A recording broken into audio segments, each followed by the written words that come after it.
And thank you so much for the opportunity. We wanted to put this item forward, the student data review sources and outcomes, as a simple orientation to the board. Before we get into rather weighty data presentations, we thought it prudent to provide the board with the basics of what our assessments measure, how we use them, and the cycle under which we administer them. And so today we have Buffy Roberts, our Assessment and Evaluation Executive Director, here to provide this overview.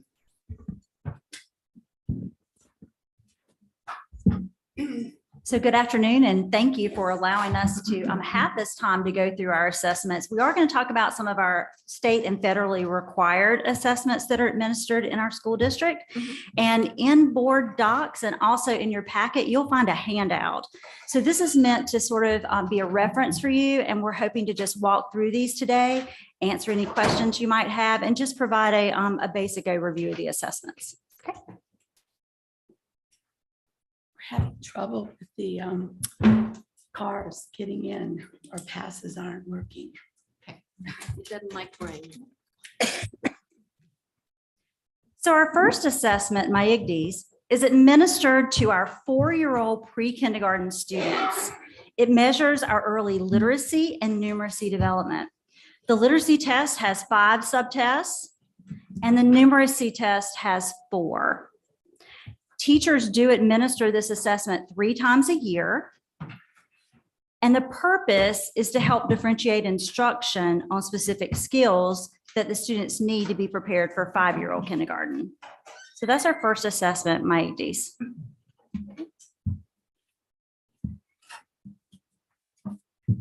So KRA is our kindergarten readiness assessment. This is given in the fall of every year to our incoming 5-year-old kindergarten students. It's used to basically gauge a student's readiness for kindergarten. It can also help us determine success in our pre-K programming. And like my IGDs, information from this particular assessment helps teachers identify specific skills to target.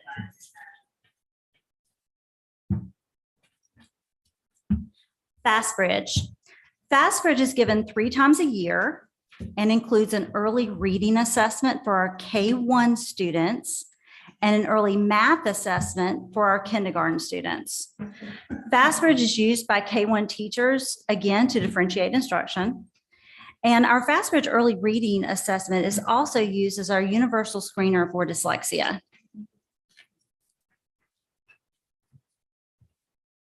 iReady. iReady is an elementary grades 1 through 5 interim or formative assessment for reading and math. iReady is computer adaptive, which basically means that as students answer questions correctly, they receive progressively more complex questions. This allows us to really determine how much above or below grade level a student might be performing, as well as how to focus our instruction to target specific skill development. This assessment also predicts how students will perform on SE Ready, which is our state's summative assessment, and this begins in grade 3. I have just one question about that, and I'm trying to think which reading circle it was, but one mom mentioned that her little girl they don't have access to computers or iBooks or anything like that at home. And she comes home with her eyes tired and a headache. If a child is not able to take it by computer, is there a paper source, or do you just break it up so the child's not on the screen? Or the assessment is allowed to be taken over time, so you don't have to necessarily take it all in one sitting. fell swoop, so to speak. Okay. So you are able to do that. It is a computer assessment, though it is online. Okay. All right. I also have a question now. I know we used iReady last year in kindergarten.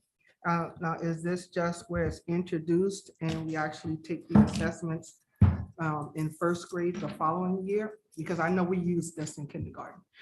So you're exactly right. So Previously, iReady came into the district as adaptive digital content. So in order to use that adaptive digital content, students would take a diagnostic assessment. This diagnostic is the same diagnostic that you see here for our grades 1 through 5, but kindergarten is not required to do that. FastBridge is the interim assessment for that purpose. And I only chose the required assessments for this, but you're exactly right.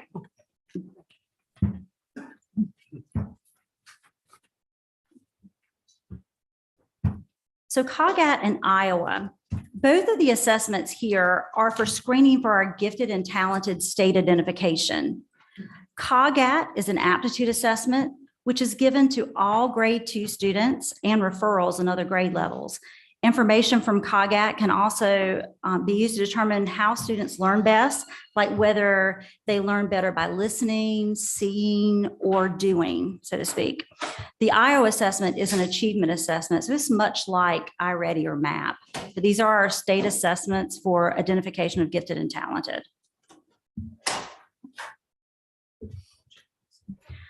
Like iReady used in elementary, MAP is our middle school grades 6 through 8 interim or formative assessment for reading and math. MAP is also computer adaptive, again, allowing us to see how much above or below grade level a student might be performing. And it also tells us where to target skills. This assessment provides a predictor for how students will perform on SC Ready beginning in grade 2.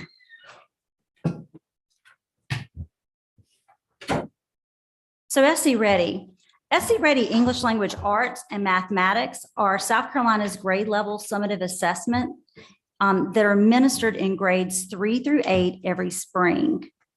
SC Ready Science, which was previously known as SC Pass, is the grade level summative assessment in grades 4 and 6. These 3 assessments determine student mastery of state standards, and they can also serve as a data point for possibly informing course placement. SC Ready assessments are also part of South Carolina's accountability system and factor into South Carolina report card ratings for our schools. EOCs, or end of course examination program tests. These are our high school course assessments. EOCs are given at the conclusion of what are considered our foundational courses, specifically those being Algebra 1, Biology 1, English 2, and US History. EOC scores actually count 20% of the total grade in these courses. And like SC Ready, EOC assessments are used to determine mastery of grade level standards, and they also make up a part of South Carolina report card ratings for our high schools in the South Carolina accountability system. WIN. South Carolina's career readiness assessment, WIN, is given to students in their 3rd year of high school. WIN is one of the indicators for career readiness in the South Carolina accountability system. This assessment provides our students with an opportunity to earn a work-ready credential and also essential soft skills credential. Both are recognized nationally by our business and industry. High performance on WIN can translate into possible job opportunities for students. ACT and SAT. Our high school students also have an opportunity to take a college entrance exam, either ACT or SAT, during the school day at no cost to them or to their families. In addition to using these assessments for applying to college, they can also be used for qualifying for scholarships. And ACT and SAT, are also used to indicate college readiness on the high school report cards in the South Carolina accountability system. I just have a technical question. I was always a little testy when students got pulled out of class to do things. How do we navigate them getting to do this during the school day or missing a class? Is it an absence? Do they get to catch up or forgiven, or how do we handle that? We would handle it like any other assessment when students are, required by the state or by a federal mandate to take that assessment. Certainly students would not be missing out on work that they needed to do and not be allowed that opportunity to make it up, of But course. this is optional, right? It is. Yeah. Yes, ma'am. And I think a lot of times schools have had SAT days where the whole day is designated for just that test. And so, you know, you don't have to worry about missing instruction because it's an SAT day or an ACT day.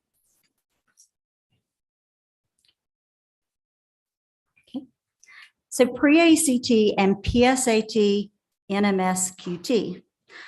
They are part of our college preparedness program beginning in grade 8 as a way to identify students for our South Carolina Junior Scholar eligibility and recognition. These assessments are used in grade 10 as a precursor to ACT and SAT, and in grade 11 as the National Merit Scholarship eligibility test. From these assessments, we gain information for helping students to prepare for ACT and or SAT, and also for advanced placement potential, like courses you would offer or students that you might recruit.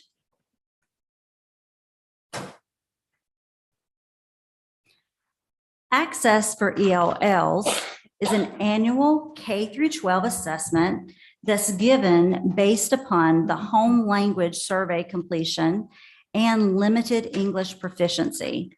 Access for ELLs is used in developing plans for our multilingual learner services and interventions. It's also used as a part of the South Carolina Accountability System for schools with 20 or more MLL or multilingual learners, students in tested grades. Students are expected to progress towards English language proficiency within 5 years of entering a multilingual learner program.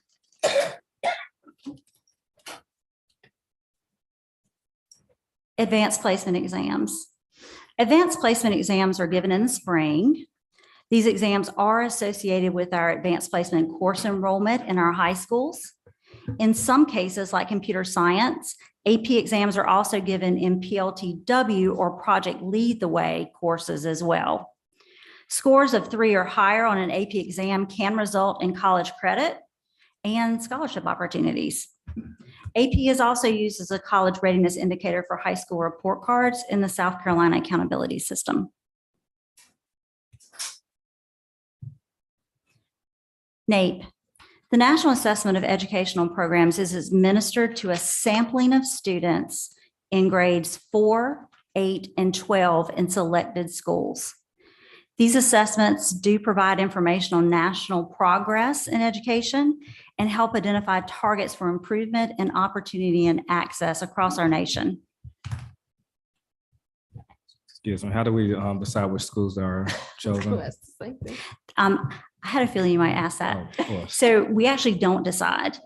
They decide for us. Mhm. And like this year, for instance, Tim's was offered at Northwoods. It was the only school selected for that purpose. Mhm. So it just depends on the year and who they send in to test, and it's cyclical. Great question. Okay, and I think we're at the last assessment. So the civics assessment. This is also a state mandated assessment given to our high school students who are enrolled in a U.S. government course. This assessment is used for high school students have a basic understanding of American civics and history. The percent of students passing is reported on our school report cards. It does not factor into ratings or anything like that, however. The civics test is the same test that's administered by Citizenship and Immigration Services to individuals seeking U.S. citizenship. Okay. And that would be our major assessments. Questions? The civics test is only given to students that are taking a U.S. government course. Yes, ma'am. That's a part of that. That's actually a part of the mandate. Every student who takes a U.S. government course, they would take the civics exam. Aren't they all required to take the government exam? Yes, ma'am. It's a part of our state law. Yeah, I have a question regarding ACT and SAT prep. And I know that's been something that organizations and people have been working on for years, with particularly the disparity of people actually being able to get the preparation for these tests. What are we doing to help try to bridge that gap even a little bit so we can have more people who are not just the ones who have the money to put their students inside of these prep courses, so they can perform well, as opposed to the folk who don't have the money to get inside of those courses. Right. Some schools do offer workshops free of charge. Some offer workshops that maybe are for pay. So there are different things that are being offered across the district.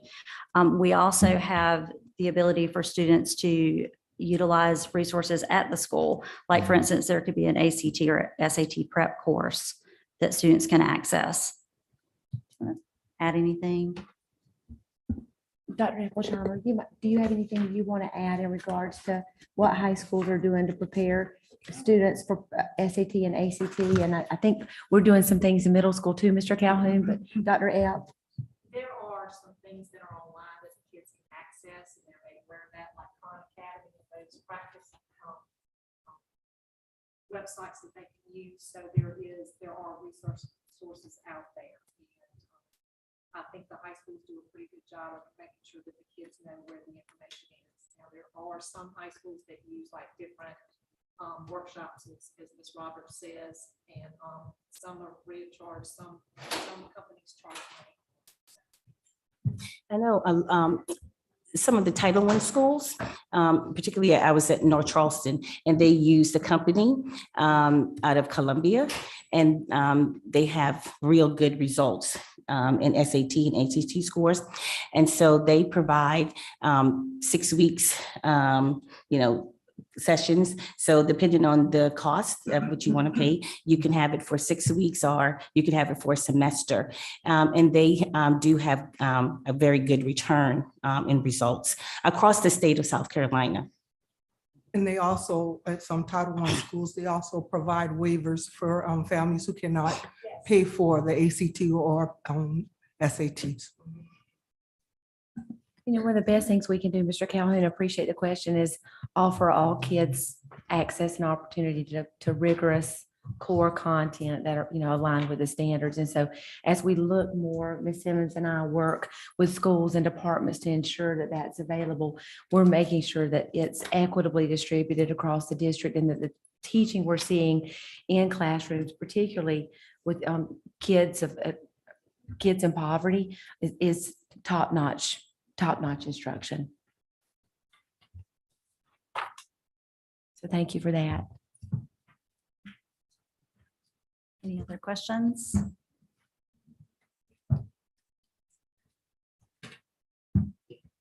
I have a question, Ms. Huggins, Ms. Simmons. Okay, so this is a really good overview of all assessments that take place in the district, especially the ones that are the interim assessments. So this is in preparation for what next step that you guys would bring to the board and along this academic path.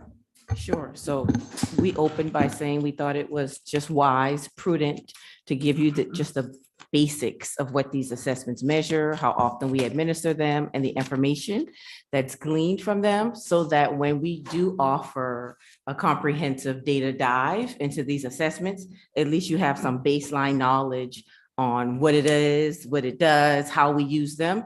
And so what you can expect moving forward is for us to present the actual data, the student outcome measures associated with these results in a subsequent board meeting.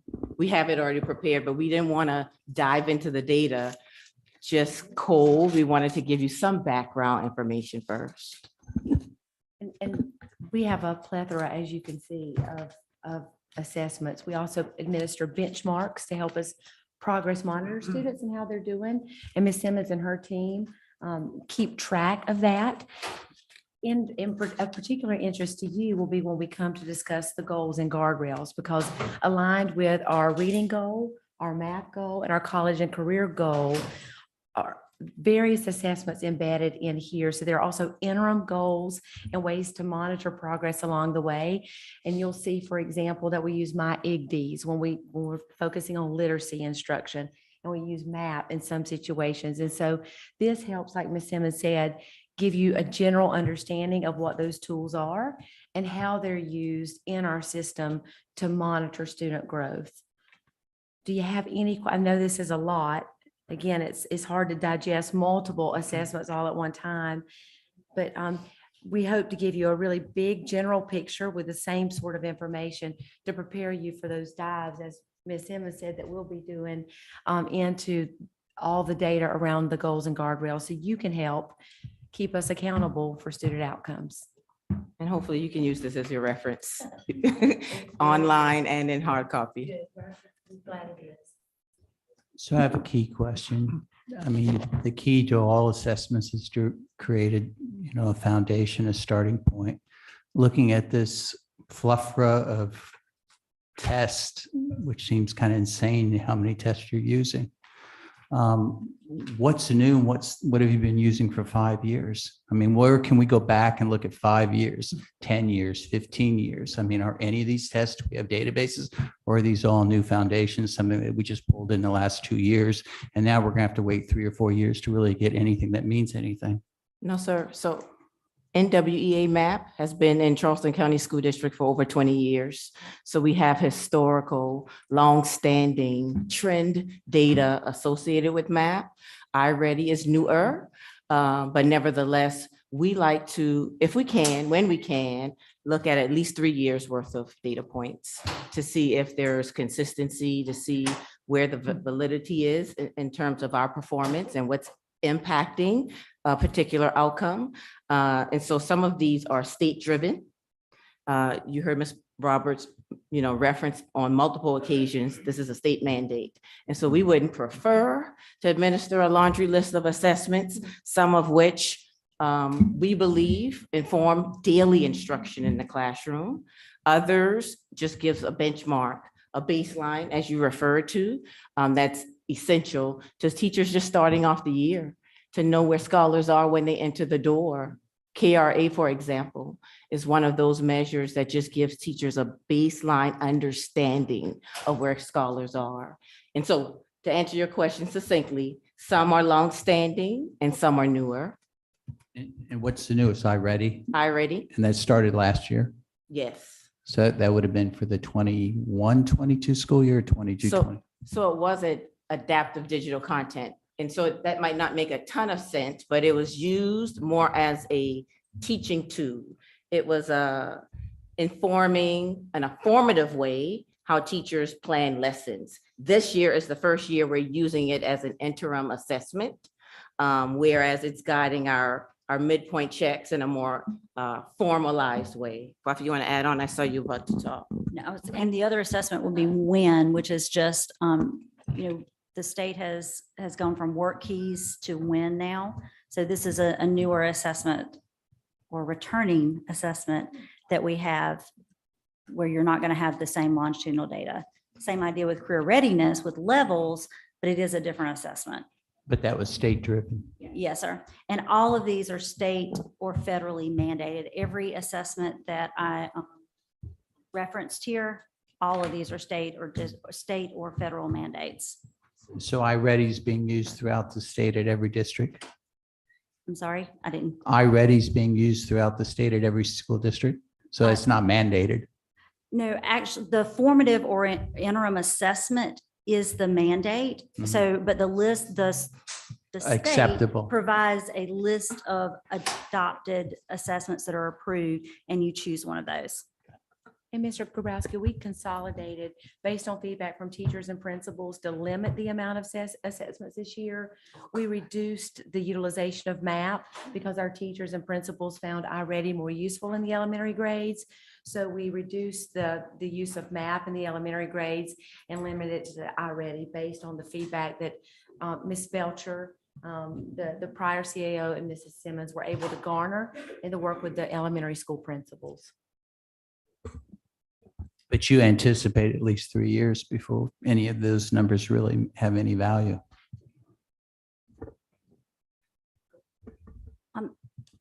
Actually, both MAP and iReady are highly correlated to our SC Ready state assessment. And so if we look at the projected proficiency we feel that that is a pretty strong measure. They're both right at 83 to 84, some 85, depending on the grade level, percent accurate in predicting what your SE Ready assessment will be. We like, so we find the assessments valuable despite how many years we use them. We tend to look at trend data when we work with principals and the assessment of students and classroom instruction and teacher effectiveness.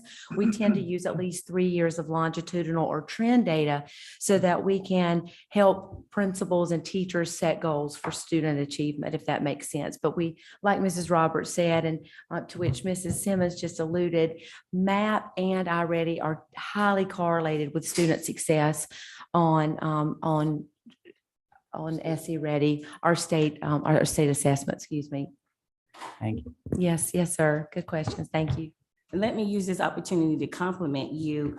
One of the things that I've seen over the past few years is the use of data. When I returned to South Carolina, it wasn't, we were afraid to use data. I've had the opportunity to visit Hunley Park Elementary, E.B. Ellington, Minnie Hughes, and I will be visiting Angel Oak as well as Mount Zion. And the talk and use of data and having their data walls and their data rooms is phenomenal now. And so I look forward to, the completion of all of these schools' data and seeing the needle move, because they're not afraid to use it anymore. And so that's a plus for Charleston County. Before, no one wanted to look at the numbers, but they're looking at it now. So hats off to you, hats off to the principals for not being afraid. Thank you, Ms. Robertson. We really appreciate that. Our associates did a lot of hard work this year, Dr. Swearingen, Dr. Williams, Dr. Epplesheimer, Ms. Haynes, to really set school-wide goals with principals based on their data and where we want students to be. I'm sorry, Ms. Waters. No, I just wanted to get Ms. Roberson because she left out Morningside. They have some amazing data wall activity going on, so don't leave them out. I'm sorry. Yes. Yes, good ma'am. morning, I think you've been to a few. Yes, ma'am. And the other thing that's interesting is that you see teachers using their PLCs for not only planning lessons, but also reflecting on student learning. And at one of the schools that I visited, at that time, the teachers were grading each other's student work. So it wasn't just the teacher looking at her own student work, but the teachers were sharing and giving feedback. And that's really helpful for teachers' instruction.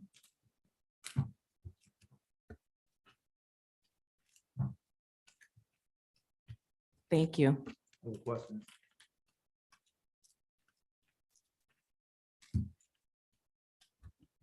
certainly let us know if you have other questions. We're always happy and eager to assist. We'll try to remind you of the purpose of each test before we overview any goal and guardrail work, right, Ms. Simmons? Just as a refresher, because we need refreshers too. I think our next steps are to continue the work around testing fatigue and how we streamline what we do and offer resources to our schools so that our teachers aren't frustrated, our parents aren't frustrated, but also, as Mrs. Roberson just noted, continued work on how we best utilize data to inform instruction and for those quick correction cycles in order to make sure kids are learning at their best. So thank you for your patience. Thanks for your eagerness and willingness to learn more about this. And again, we'll keep updating you as we review the goal and guardrail work. And so, I have one more. Oh, I'm sorry, Dr. Temple. Go ahead. please. I just have one more question. You mentioned benchmarks. Are these benchmarks that the district has created or individual classrooms, or you're using these state items? So the benchmark assessments are created by our vendor. We have a vendor who actually produces those. They are based on our state standards.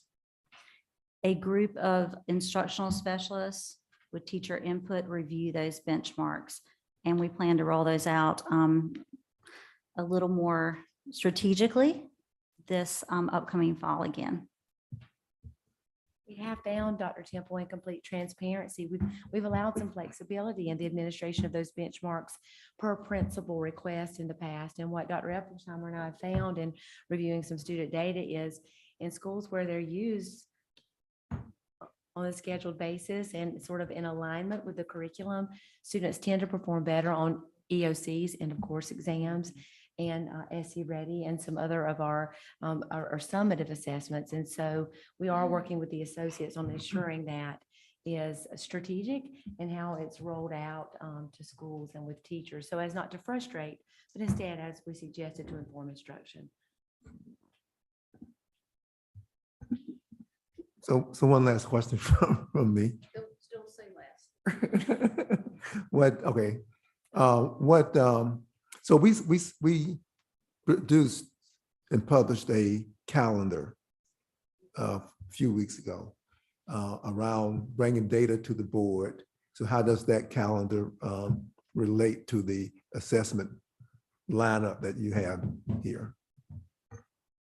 Thank you, Mr. Kennedy. Yes, at Dr. Temple's request and with buy-in from the board, we did create a calendar that outlines when we'll bring the goals and guardrails back. And all of those interim goals and guardrails are aligned with these assessments.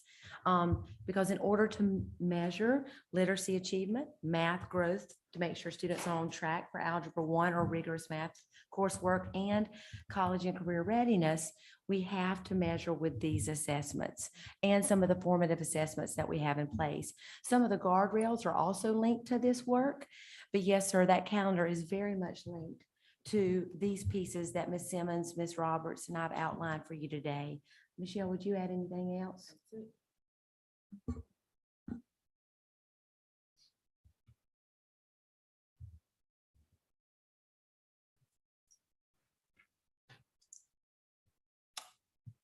Other questions? Mr. Kennedy, if I may add just one more thing, just so the board knows, I know it was in the board brief, so, and I know you probably need a recess before we start the board meeting in just a bit, but we've recently, the senior leaders here, Ms. Simmons, those in the room, Ms. Nichols, all of the associate superintendents, Jamie here behind me, we all recently participated and have continued to participate in student data reviews. We're calling them SDRs with feeder patterns. So we've met with all the District 4 schools, for example. We met with the Stall feeder pattern in the morning, the North Charleston High School pattern in the afternoon. We met with districts 3, 9, and 23 on one day. Again, one group during the first 3 hours and the second 3 hours in the afternoon. And these student data reviews were all, again, aligned with data, these same data points that we're talking about today. And the purpose of that was to sit and think with principals about what they've done mid-year to sort of shift, if needed, their instruction or their practice, and to hear from principals what resources they need from us centrally to make sure that we're able to reach the outcomes that they've outlined for their students, that their teachers are working towards. Our team, Ms. Simmons and I have chuckled about it. We have, I think, 4 spreadsheets now full of stuff that folks have asked for or asked us to do. And as a result of that, we've been able to deploy numerous resources out to schools.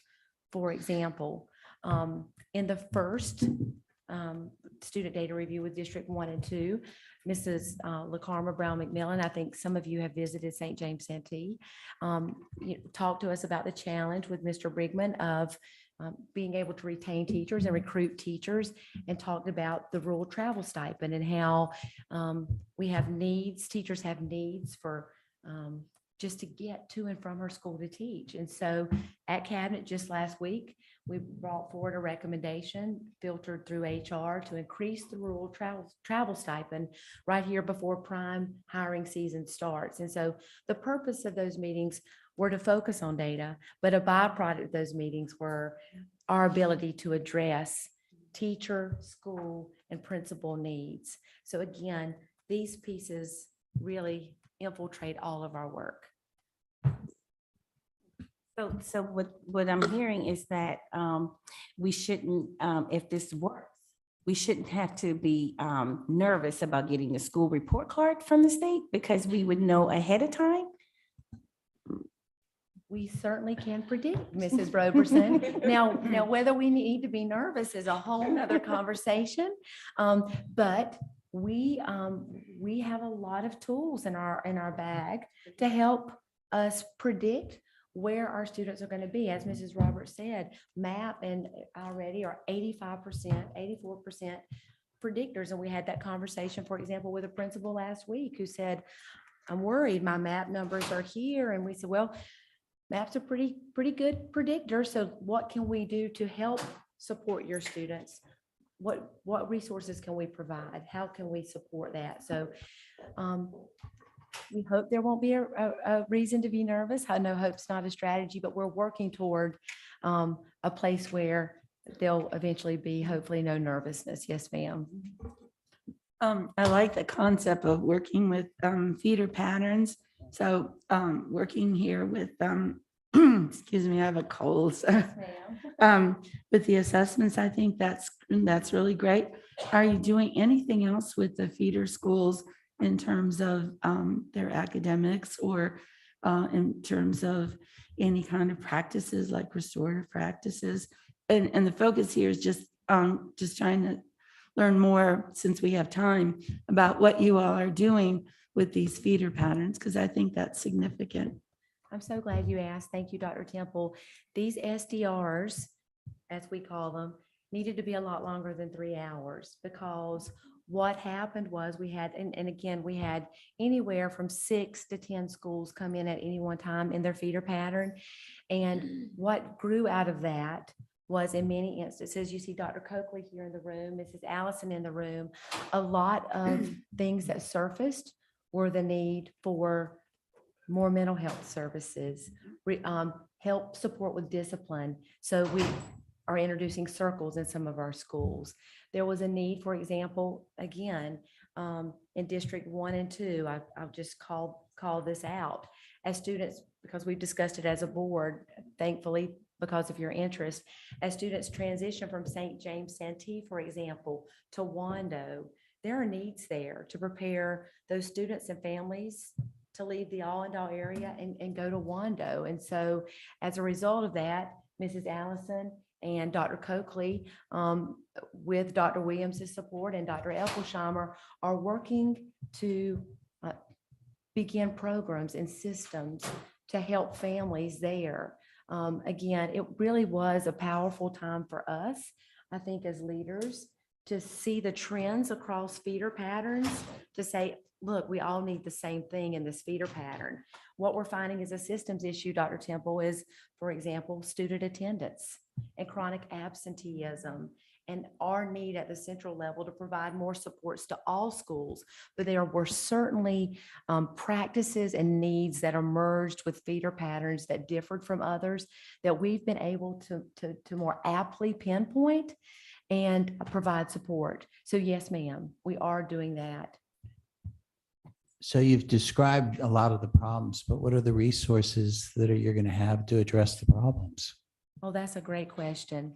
I could ask some of the great folks in this room to come up. Dr. Coakley would, because I'm doing a lot of talking. Dr. Coakley, would you like to come up? You and Mrs. Allison I hate to put you on the spot, but I just did, didn't I? Dr. Coakley, will you talk about some of the resources and things that you've been able to generate just from Dr. Coakley leads our tell us who you are, Dr. Good Coakley. afternoon. So I'm the director with school support. And today, actually, we just led a great conversation with Wando team and the St. James Santee team. We're talking about those foundations of algebra classes that was presented to you all with Ms. Jabbar on how do we get our 8th graders actually acclimated sooner rather than later from coming over from St. James Santee over to the Wando campus, maybe that second semester of next year, to begin with those foundations of algebra courses. We're also going to be coming forward and asking for some extra funding where we could actually deploy the students from St. James Santee over to Wando for various events so that they begin building those social and emotional learning skills with other scholars on the campus, as well as looking at their freshman academy day where they bring the students back a lot earlier and inviting those community members, parents from both sides to learn more about the Wando campus as our ninth graders begin to take tours and celebrations, really looking at those religious groups that have asked to still be a part of the campus, how they were at the Lincoln campus, and making sure that we're involving them in those practices. But not only looking at just the Wando and St. James Santee campus, but how do we fold Lucy Beckham High School into this mix as well? Because our scholars actually intermingle with the sports. So when we talk about after school and during school, the CAS building, where the scholars go to, we want to make sure that the students also know the Lucy Beckham team. So a lot of good stuff going on, and definitely collaborating around those dream circles, our listening circles with our parents, continuing a cycle that was already started there, but also having some parenting sessions around truancy, attendance to chronic absenteeism, the SEL, and looking at how do we make it a cyclical effect throughout D2, but also district-wide. You're welcome. Thank you, Can I Dr. ask a- Coakley. Can I ask a follow-up question on just this subject? One of the things I've been wondering, and I know we have I'm going to mess up the title, the intercultural office. Cultural competency. Yes, the intercultural competency office. How are we layering any guidance from that office into these types of transitions? And not just the ones that from D1 and D2, but just across the board. If folks are bringing up issues of, what happens when some of these feeder patterns merge. Yes. We really need to be talking about sort of identity and just understanding and the ability for students to manage that. Many of them are leaving one culture completely and going into another. And how are we preparing schools to receive the students who are coming and preparing the students who are going also to have agency when they get there. So just wondering if that office has anything to do with, or is there any sort of maybe even presentation we can get on how we're aligning all of those things? Very good question. We actually discussed that in depth today. So first, we started with student support services with Ms. Lisa Allison and Kanika Manigault. They did some listening circles out in that area with D1 and our Mount Pleasant schools, with our parents and our scholars, separate listening groups.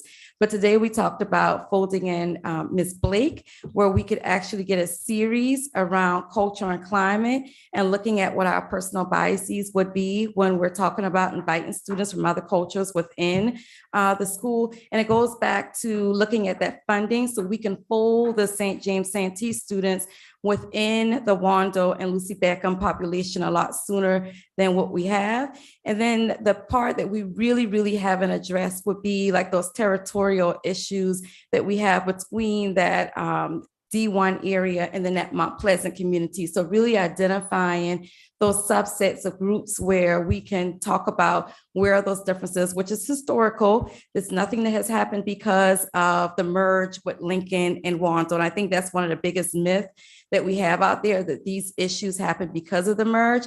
These issues have been there long-standing between both communities. So really getting the buy-in from the parents to support what's happening, but also letting the students understand that there's a better way of dealing with those conflicts, but also folding in that cultural issue that's happening at Beckham as well as Wando when we talk about students. So yes, we talked about those series that we would love to implement for this upcoming year, but getting started this year and addressing the root causes.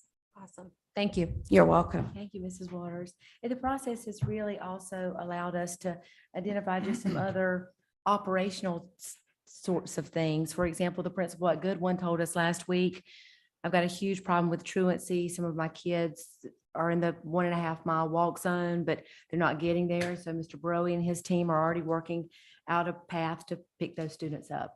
So, I mean, it's really been beneficial for us. And I think what's been even more beneficial is that for principals to come together and to be able to hear from one another in a different setting and collaborate around what's working well for one principal that another principal might be able to try. So thank you for the questions and your interest. If you ever want to sit in or be part, certainly let us know. I just want to turn this back to Mr. Brigman. And we could talk about those incentives again. I know our friends over in D1 and D2, Dr. Temple and I would be remiss if we sat here and did not remind you that we hold the back end of the rural area. So make sure that some of those incentives are allocated for District 8 and District 9. We do need good teachers in Edisto, Guatemala, Johns Island. Okay, I've always said, give the teachers more travel money for the long distances.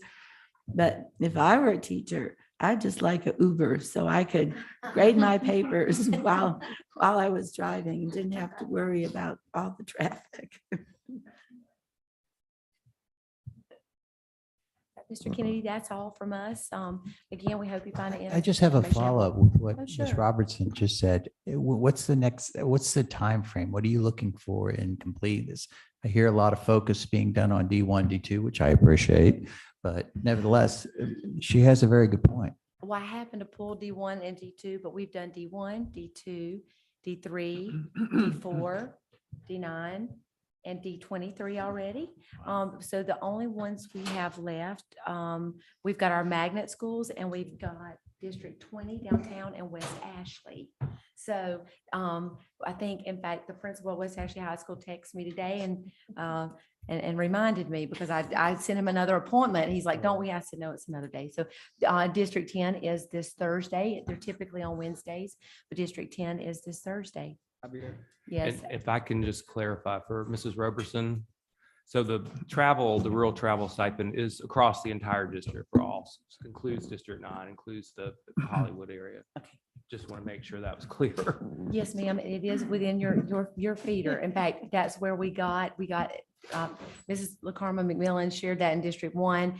And then by the time Mr. Dallas and those in District 23 met with us, they reiterated the concern. We already had a committee working on it. And so we were able to send an email on Friday and all the principals, again, were very grateful. Yeah. Guatemala is a long drive. It's a long way. Yes, Yeah. ma'am. Yes, ma'am. So thanks, Ms. Huggins. So the examples that were given just a few minutes ago were only a handful, 3 or 4 examples of things that came up that we are addressing. As Anita had indicated when she first began talking about the SDRs, the student data reviews, there's a spreadsheet, an Excel spreadsheet that's very, very lengthy, that's identified either common issues, for instance, how we address special needs children and the funding associated with that, to what Anita talked about a minute ago, making sure we have a safe passage from for students to get to school. So there's a list of things in the central staff. Those assignments have been given out. We've talked about the funding requirements. Ms. Carlin, the CFO, the interim CFO, she's in all of those meetings. So she's taking notes, and we are working on how we fund those requirements. If we can't fund them all, which we probably cannot, how then do we prioritize, make sure that the students and the teachers in the schools are being best supported? So Mr. Kennedy made me think of a question when he talked about our special needs students. Do these tests apply just to our mainstream students and we test special needs students within their abilities, or how do we handle that? Our special education scholars are included, particularly with SC Ready. They take SC alternative, but they are included as well. And our special education executive director is a part of these student school data reviews for the purpose of making sure that where there's a need, where there's a gap or a deficiency as it relates to how we support those scholars, that we have strategies in particular to support them as well.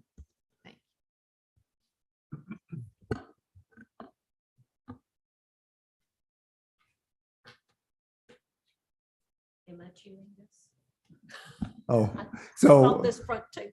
so I think you have something else, Michelle? We're done. So staff has concluded Yes. the review of the presentation. So I guess we can return at 5:15.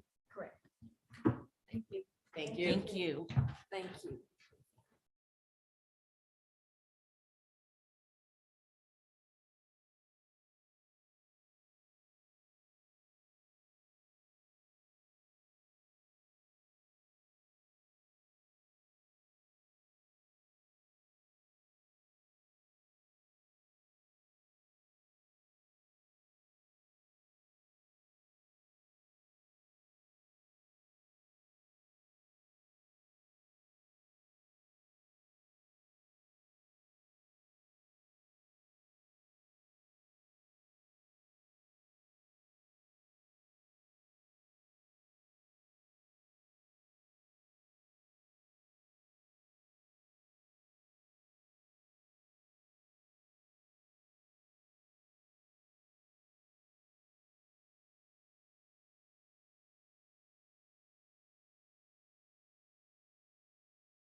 We will call to order the Board of Trustees meeting for Charleston County School District, March the 27th.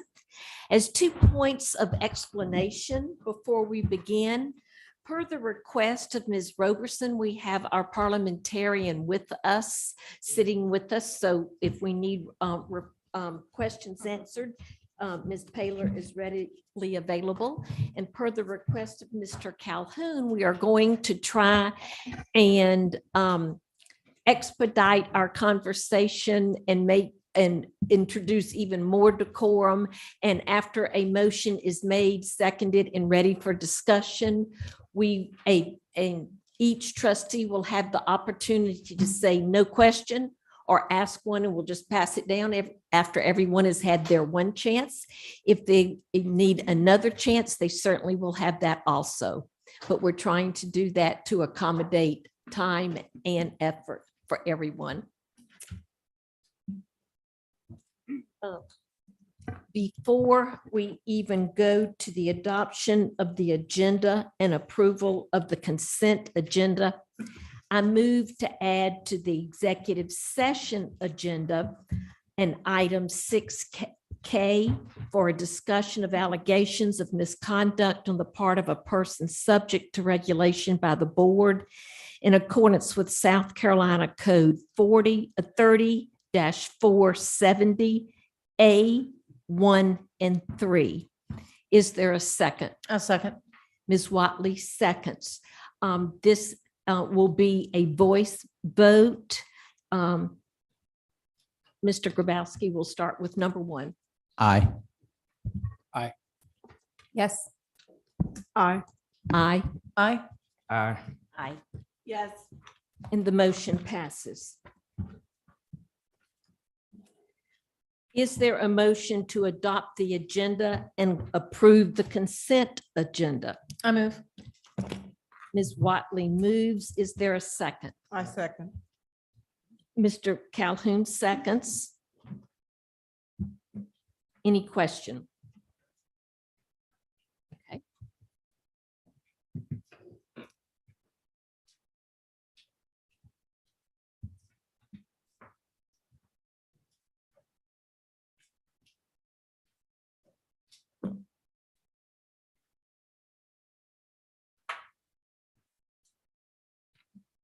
Please cast your vote and confirm.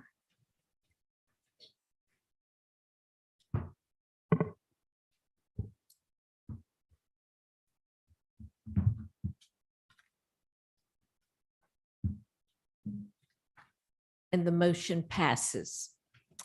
On to approval of minutes for February 13th. I move to approve 2C. All right, Mr. Calhoun moves. Is there a second? I second. Ms. Roberson seconds. Any question? Question.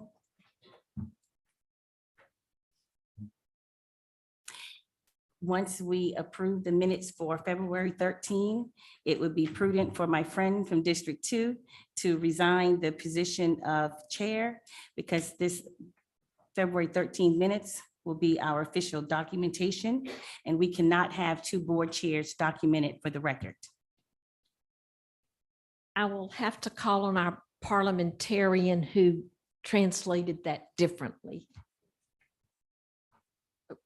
Here.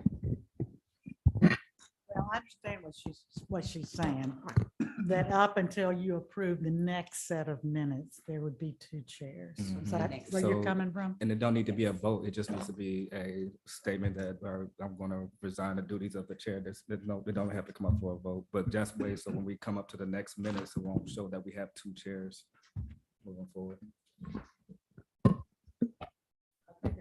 Kelly resigns and And that should happen first before we approve the minutes? That should happen after we approve the minutes. After, okay. Any other questions about approving the minutes? All right, please cast your vote and confirm it.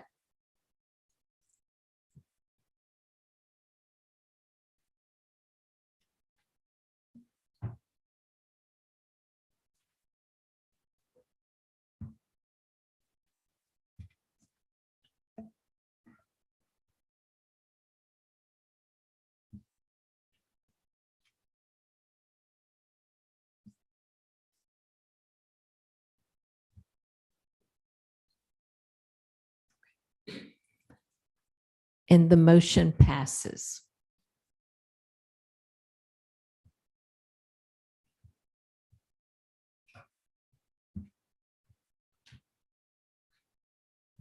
Are you ready for me to defer to Mr. Kelly? Absolutely. Mr. Kelly? Madam Chair, after long conversation with the parliamentarian, it was decided, determined, and Ms. Paler advised me that there is no legal enforcement of minutes once they're voted to be approved. It's merely a consent that is in fact what happened. So I am not the chair because the board took a vote after the fact and you are, so I can't resign from a post I don't hold. Is that acceptable? Not necessarily, but if somebody was to audit our minutes, then correct me if I'm wrong, Ms. Baylor, if somebody was to audit our minutes, it would show that we effectively have 2 chairs. Well, actually, that's not true. And that was the conversation that I did have with Mr. Kelly. Because what happened was that whole meeting was declared null and void. So no action was actually taken. So that's where I'm getting confused at, because we actually took action at that meeting. The meeting just did not happen, you know? And that's why we approved the minutes, because it did happen. So we can't say it was null and void if we just approved something that just said that it actually happened. Well, the action was, we determined was not taken because of the FOIA violation. So you didn't have authority to take that action. I'm sorry, the FOIA violation was not the action regarding the chair. The FOIA violation was the posting of 2 different agendas. Which also didn't have anything to do with the chair vote. It had to do with the suspension of policy. It had to do with the entire meeting because it was a faulty agenda. It wasn't posted correctly. Yeah. So the entire meeting had to be redone and no action was taken at the first meeting. I just want to say for the record that again, because we keep coming back to it, so I'm going to say again, where this identical situation occurred, not even a full year before, I believe last July, we did not consider null and void an entire meeting. We took up the specific items. And so, a few months later, we're taking an entirely different action and voiding a board action. And our policies say you can't undo a board action. You actually have to move forward with what occurred. We can't just call it null and void just because one issue happened. We take the opportunity to, make the rest of the meeting moot. That's not how we did it before. I think that's an interpretation, but I think it's problematic when we carry forward in one way. And less than a year later, we carry forward an entirely different. Now we use my second time to speak to ask the member from District 2, why is it so difficult just to resign so that we can move on with the business of the board? I can't resign from a position I don't hold. Okay, I'm willing to move forward. I just wanted to, as Ms. Waters just said, as long as it's on the record that we are moving, that we don't agree with this at all. We Right. know that we And took action. And I will ask Ms. Bowles to make sure the minutes reflect that. All right, we will go on to item D, approval of minutes for February the 27th board meeting. Is there a motion to approve the minutes? I move to approve the minutes. Thank you, Mr. Calhoun. Is there a second? Second from Dr. Temple. Any discussion? Please cast your vote and confirm it.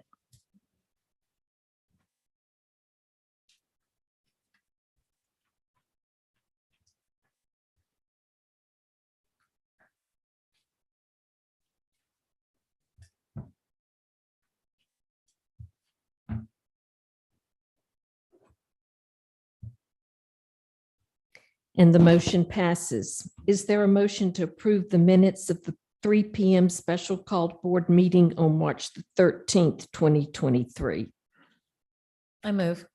Ms. Watley moves. Is there a second? I second.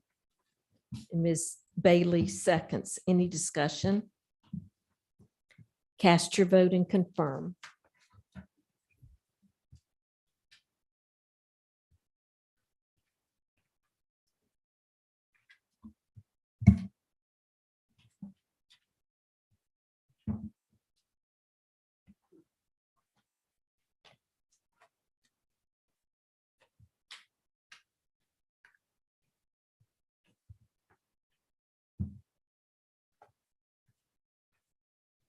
And the motion passes. On to item F, approval. Is there a motion for the approval of the minutes for the committee of the whole meeting from March the 13th, 2023? I move. Ms. Watley moves. Is there a second? I second. Ms. Bailey seconds. Any discussion? Please cast your vote and confirm it.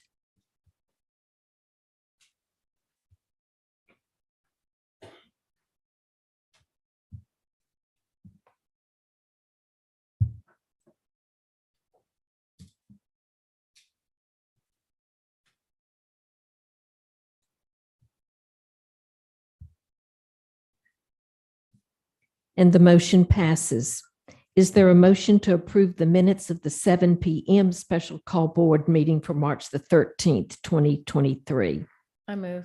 Ms. Watley moves. Is there a second? Second. Mr. Calhoun seconds. Any discussion? Please vote and confirm your vote.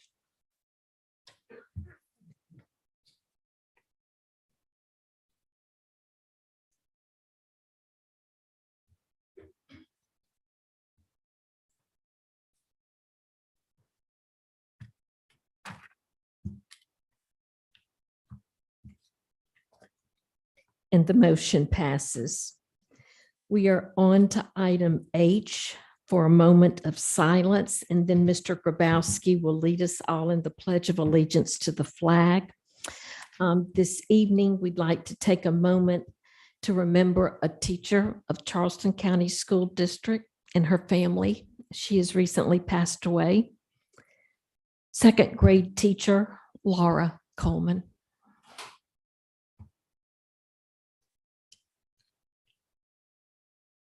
Mr. Kennedy has alerted me that we, as a school district, ourselves want to remember the staff, faculty, and families involved in a shooting at a school in Nashville, Tennessee today.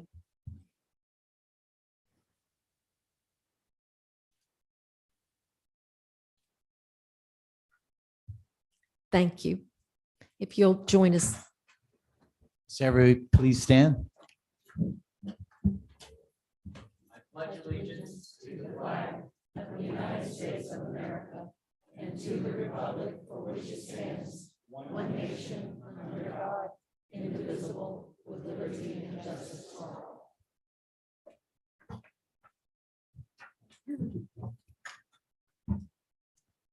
all.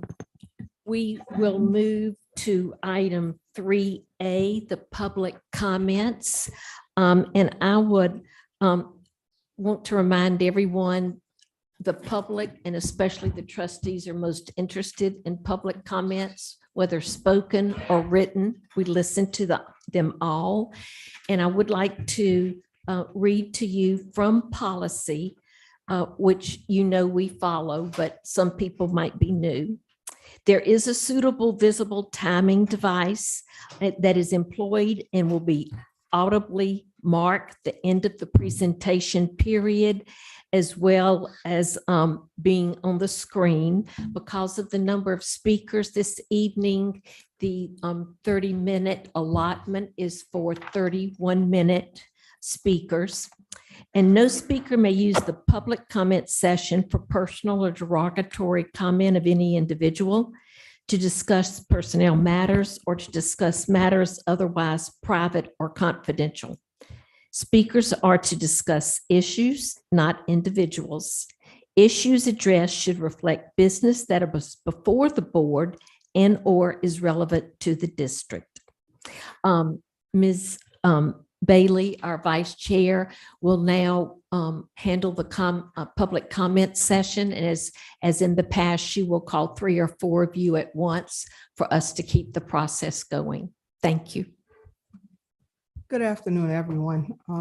I would like the first 3 people to approach. You have 1 minute to make your comments. If you are signed in and you are here, you will be heard. If you are signed in and you are not here, we will move on to the next person because we have a lot of in-person comments. So please be respectful and mindful of the time. And when I call your name, please state your name at the podium.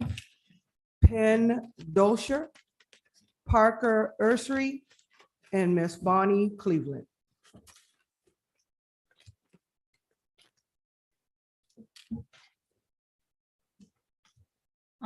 Good evening. My name is Penn, and I'm a junior at Lucy Beckham and a leader of the Beckham GSA, or Gender and Sexuality Alliance. I'm here today to oppose any anti-LGBTQ policies that this board has brought up, like GBEB, as well as policies it could push for in the future. Queer students and teachers are not a threat, and we deserve to be treated with the same dignity as any other person. My friends and I are just trying to get through high school like everyone else. We deserve to feel safe and supported in our schools. Even the proposal of policies like GBEB negatively affect every single queer person in our school district. I urge you to do your jobs with empathy and just let us exist as our full selves. We are paying attention, we care, and we will remember how you respond when it comes time to re-election. Thank you.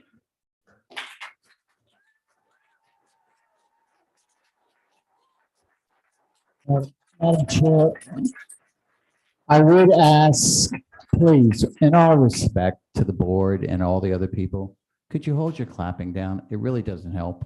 Just.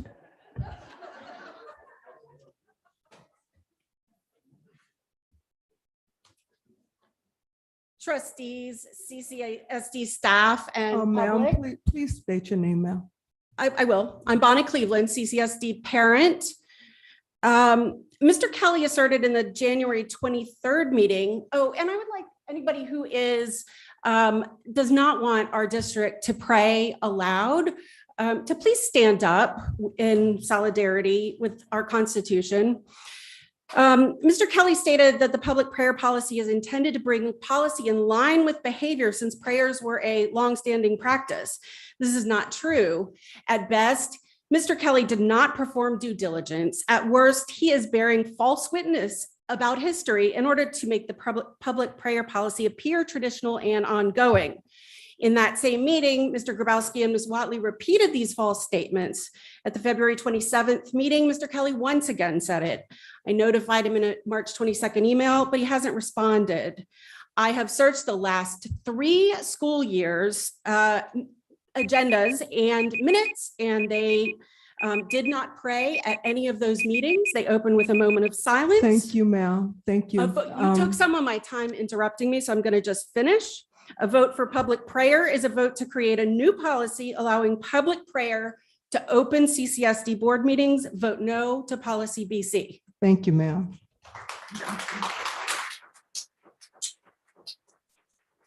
Is Parker Ursery here? No.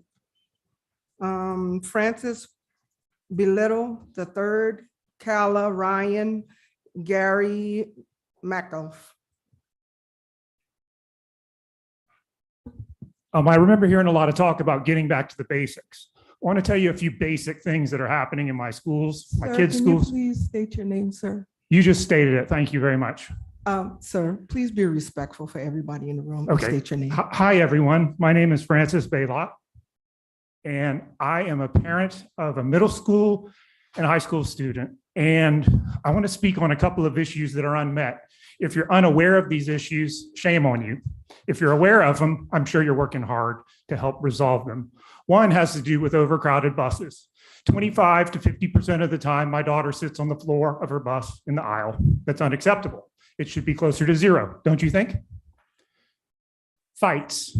Fights are happening every day, all day. I look at my kids' phones and I see at least 50 videos of fights where blood and hair is on the floor in your schools.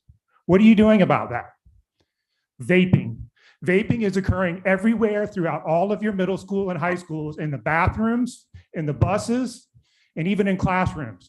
What are you doing about that? You need to put the personnel in place to help teachers and administrators manage this troubling issue, not all this other nonsense. Thank you, sir.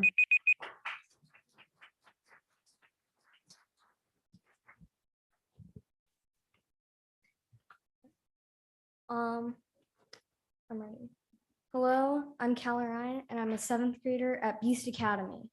I'm here to speak out against the proposed board policy that would restrict discussions of sexuality and gender orientation.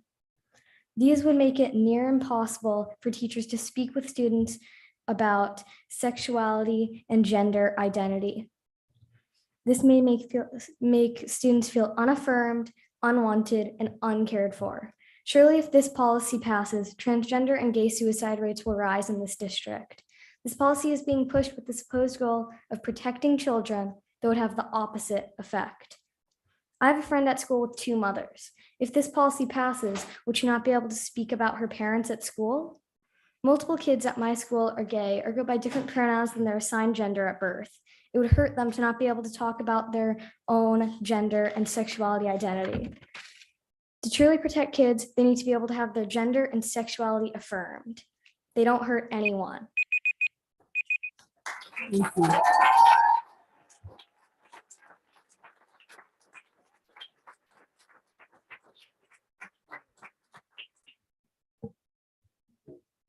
Good afternoon. My name is Gary McAuliffe. I've attended over 40 of the last 50+ meetings of CCSD. And the last 3 meetings, the committee of the whole meetings, caught my attention due to the unusual amount of public comment and the focus on the EL curriculum. I've noted 3 areas of opinion about the EL curriculum.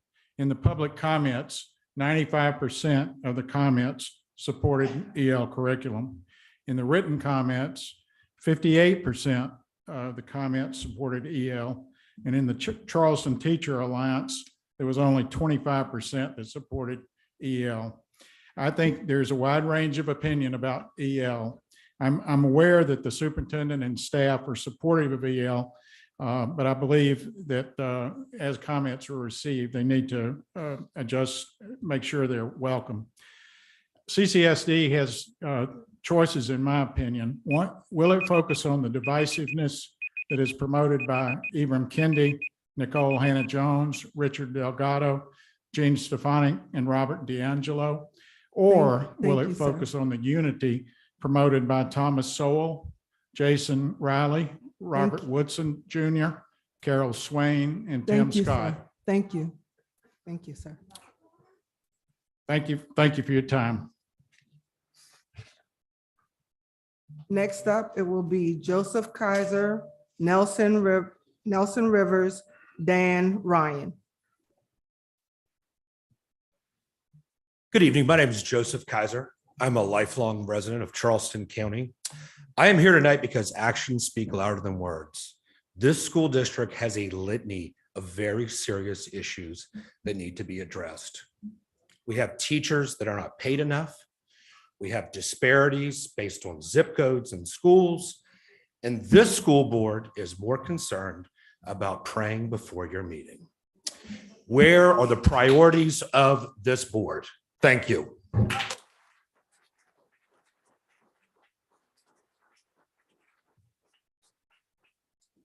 I am Reverend Nelson B. Rivers III. In the last committee meeting of the whole, the chair called security on me and even threatened to call security on a fellow board member. She could have called Reverend Rivers instead of security, because I am security. I've been working for 50 years almost to secure the rights of African-American children and brown children, to protect them against what this board is trying to do one more time. I sued this district in 1980 because of the pressure and the discrimination against Black and brown children. It was rated the most segregated school district in these United States. Not much has changed. Year after year, we come fighting this fight, nothing has changed. Finally, we got a superintendent who's been able to corral the resources to close the gap between the reading of Black children and of white children. And that superintendent, according to the information I have been given, is now about to be fired by you because you want to hire a new superintendent. I come by to tell you that it will not go down like it did in Berkeley County. We're not going to have the public lynching of a Black man in Charleston County. That dog will not hunt. I come by to also tell you, watch how you treat folk, because you always are talking about being disrespected from over here. You've been very disrespectful up there. You talk about children, you talk about folk. I challenge you to understand the history of Charleston County, what has been done down through these 50 years. I went to segregated schools. I went to all the work that you put me through. And after all of that, you still come up here and talk, you don't want EL because some children might be offended, or worse, because you don't want to deal with your bad history. If you hate your history, quit repeating it. Every time I turn around, you're trying to repeat your history. Your history is your problem. Your history is what caused me. I'm amazed when somebody said some children might be offended. What do you mean by that? I went to a school named for colored children. It was called the East Bay School for Colored Children. I went to Rhett. I went to Burke. I had the superintendent come to my school when Dr. King was assassinated and sat in on your auditorium to prevent us from saying a word about Dr. King because he did not want us to respect him. That's your history. So how do we come to this? Because some folk got elected with an agenda to go back to days you never had. I'm amazed that some of you weren't even born when I was fighting this fight a long time ago. And the truth is, you're about to take us back and we ain't going back. There ain't no place back for us to go. So I do want you to understand that Dr. Kennedy, the Superintendent Kennedy, brought us a mighty, mighty long way. I knew the last superintendent, y'all gave her 7 years. I knew the one before that, you gave them multiple years. This one has had 1 year and the reading difference has decreased for the first time in living memory. That ought to be retained and celebrated and not destroyed. So I come by to ask you clearly and without any equivocation, watch how you treat the children, because as you treat the children, that's how you treat the community, and we stand with our children. We are not going to let you publicly lynch this Black man in 2023 in Charleston County. Those days are gone and will not return on my watch or on our watch. I say to you right now, don't be mistaken. We are not going to go back down this road. How can the children feel confident? And I agree with the young brother and sister who just spoke. How in the world do you want to think it's offensive to ask children what they prefer to be called? Where'd that come from? How did we get here? We got here because you came with an agenda, and your agenda is not going to be accepted in Charleston County, not by me, not by us, and not by us, because no justice, no justice, no justice, no justice, no justice, no justice, no justice, no justice, no justice, no justice, no justice. Thank you. Thank you. Thank you.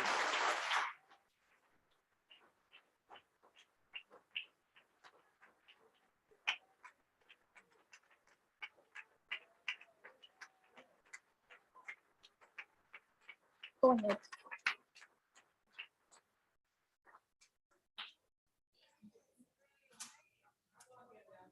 Good evening, I'm Dan Ryan. I'm a downtown parent and I'm also a teacher at Burke High School.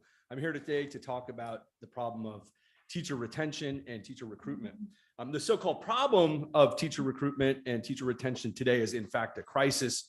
We're literally hemorrhaging teachers. There's no one in the pipeline thinking about becoming a teacher, and we have to really decide what we're going to do about that. I'm asking you tonight to listen to the teacher pay task force and enact a substantial increase in teacher salaries. Last week, we heard very sad stories from teachers about their inability to live a quality life in a very expensive metro area on a very low salary. But we know that that's not the only problem with recruiting and retaining teachers. The other problem, of course, is the polarizing atmosphere we're seeing both on a state and local level and national level as well. I think we need to decide we're going to stand up for teachers as professionals, treat them as professionals, give them autonomy, and keep all this divisive politics out of our school boardrooms, classrooms, and our communities. Thank you. Thank you, sir.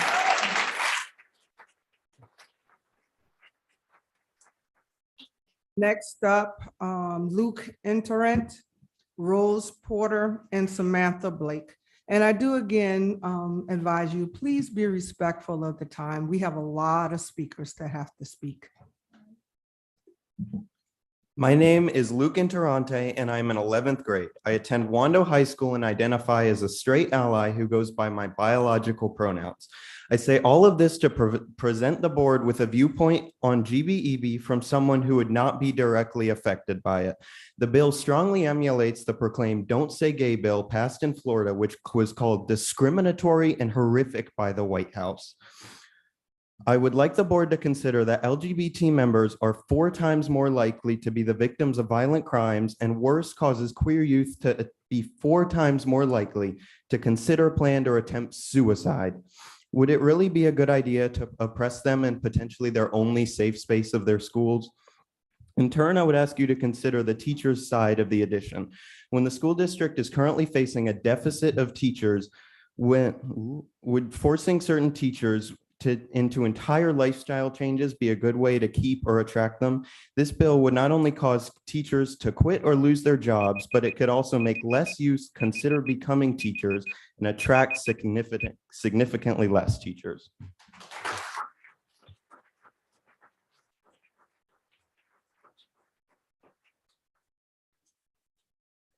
Hi, I'm Rosemary Porter, and I am the 2020-2021 Northwoods Middle School Teacher of the Year. I am a 13-year veteran at Northwoods Middle School, and I would choose Northwoods Middle School any day. But when I chose to go into teaching, I didn't know I would also be choosing to live paycheck to paycheck. I didn't know I'd be choosing to send my children off into adulthood with no college fund because the money just wasn't there. I didn't know I'd be choosing not to own a home because I can't afford to. I didn't know I'd be choosing to work 3 jobs just to keep my lights on. As board members, you can make better choices for teachers of this district. You can choose to extend the current schedule from step 30 to step 40 in order to retain all of our experienced teachers before they choose to leave. And as conversations and budget meetings continue regarding starting salaries, you can choose to increase all salary levels with a beginning bachelor step 0 level of $58,000. This new schedule will encourage more college graduates to choose teaching and a career and enable more teachers to choose to stay in the classroom. I ask that you choose to do what is right for teachers.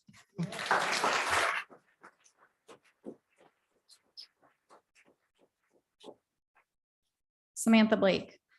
I want to thank the 4 board members who come to the meetings prepared and laser focused on the data that Superintendent Kennedy consistently brings to our attention about the ever widening achievement gap.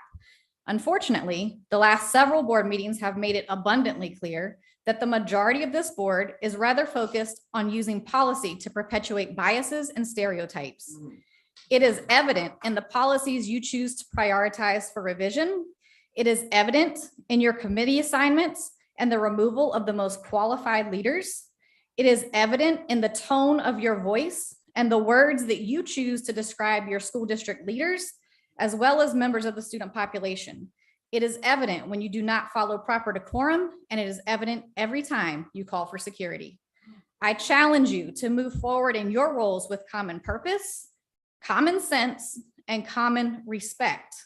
I challenge you to make informed decisions in a public, transparent manner, but most importantly, I challenge you to make all students the heart of your work. Thank you. Next up, can I have Kim Bowlen, Jamie Messner, and the Reverend Alfred Zadig.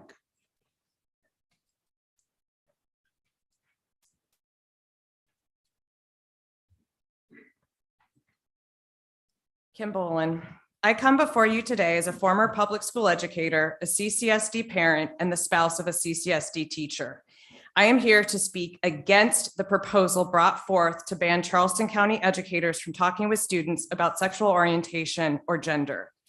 Educators are tasked with educating the whole child, which includes creating an environment where all students are able to thrive, reach their full potential, and become engaged citizens.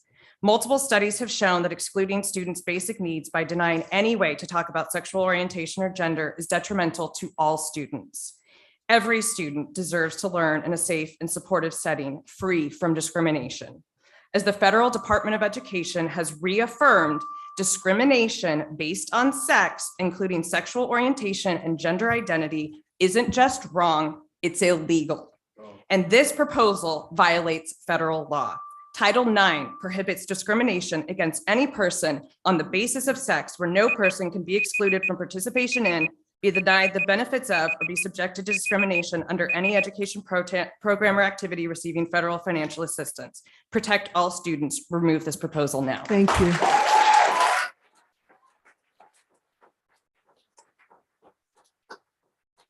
Good evening. My name is Jamie Meissner. I have 3 children that attend 3 neighborhood schools in District 3. I'm here tonight in advocacy for increased teacher pay.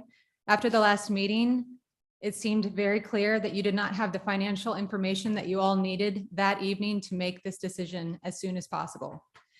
In good faith, I could not encourage any more teachers to come here this evening and stand in front of you and beg for you to give them the living wage that they all so much deserve. They all became so excited about the possibility of increased pay 2 weeks ago. And then there was silence.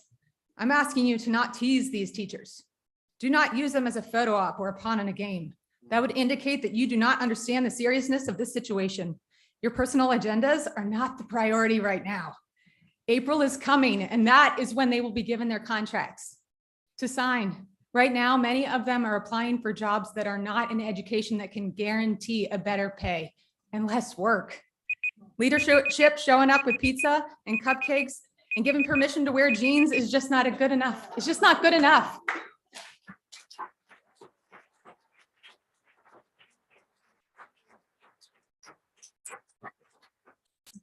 I'm the Reverend Al Zadig, and you all have a tough job. Thank you for all you do. I know it's hard.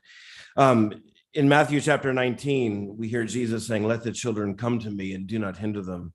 Our most precious legacy on earth are our children. They're to be loved, protected, guided, led to their God-given purpose.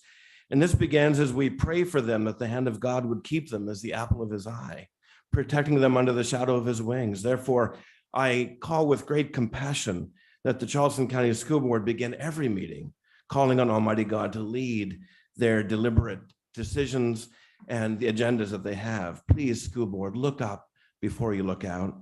But as a pastor, that's exactly what you'd expect me to say. But I also speak as a father of 3 children. My wife is a teacher with the Charleston County School District. And I speak to those who might be agnostic, atheistic, or seekers. Can we all just admit that what is going on in our schools here and around the country isn't working? 6 more people died in Nashville just today. We need something, someone more, and to allow the school board to simply say, God, we can't do it on our own. We need your intervention. How could prayer before school board meetings do anything but help us?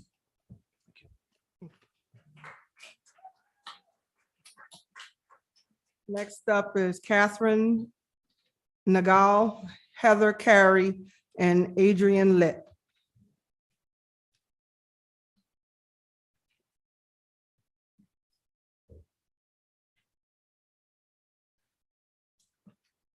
Hello, my name is Cassie Nagel, Catherine Nagel, great-grandmother of Charleston County school students.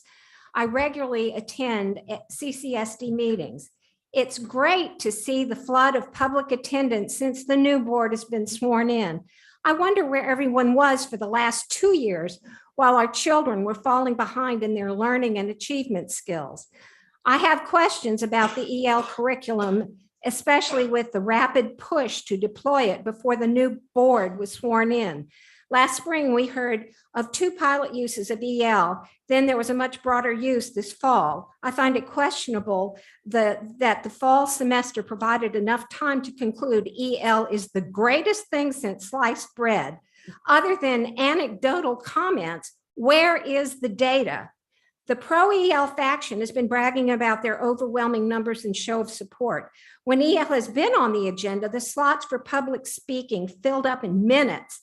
The subsequent large numbers substitutions in those public speakers make this look like an attempt to exclude other opinions. This week, where EL is not on the agenda, now there's room to talk. I'm asking this board to slow down, take your time in implementing what will have long-term consequences for our children. Thank you, Mel.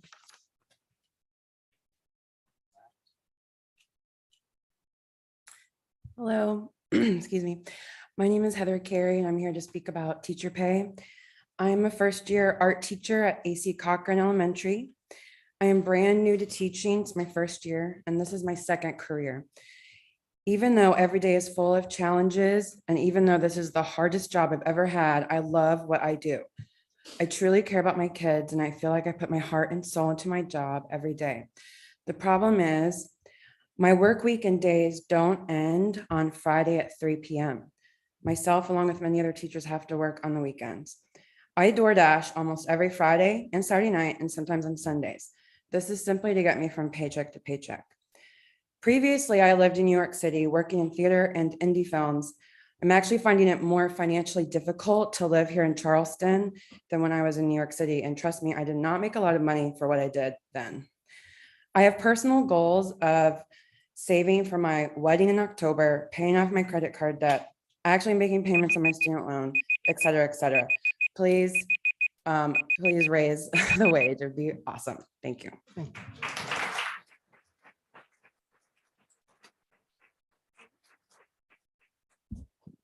Hello, my name is Adrian, and I'm here to discuss some comments I witnessed a board member make at a Moms for Liberty Charleston County chapter meeting on March 16th. This board member said I would never say anything that I wouldn't be okay saying to the public, so I'm doing exactly that. His name is Ed Kelly. Ed Kelly recalled the story. But that's not permissible per the policy that I read. We can't discuss people. Someone already Do you discussed have a people. Well, by name, do you have a topic you'd like to address? Sure. Okay. There was a story that was told that a parent said that his second grade daughter came home from school crying, asking, "Will I turn into a boy?"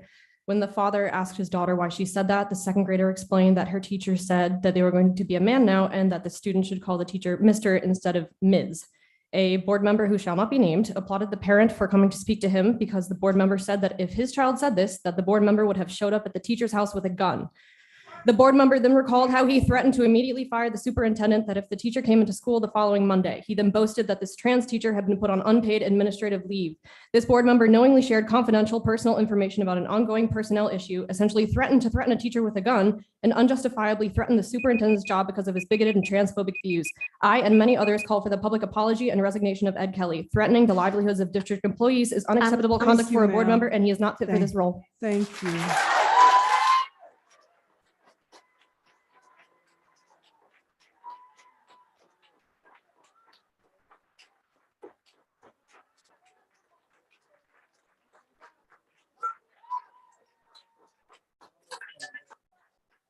Next up is, we have order, please. Thank you.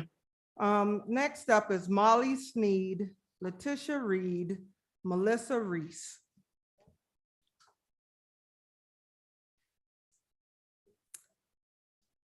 Hi, my name is Molly Sneed. My husband is a full-time teacher. He works 2 additional jobs, typically has a 12-hour workday, close to 14 during football season.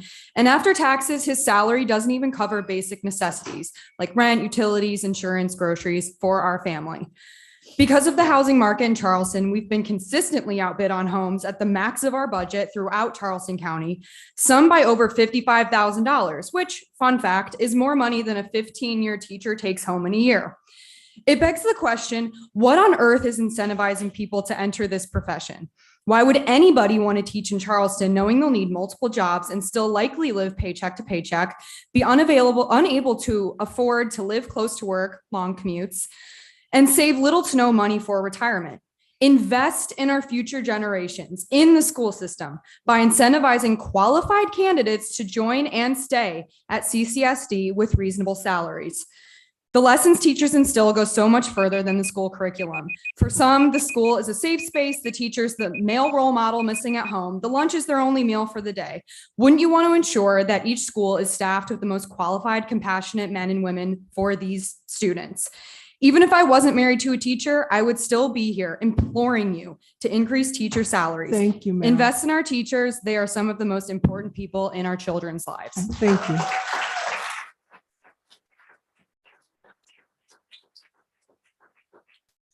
My name is Melissa Reese, and I'm here as a community member of Johns Island. Thank you for your work of listening to the task force on teacher compensation and hearing from teachers. I know it was hard for them to get up and share their personal struggles.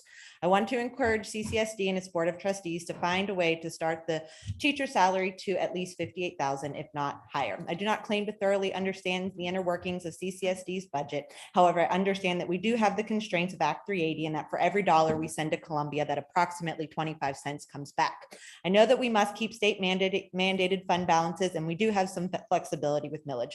Based on that, what I could find for the current budget year, which supported teacher raises, their step increase, and the classified pay raise of $17, the former board chose the revised scenario, which increased the millage to a 6.3 rate, and there was no change in taxes on owner-occupied homes, and that annual taxes on non-owner occupied homes valued at $430,000 would increase by $238.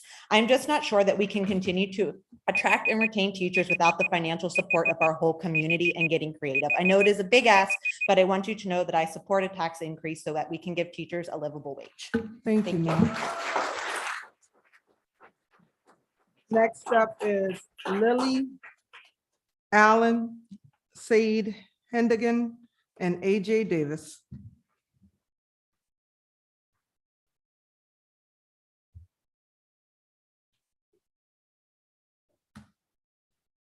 Hello, my name is Lily Allen, and I'm a trauma therapist in Charleston County.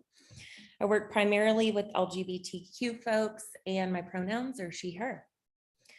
My partner is a non-binary high school English teacher in the CCSD. They have been a teacher for almost 8 years. They're the kindest person I have ever met. They're a dedicated, passionate, and skilled teacher. They deserve to be respected for who they are and their place of work. Their honorific is Mix, not Mr. or Ms. Both inside and outside of the classroom. Even if this school board attempts to erase their identity.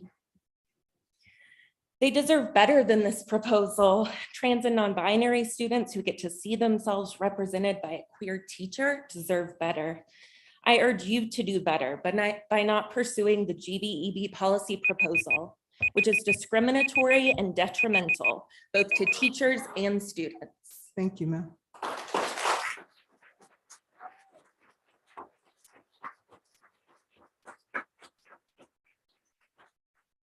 Good evening. My name is Sadie Handigan, and I'm currently a junior at Wando High School, and I use she, her pronouns. I'm here to advocate against GBEB being added into the CCSD School Code of Conduct. In the conduct, the policy would deny any CCSD employees from using their preferred pronouns, deny recognizing student preferred pronouns, and prevent students from discussing sexuality with trusted staff members. Many LGBTQIA students cannot talk to their parents about their sexual preferences or gender identity for fear of not being accepted or simply don't feel comfortable. The policy prevents school counselors from discussing the subject without parental permission. This causes students to forcibly come out to their parents, creating an unsafe environment for those students. This alienation of queer students affects their mental health because they can no longer discuss the root problem with their counselors. Banning staff from discussing sexual choices means that proper sex ed would not be taught in schools. The lack of sex ed puts all students at risk, no matter what their sexual preference is. As a young queer woman, I and my fellow queer peers should not fear going to school because of our sexual preferences or gender identity. I would like to conclude by urging the board not to pass GBEB, and I would like to thank the board chair and board members for the opportunity to be heard today. Thank you.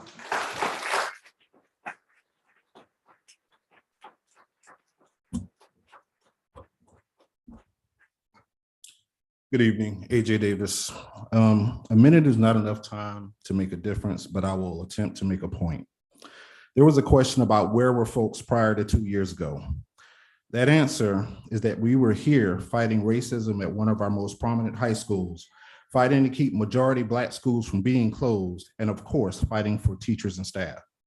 Today, as a Black man, however, I fight for marginalized communities such as the LGBTQIA+ community, of which I have family members, and the students at Burke High School who I see every day are members of.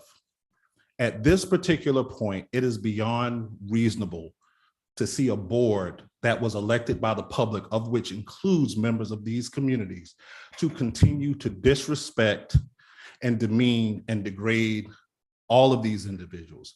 No one, I repeat, no one should have to beg for their own humanity. That's not your job.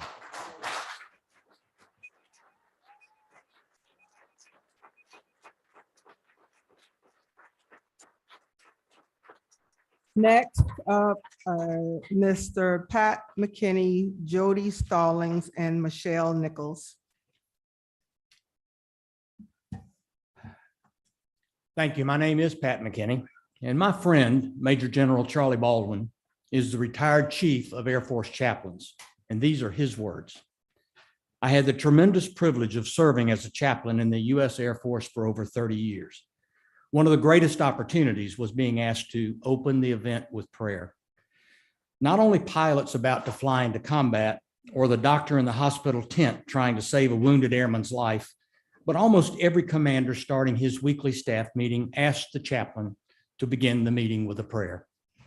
Two of my former military chaplain friends, both Navy admirals, are now serving as chaplain of the Senate and as chaplain of the House of Representatives.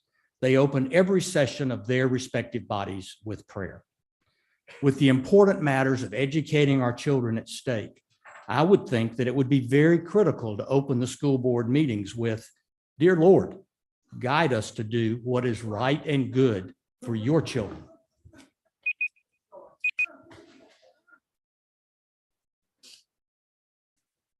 My name is Jody Stallings. I'm a 30-year Charleston County School District educator. When I was 46, it was my 25th year of teaching. And when I looked at the salary schedule, I realized I would never get another raise for my experience for the rest of my career if I taught 100 more years. That's not good, and that is not good for morale. So I applaud the district and the school board for taking up this issue this year and trying to increase the step increases to 40 years. This is a job that takes you to the brink every single day. And I talk to teachers every day who are contemplating retirement. They're just in their 50s. They're in their prime. These are not people who are dragging themselves to school every day, but they're thinking about leaving. So passing this proposal would give them some incentive to keep going, would put them in a better position to have a better retirement, and overall would be good for the morale of teachers in this district. So I encourage you to pass that. Thank you.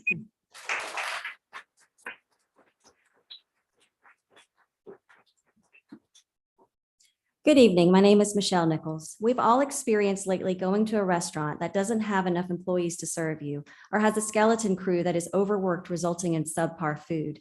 This is what will eventually happen to our schools if we don't do something to make this profession more attractive.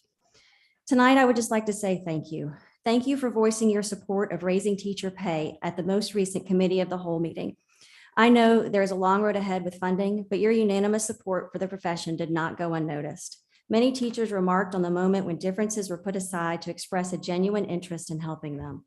It was truly a win for our community, since raising teacher pay is a necessity for the future of CCSD schools. All students deserve an education from more than a skeleton crew. Thank you for your service, and thank you for your support.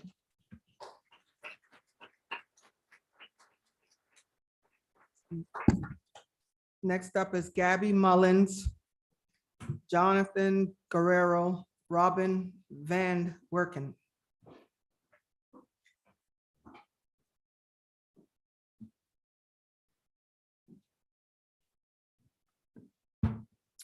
Good evening.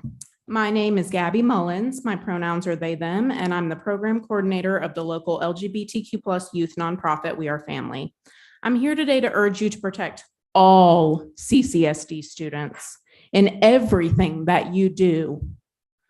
It's a tall order, but as board members, it's your civic duty.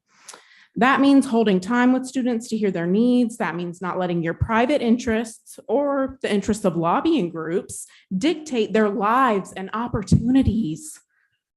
Every student has the right to feel seen and heard, whether they are white, Black, Christian, Muslim, gay, trans, disabled, poor, or any other lived experience.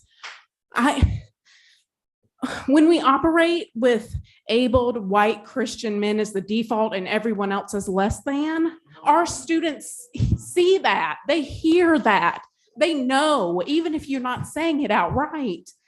When we pray a Christian prayer before the start of every board meeting in a public forum, that's about dominance. That's not about communing with the Lord. I am here today to tell you that every student matters and deserves to exist. Thank you. They ma'am. are our future and we can't leave them out of the conversation. We can't make them feel silenced. Thank you. If they're anything other than a cis white man, over 4,000 students, teachers, and parents agree with me and have signed a petition. Thank you. Thank you. And I just want to end with one thing. Matthew chapter 25. Truly, I tell you, whatever you did not do for one of the least of these, you did not do for me. Thank you. Thank you.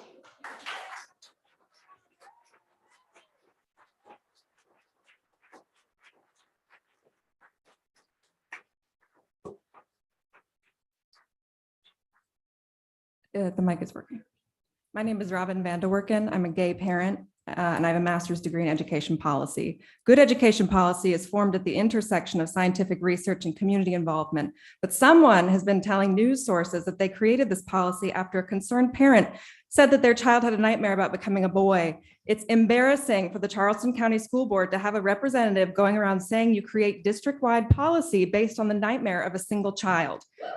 I argue that this policy should be thrown out immediately because of misleading statements in its preamble by its originator. You state that this policy is simply the preemptive implementation of proposed state bills. However, no bills on the South Carolina docket discuss the prohibition of conversations about gender or sexual orientation. Not one single bill uses the phrase preferred pronouns. And while you fail to specify in your preamble, you told Live News 5 that the bill in question was H3485. The singular instance where this bill mentions gender or sexual orientation is when it states that the school board, quote, in consultation with parents, end quote, must develop an opt-out policy for parents when those topics are discussed in the curriculum. And that is not a conversation ban. All right, thank you, ma'am. The last three speakers are Donna Moore, Stephanie McMillan, and Stacy Gregory.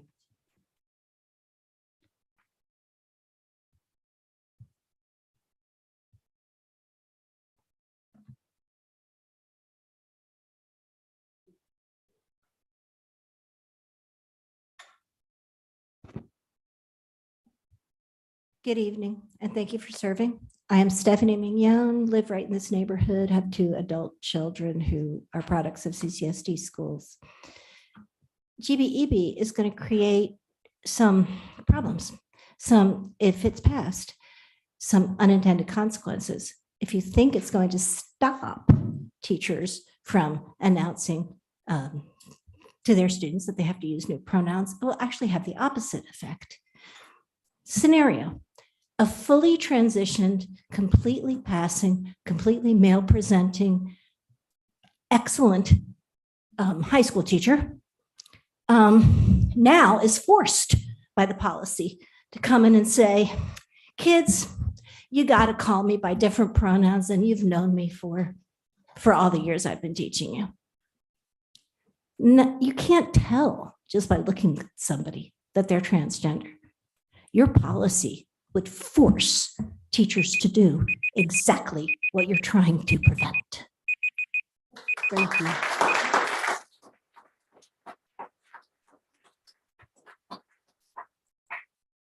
Hi, my name is Stacy Gregory, and I'm a parent in District 2 of 3 kids.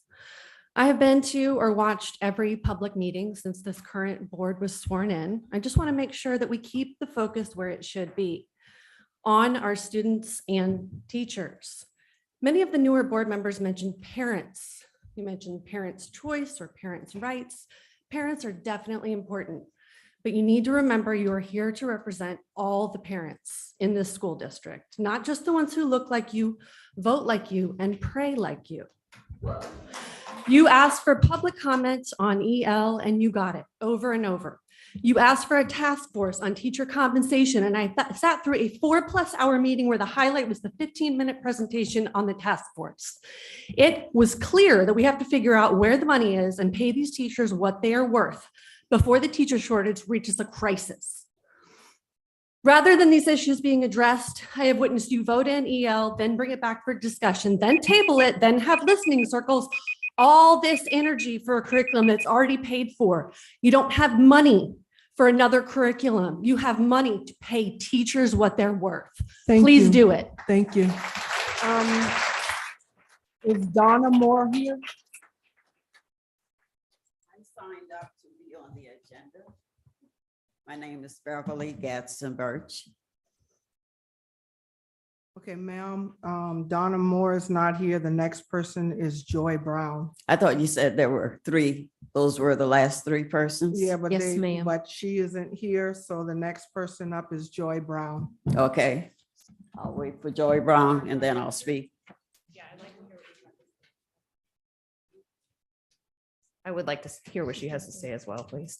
My name is Joy Brown. I'm a CCSD parent. I am here for a few reasons. First thing, pay our teachers. Hard stop. Pay our teachers. And board members, you are, per policy BCA, tasked with placing children's interests above partisan or other political interests. Last meeting, Mr. Kelly mentioned that the superintendent works for you. Well, I'm here to say you work for us, your constituents. You are hearing parents, teachers, reverends, community members, and students request the following. Stop using the policy manual as your own personal vendetta. Stop with your political distractions and focus on our students. Stop discriminating and waging war against our LGBTQ students and teachers. And please be professional and respectful to all of our voices and do better. Thank you.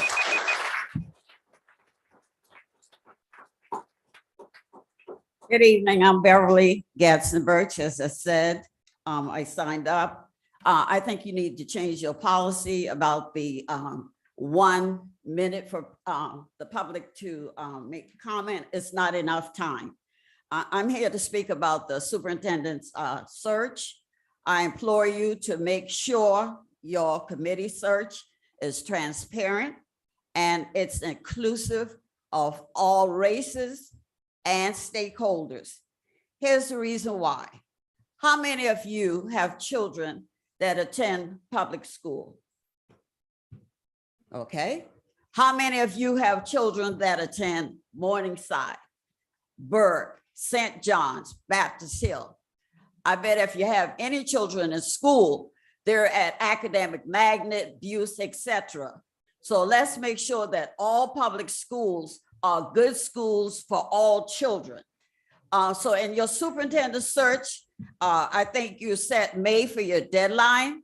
You need to extend that. There's no way, not unless you have someone already in mind. Also, you see this? This paper was written 32 years ago by me. I wrote for Charleston Chronicle, and it was why Johnny couldn't read. Guess what? Johnny still can't read. And you're putting aside the EL program you're talking about. Johnny is finally making some progress, and now you want to go back to something else. So we're not going to stand for that. EL is the program that's working. Let it work. Each time a new superintendent comes in, you Thank you, ma'am. change your, don't Thank you. interrupt me. Yes, ma'am, but we Don't want to be interrupt me. respectful of Each everyone's time a time. superintendent Thank you, comes in, ma'am. you Thank you. change the agenda. Let's do what's right for all kids and stop discriminating. Thank you, ma'am. Okay, that was the last, that was the last public comment, sir. I appreciate that, but that was the last. We actually had 31 people speak, and it is over the time limit. We thank you and we appreciate you, but we have to go on to online comments. We had 120 online comments, written comments, And teacher compensation was 24. Policy GBEB was 32. Academic calendar was 3. Policy BC prayer had 43. Board member conduct 13. School librarian inequality 2. Legal counsel 1 and miscellaneous 2 for a total of 120 comments. Thank you. Ms. May, Position of prayer before the board meeting. Prayer is supposed to be sincere. Jesus' harshest criticism in all of the New Testament is hypocrisy. It is hypocritical for you to ask for prayer and then do everything against the work of Jesus when you convene the meeting. You would not stand for this, and you're using Jesus as a prop. I refuse as a pastor to allow you to prop my Jesus. You cannot get away with it because you don't do justice, you don't respect us, and you don't respect our children, and you use your politics to beat up on folk. You ought to be called out, and since some folk can't call out because you pay them, you pay me nothing, not even attention. So I can't even pay you. Thank you. You're not going to do that. If you're going to pray, mean it, or quit faking prayer, because God is offended. And he said to Jeremiah, those prophets I did not send. They do not represent me. They represent themselves. Jesus said that the harshest criticism he had were for the religious leaders who prophesied without truth. Thank you. Without justice. We ask you to stop all of this charade that you're so holy and Christian and love the Lord. Ain't no love. Thank you, Reverend Rivers. We're thank you. We're obligated to go on to item 4, audit and finance. Mr. Grabowski will introduce Ms. Carlin, who will then introduce her 2 presenters.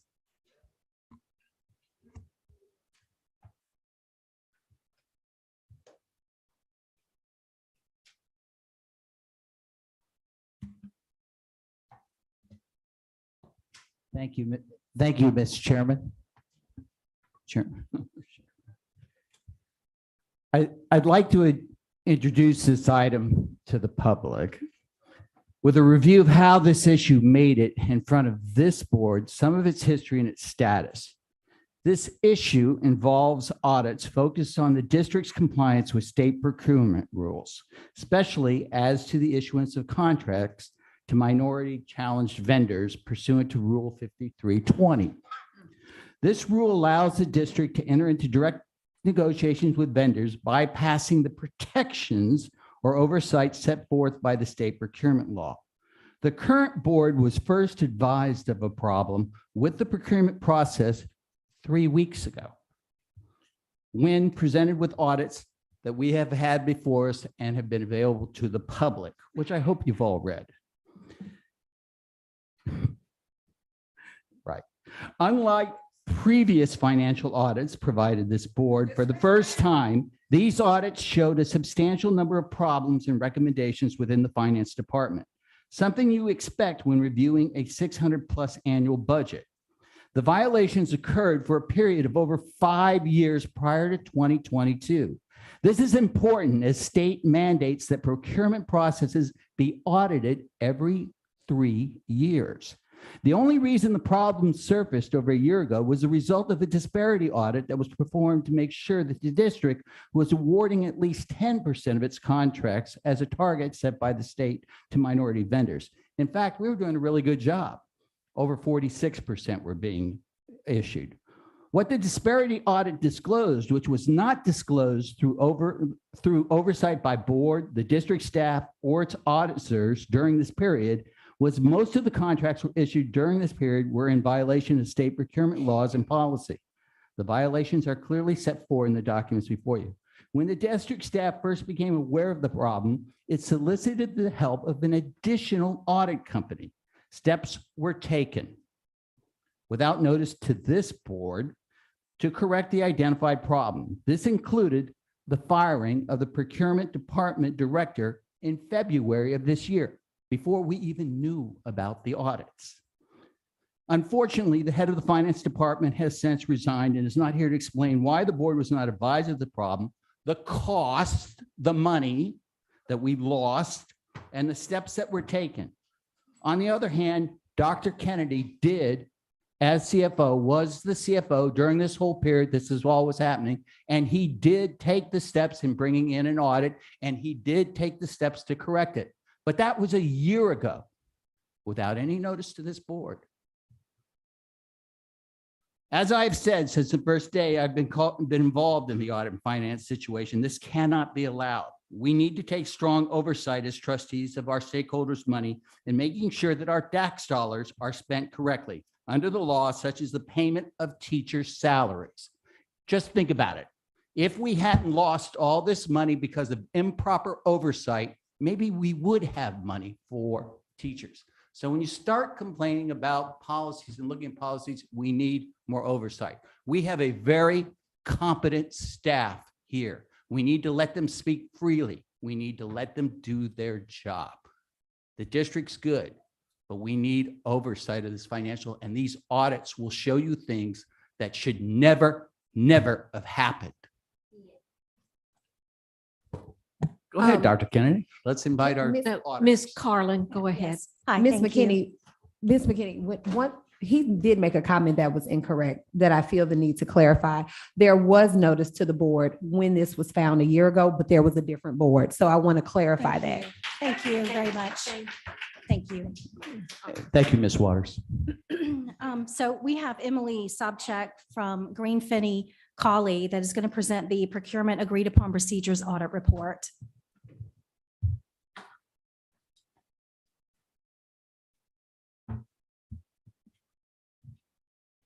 Good evening. My name is Emily Sobchak. I am with Green Finney Colley, and we have performed the financial statement audit for fiscal 2021 and fiscal 2022.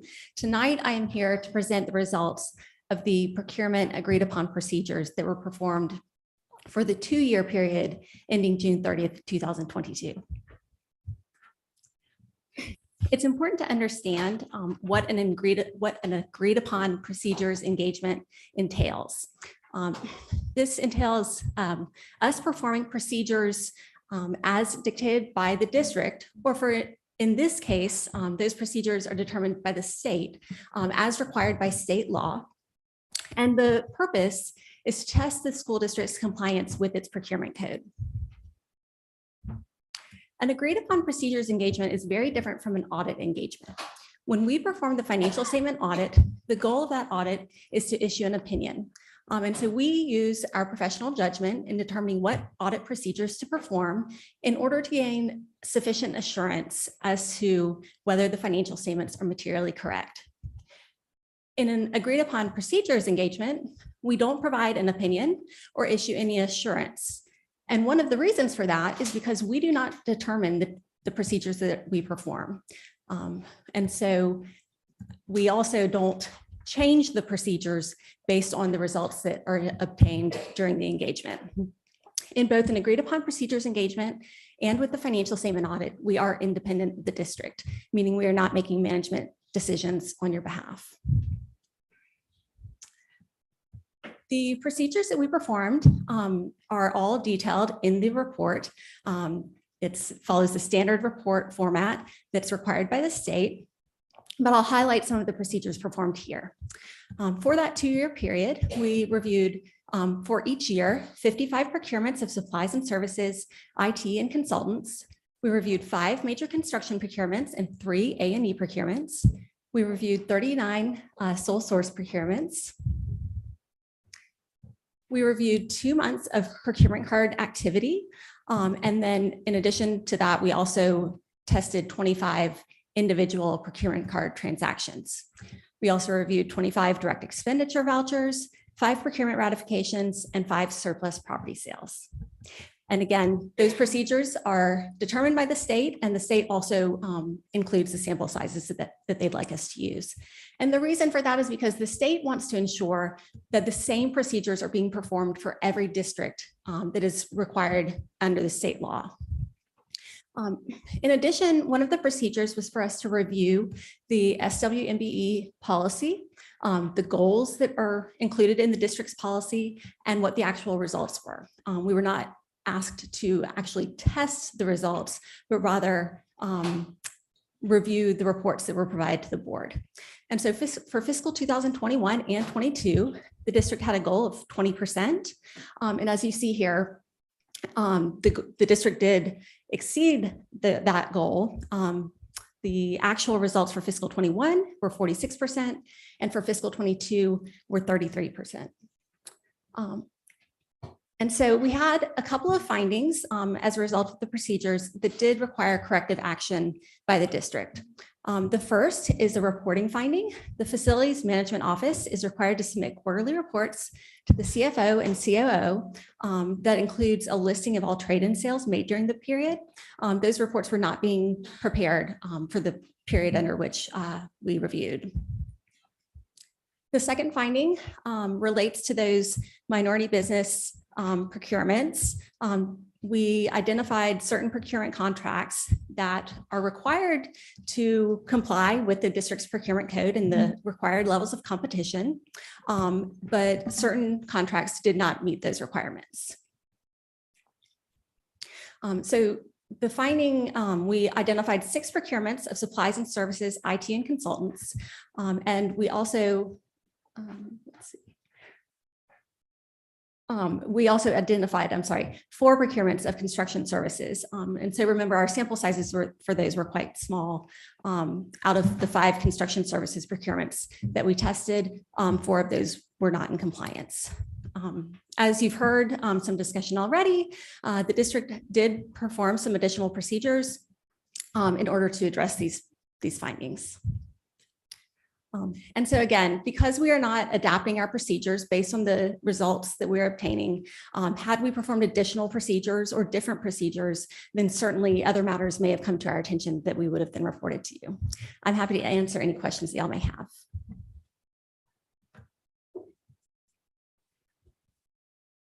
Any questions, Mr. Grabowski? I will abstain. I'll Okay, pass on. Mr. Kelly? Ms. Waters? No, but I may make a statement later. Okay. When we come around another time. Ms. Bailey? No, ma'am. I do not. Ms. Watley? Not at this time. Mr. Calhoun? Not yet. I'm coming to it. All right. Ms. Roberson? Yes. Can you go back to explain the agreed upon procedures? You said you weren't looking for anything that falls under that category? Right here on your slide, this says audit and then agreed upon procedures. No opinion or assurance is provided. Procedures performed or determined by the SFAA and the GFCLLPs independent of the school district. That's correct. So in an agreed upon procedures engagement, we are told what procedures to perform. And so in this case, for the procurement procedures, the state identifies what procedures they would like us to perform when we're doing these procedures for the district. Okay, so and if you don't look at so the state is telling you not to look at the agreed upon procedures, so there actually could be some issues with different departments that's working together if the agreed upon procedures aren't Covering those. Yes, that's Okay. accurate. Dr. Temple? Well, I'm just wondering with this audit, what recommendations do you have for the district?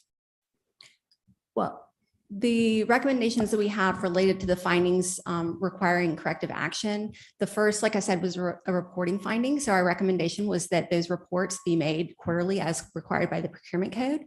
And the second was related to procurement contracts that were not being properly procured, that were not complying with the district, with the required levels of competition. And so our recommendation would be to put additional controls in place to ensure that all contracts that are negotiated by the district are done so in accordance with the procurement code. And when would you audit that these procedures have been put in place?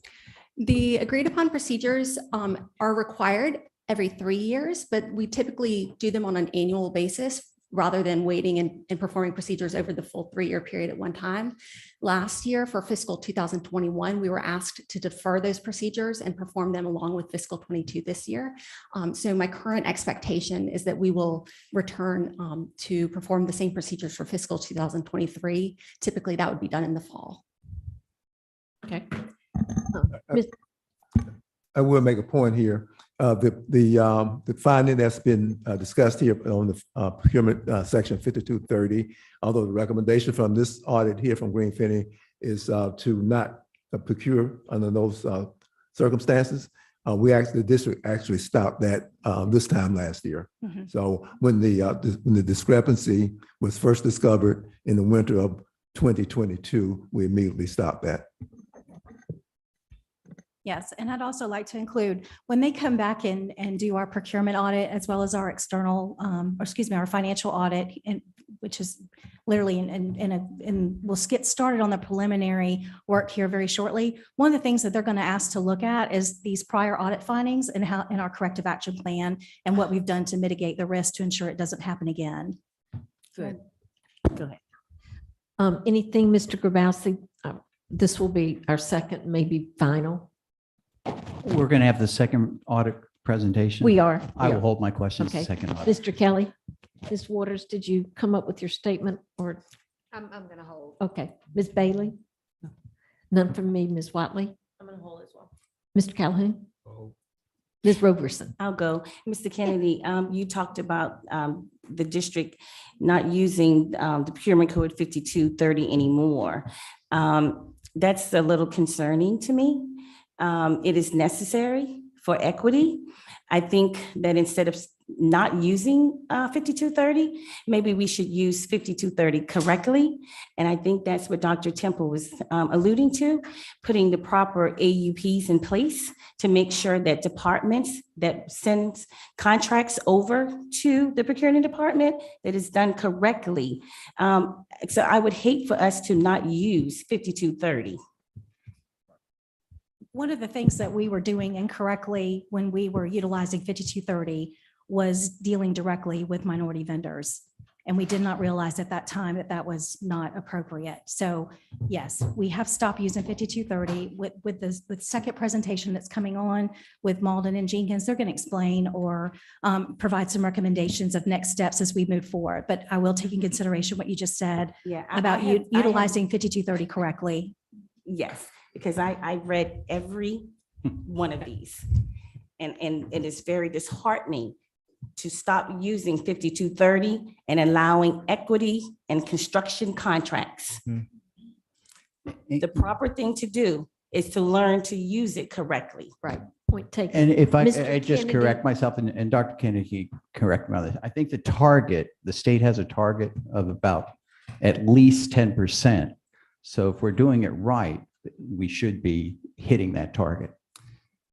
So, if not higher. So the intent is not, it's not to cease doing work with minority firms, SWMB firms.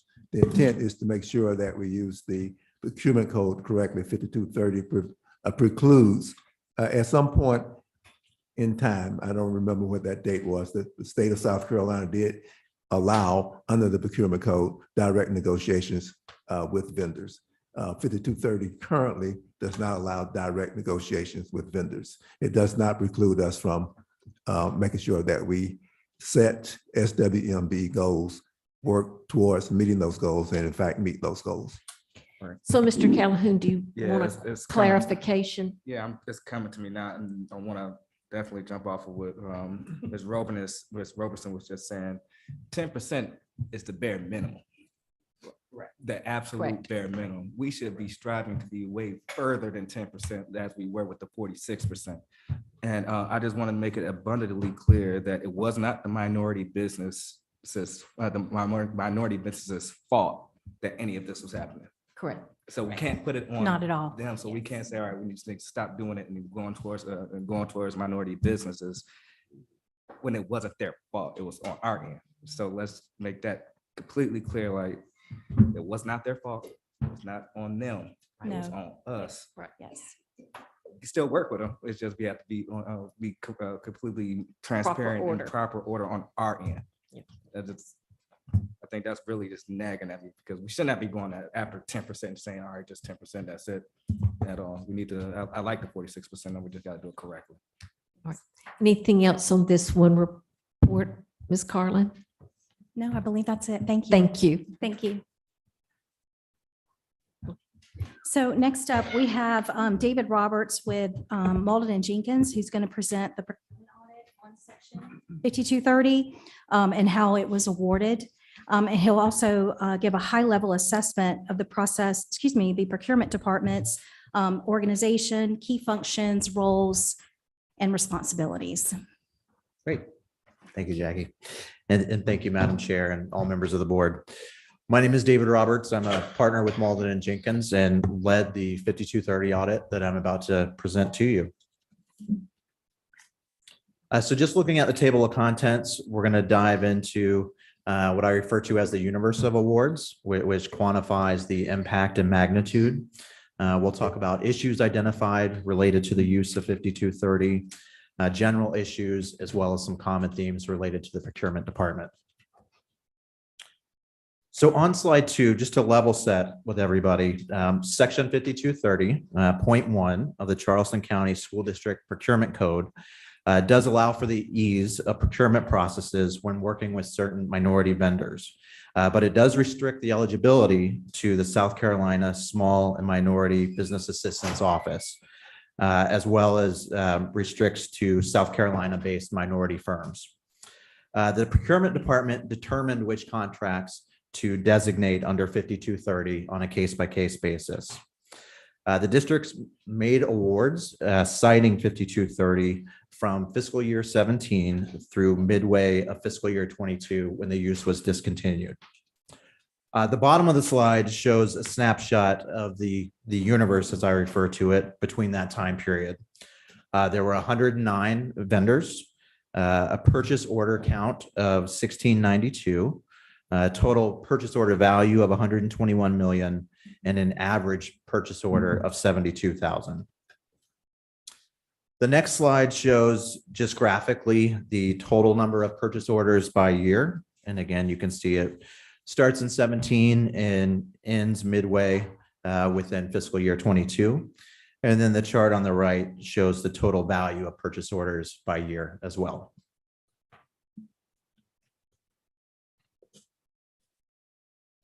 So we chose to focus our analysis on fiscal year 17 through 21 as they were complete years. So we did in-depth research and detailed system analysis of the 1,434 purchase orders that were issued in that time period. The total original order value for those was 90 million. And there was an average value per PO just under 63,000. Within that universe, there were a total of 539 change orders that were applied to those purchase orders.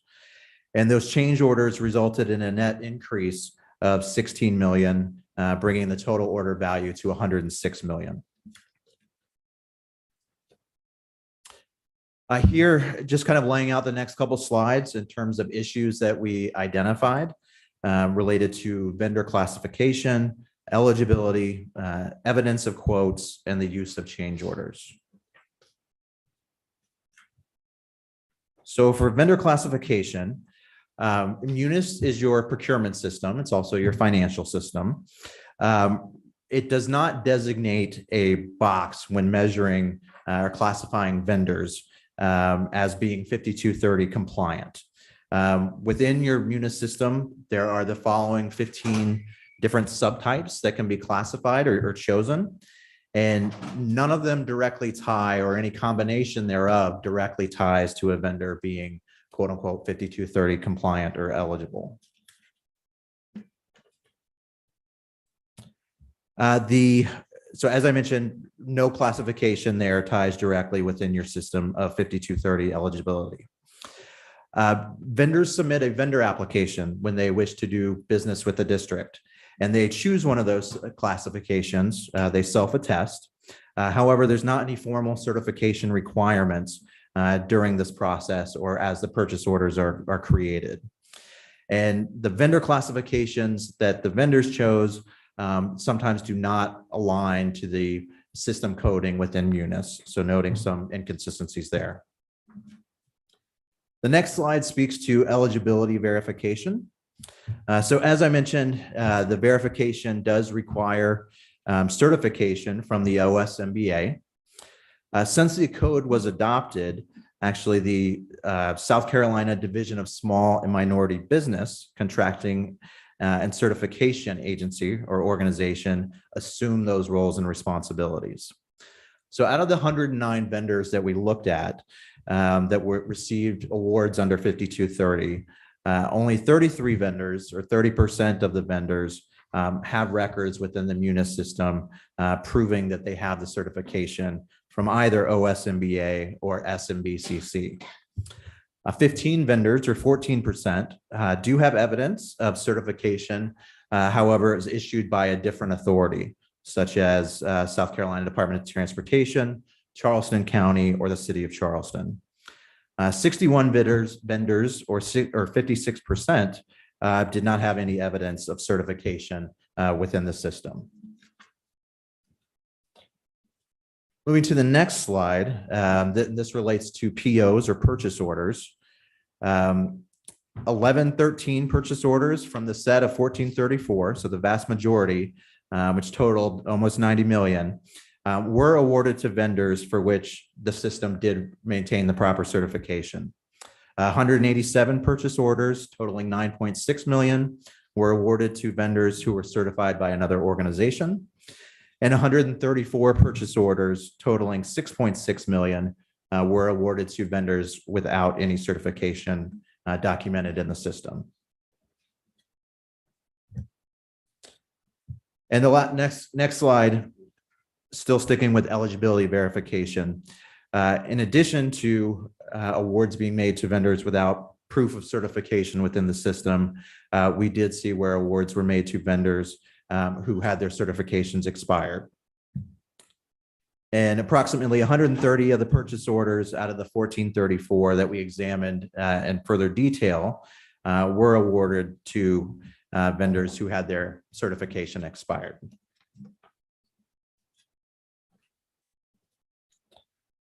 Moving on to issue C, related to inconsistent evidence of quotes.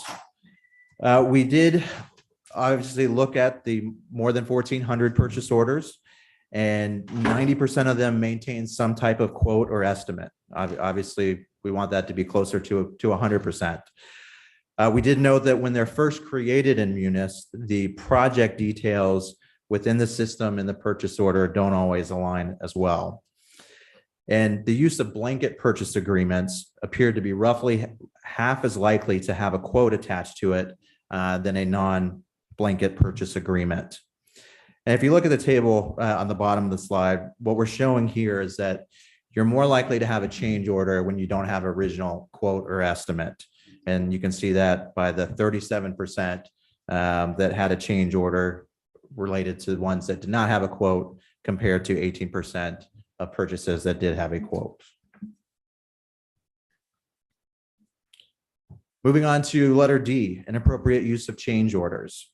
There were 539 change orders applied to the 1434 purchase orders, again, adding approximately 16 million to the original value.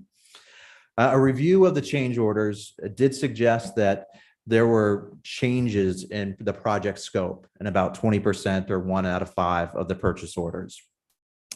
The department used change orders on 5230 purchases to award vendors additional phases of ongoing work and waiting until increased funding became available. And basically the documentation, as I'll kind of wrap up with key points in the next couple of slides, is that certainly the documentation is inconsistent and certainly lacking in areas.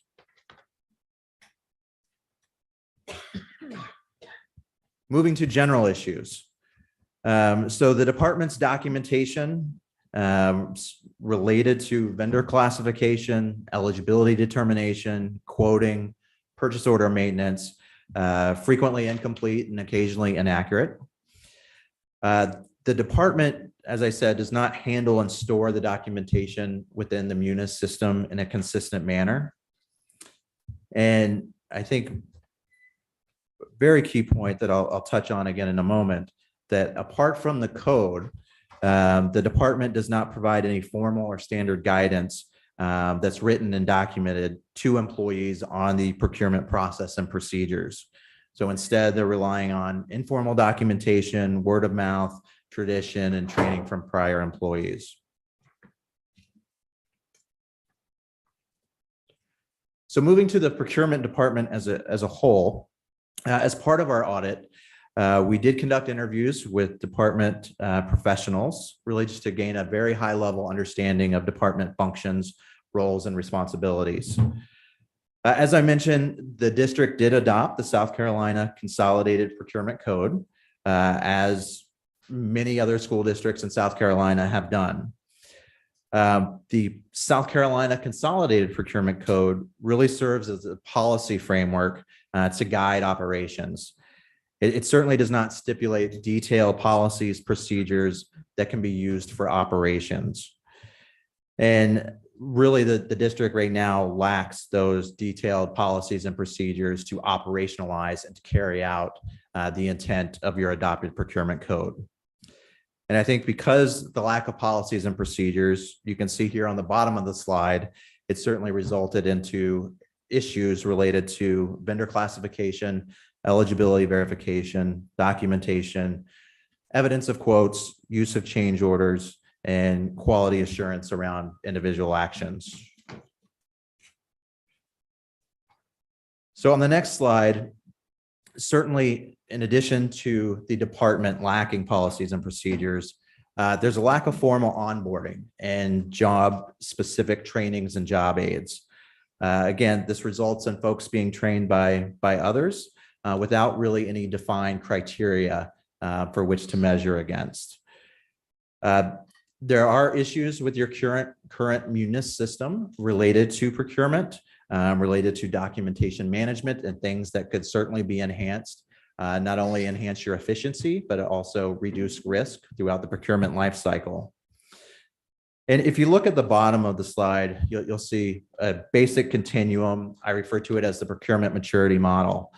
And as procurement departments evolve, I see them going through these three lenses. The first is compliance. That's a basic tenet and a must of any procurement department.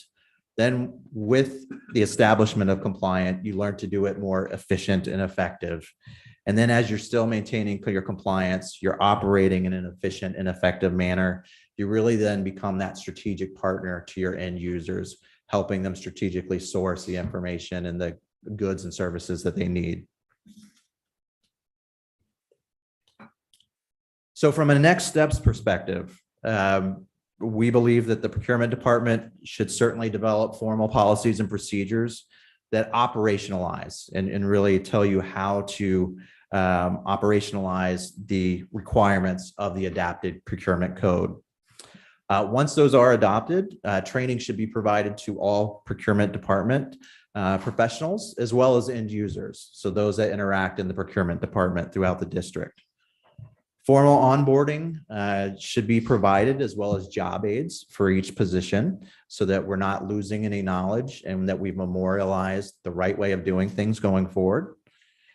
And the department and the district should evaluate opportunities to either enhance or supplement its current procurement system.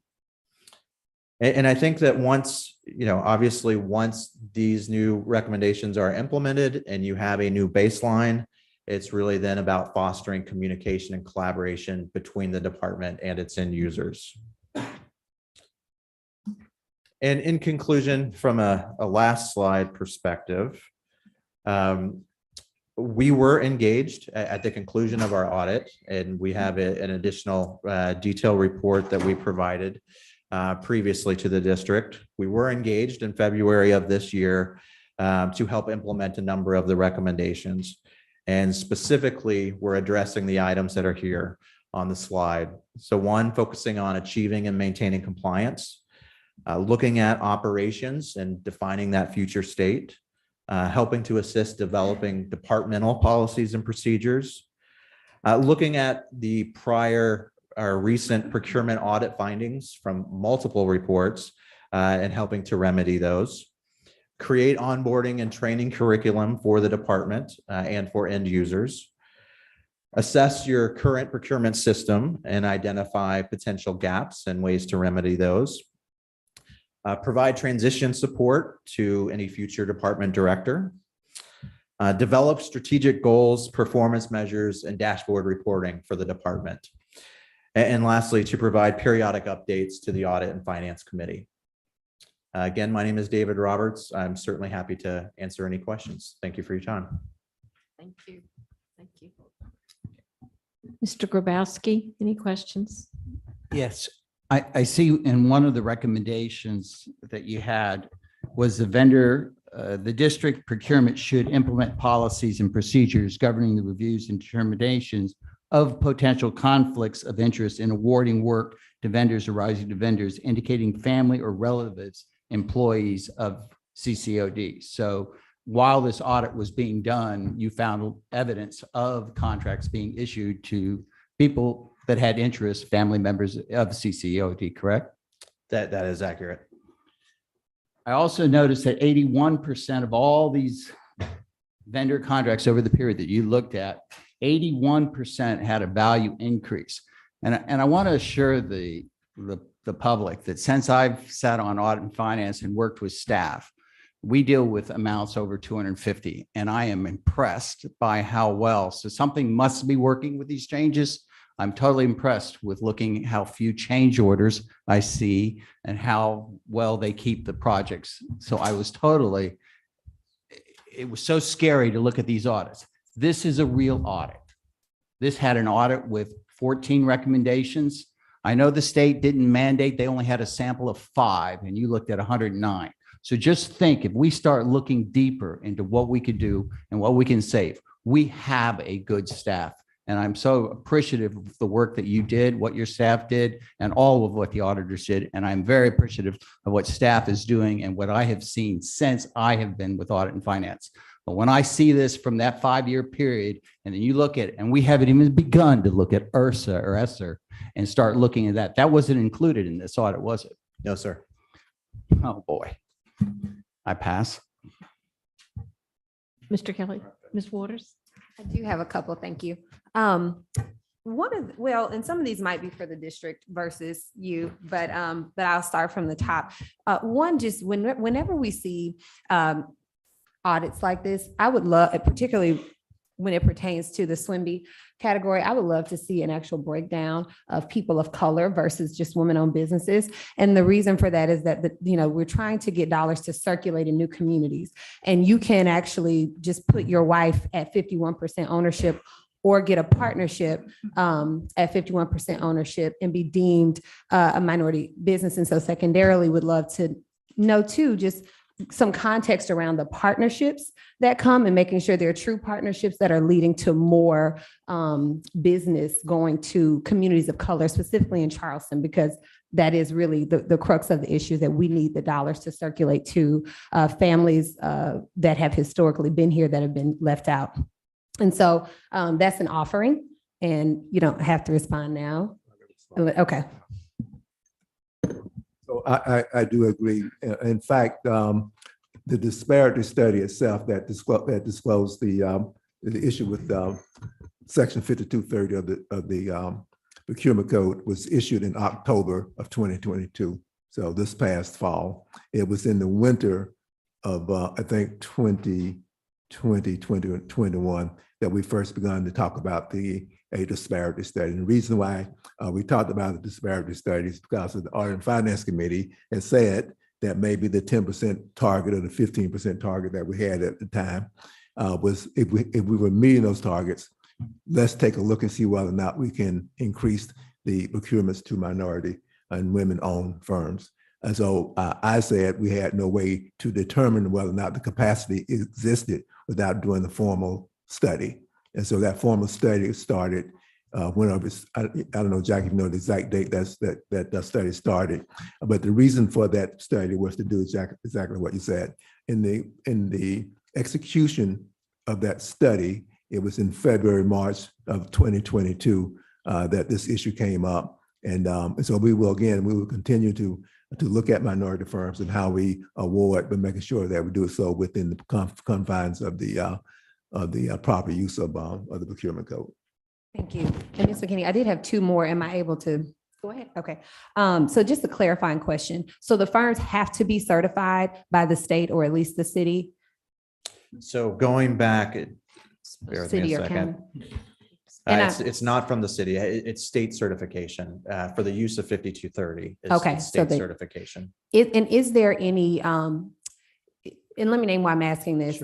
These certifications, I used to work in supply chain in this space. These certifications can be costly and also require management, and lots of small businesses don't actually have the staff or capacity to stay on top of these things. And so I'm wondering, are there other codes outside of, this one that would allow firms that don't hold certification but have done business? Because I noticed there were somewhere like 16 firms that had been awarded but weren't certified. Will they just be kicked out? Will there be some sort of help for them to get certified, or is there another opportunity for them to participate under a different code?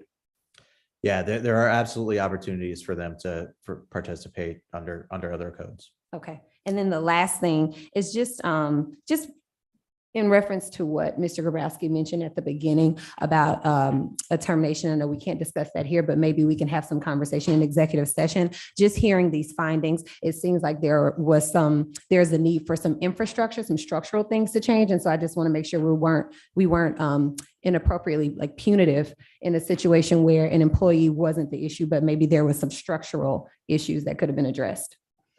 Thank you. Ms. Bailey? No. Ms. Watley? I have a few things, but I have a number of things I'm thinking about. Some of it I'll just hold on, but who initiated getting another outside firm, your firm specifically, and why? What was it that showed cause for concern to get an additional audit in addition? Yeah, so that was done by Ms. Shauna Williams and me, the prior CFO. So if you, on the evening of the 19th of this month, I sent a document to all of the board members and to all of the Audit and Finance Committee members. And I laid out exactly what that, how we got where we were and what the process was when we discovered the error. So much like we did when we had back in fiscal year 15, when we had $18 million financial loss, there was a firm that identified that loss. The district hired another firm to do an audit, they call it a forensic audit, to determine exactly what led to that situation where we had the $18 million loss. So with the disparity study, the Miller 3 firm, that firm identified the problem. We then contracted with Malden and Jenkins to explore exactly what led to the problem. And that's what's being presented to, what has been presented to the board tonight. And as Mr. Roberts indicated, we've also contracted with the same firm, Malden and Jenkins, to handle the recommendations that he presented on the last slide. Okay, my next question then, in reading the detailed audit, not just what the presentation had, it mentioned that procurement law had been broken as well as FOIA law had been broken. What steps are being taken to correct this and ensure that it doesn't happen in the future? Yeah, again, if you take a look at the document that I sent out on the 19th, it was in February of 2022. I remember the exact date, February 24th, I think, that the issue was discovered. We immediately, within a week or two, reached out to the procurement department. We met with, not met with them, but via Zoom or telephone. So we met with several entities in the state of South Carolina around the issue. We contracted with an outside legal firm to make sure we knew how to ratify the contracts that had been issued under 5230. So that's all laid out. So we've gone through those processes, and we've again, as I indicated a couple of times earlier, we're no longer awarding contracts in violation of 5230. So we have changed those processes. So I have two more questions. Another thing that was in the detailed audit was there were a number of the contracts that were awarded that didn't check conflict of interest box. And I know you're saying that you're suspending 5230 for now. Going forward, do you have a plan to correct that? So as Mr. Roberts indicated that our finance and procurement system, Munis, that has some challenges to it. And one of the things that they are going to be looking at, Marlon and Jenkins will be looking at how we can, and he stated this, how we might be able to enhance that software and make sure that we're able to capture those things that we need to be capturing within the system. Okay, and then my final question for now is, can we also use this firm to audit the ESSER funds? Oh, well, I mean, I'm not able to provide an answer to that tonight. Thank you. Mr. Calhoun? Yes. Excuse me. Yes. For the COs, where did we see the most change orders taking place, and like what category were they in? Were they like for the certified OSMBAs, or were they non-certified? Where were the most change orders taking place throughout the audit? So most of the change orders related to construction project as well as project maintenance. Those were the main areas. I can answer your second question. I would just have to go back and look at more detail, but I'm certainly happy to provide that directly to you, sir. Right, and I probably should, before I went to say that have my first question in the other presentation. Well, go ahead if you have one no, more. I just want to get a clarification. So we basically have a system with 5230 put in place to create equity for minority-owned businesses. And then we had a loophole that people were able to come in and basically pimp out this system, correct? So 5230 is a state code, and it is meant to, as I interpret it, I'm not an attorney, to enhance the ease of process for doing business with minority firms. Right. Yes, sir. So there was a loophole that people were able to come in and exploit to make it now even harder on these businesses who actually need it. Yeah, I think that's the part that we want to always bring equity into these things, but I guess we have put the systems and the infrastructure in place, as Ms. Waters said, so we can actually make it equitable. So that's brings me to my last question. With the Munis system, were we just paying for a lower level of the system that we need to now put more money into the system, the actual procurement system? I mean, obviously, there are multiple financial and procurement and contract systems across the country. This particular system, Munis, has been in place, I think, well over 20 years. So it's been well developed, and a lot of school districts across the country use it. And we certainly, as part of the work that Marlon and Jenkins will be doing, take a look at the viability of maintaining that system going forward versus potentially enhancing it. Yes, sir. Yeah, I think we'll be able to answer that question in detail, I would say within several weeks. We want to, make sure that you're getting what you're paying for.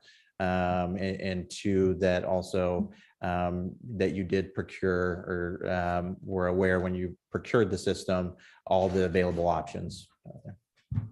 Thank you. Thank you. Ms. Roberson? Thank you. I want to start by first echoing what Ms. Waters said, because after my detailed review of everything that was presented to us, I hope that not one person took responsibility for this. Because looking at this is from what I got from my reviews. And I have a couple of questions for you, but I'm going to preface these questions with statements. I'm going to be the voice of the procurement department, okay? It seems to me that the problems ended up with the procurement department, but I don't necessarily think that the problems began in the procurement department, if that makes sense.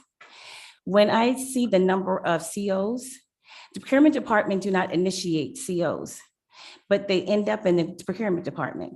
And if you said that the majority of the COs were construction capital projects or the capital maintenance, then my question to you is, did you talk to the procurement officers for capital projects and capital maintenance?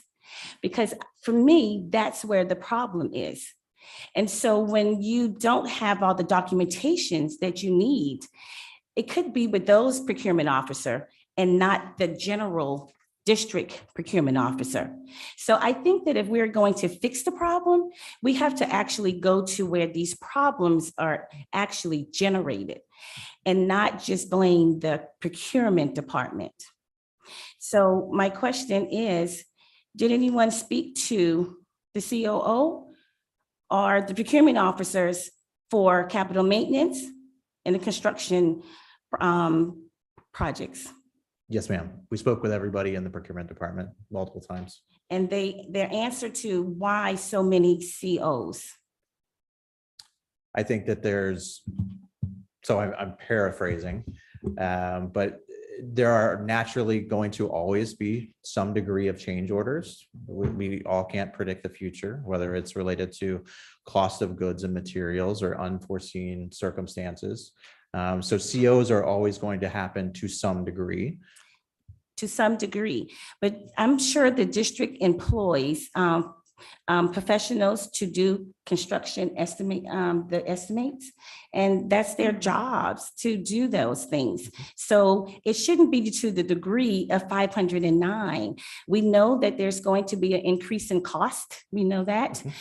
We know that the general things normally happen, but when we get to a certain amount, and I'm sure, again, like I said, I hope not one person took the blame for this, because you stated, and thank you for saying it, there's no SOPs. There's no standard operating procedures. So things are just being hodgepodge, and then it falls on the procurement department, and that's not fair. And so I am going to be the voice for the procurement department this evening. And those individuals and those departments that had contracts that generated outside of the procurement department, but was not initiated in the procurement department, they take some blame in this whole process as well. I will speak to Munis. It's an outdated system. It does not align with vendor management, contract management, procurement cards, all of those things. So we are looking at a procurement department as a whole when you have different things that did not work. And I refuse to believe that the procurement department and all of the individuals that work in that department did not say this to somebody. The disparity studies found it. I'm sure there were risk assessments done as well. And so again, we have to put the fair share of responsibility on outside departments as well. And I would end it with, I hope that one person did not take the fall for this without going into personnel issues. Thank you. Dr. Temple? Yes, thank you. I'm glad we're having this discussion about this audit, and I think that we've expressed well our concern about equity in procurement practices. As someone who worked with purchase orders and in a very big organization, I am pleased that that you've identified, and I hope that we're working on having the training available for individuals to know how to do this, because it is a complicated process. And there are lots of people who generate purchase orders throughout an organization that is this huge. And I can say I was one of those Munis users over 20 years ago. So I bet there's something better and newer right now. Thank you. So thank you. Do we need to start again, Mr. Grabowski? Just short for clarification, I have no clue why the person who was head of the Department of Procurement was let go. I have no clue. But this is why we need oversight. We really need oversight to make sure that the right people are qualifying, the right groups are, minorities, that we don't have people that are gaming us on the minority classification. That is critical. I couldn't agree with you more on that, to answer Mrs. Waters' question, but that's why you have oversight. And also, I'm happy to hear that this process is set up so that when they do file for it, we get what we pay for. I mean, there's no question that that's what we were looking. Nobody's going out and saying that these vendors didn't. But because of the process, we just didn't have a clue of what was happening. And that's what we have to change. And that's why we need oversight. Thank you. Mr. Kelly, anything? Ms. Waters, Ms. Bailey? I have a question. What would it cost to update this minus system or find a better system to do procurement? So I think that's one of the things that we're going to be working on, and we can report back to you. Part of it, again, may be fully understanding, did the district not purchase the latest and greatest at the time? What technology is available now from Munis and potentially others? So we can absolutely provide that information to you in the coming weeks. Thank you. Anything else, Mr. Kelly? Ms. Roberson, Ms. Dr. Temple? Thank you so very Thank you, much. ma'am. Ms. Carlin, do you want to close with anything? Yeah, that concludes the presentation for the 5230. Thank you. We will now move on to item 5A. Is there a motion? I move to go into executive session. Pardon me? I move to go into executive session. Thank you. Motion from Mr. Calhoun. Is there a second? A second. Second from Ms. Watley. Any discussion? Please vote and confirm your vote.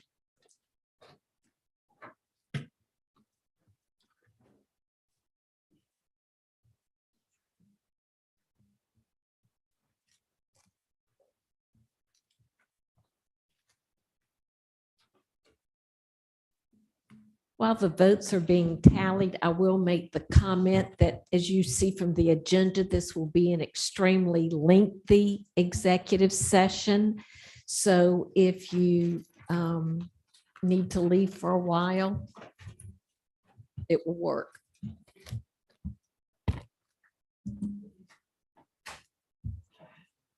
And the motion passes. Thank you.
Item 7A, is there a motion to reconvene open I'm- session? I move to reconvene.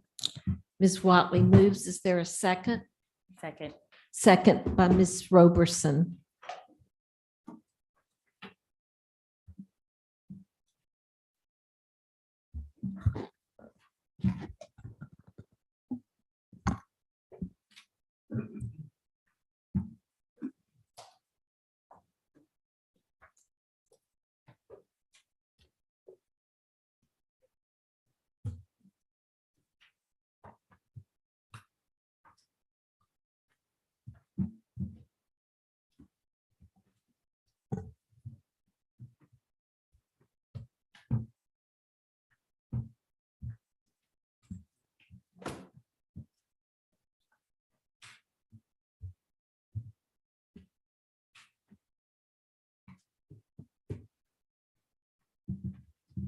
I have to get a new system.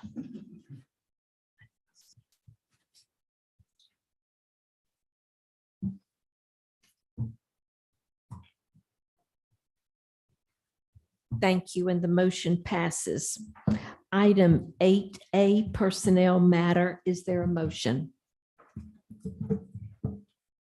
Is there a motion to approve the forwarding of a formal complaint to the South Carolina Department of Education related to the attached contract teacher? I second.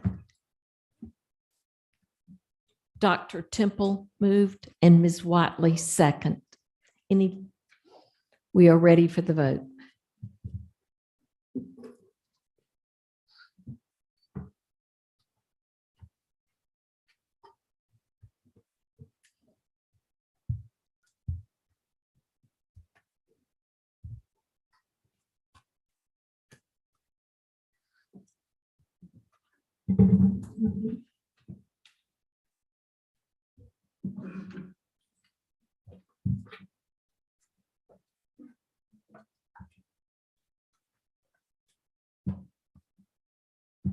And the motion passes. 8B, out of county transfer request. Is there a motion? Yes, I move that, excuse me. I move that the student be allowed to enroll as an out-of-county resident and for the remaining of this school year, the 2022. Is there a second? Ms. Waters seconds. Please cast your vote.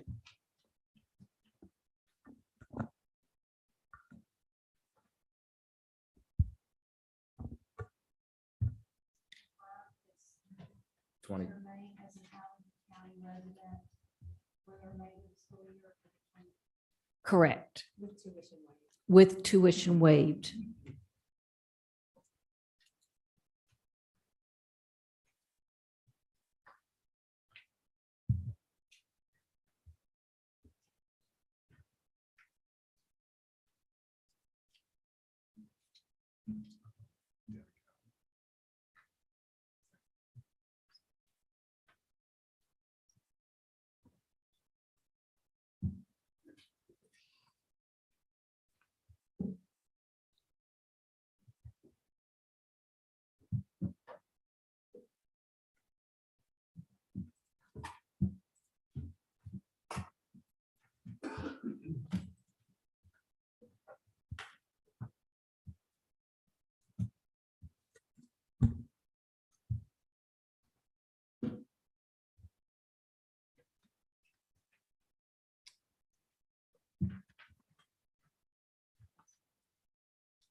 It's not showing, but the motion passes. Thank you. 8C, out of county transfer request. Is there a motion? I move that the student be allowed to remain enrolled as an out-of-county resident for the remainder of this 2022-2023 school year with tuition waived. Is there a second? A second. Ms. Bailey seconds.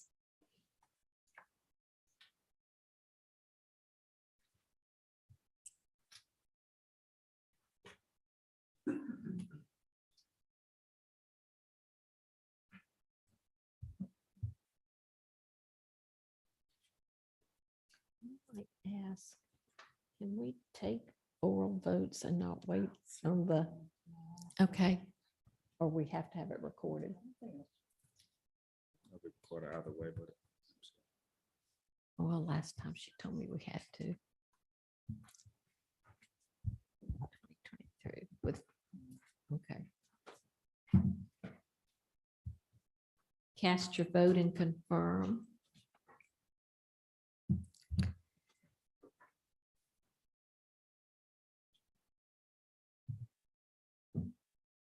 And the motion passes. 8D, foreign exchange student request. Is there a motion? I move that we deny the request to enroll at Lucy Beckham and offer an opportunity to attend any available high school in the district.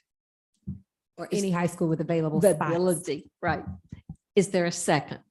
A second. Ms. Watley seconds. Would you like that motion repeated?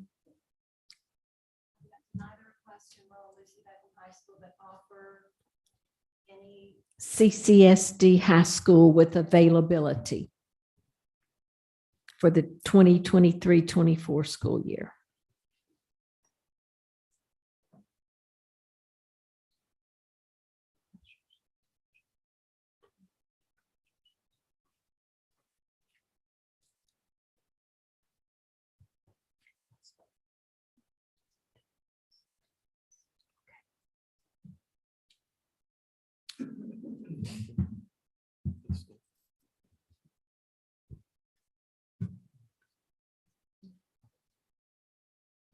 If it doesn't come up, we're happy to take a or vote.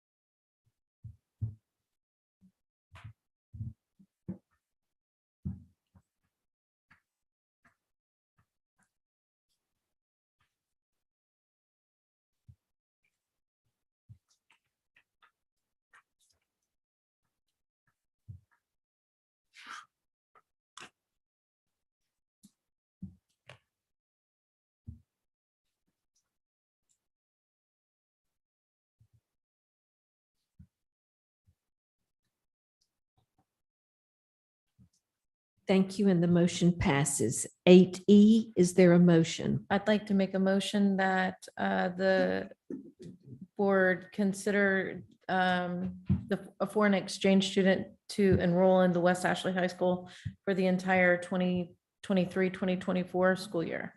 Is there a second? A second. Ms. Bailey seconds. Please cast and confirm your vote.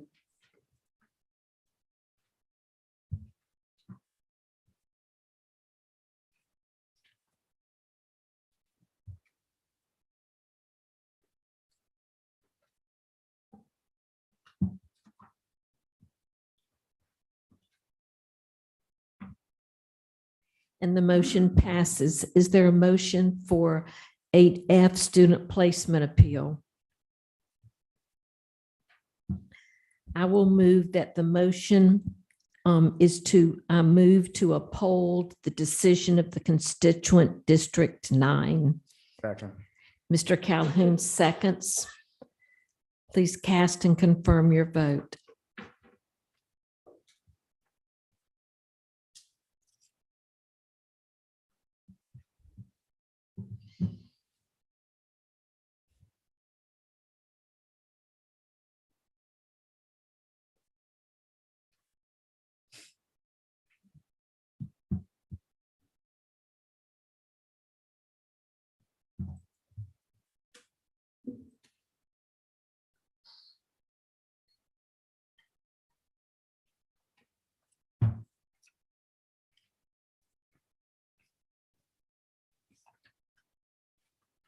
And the motion passes.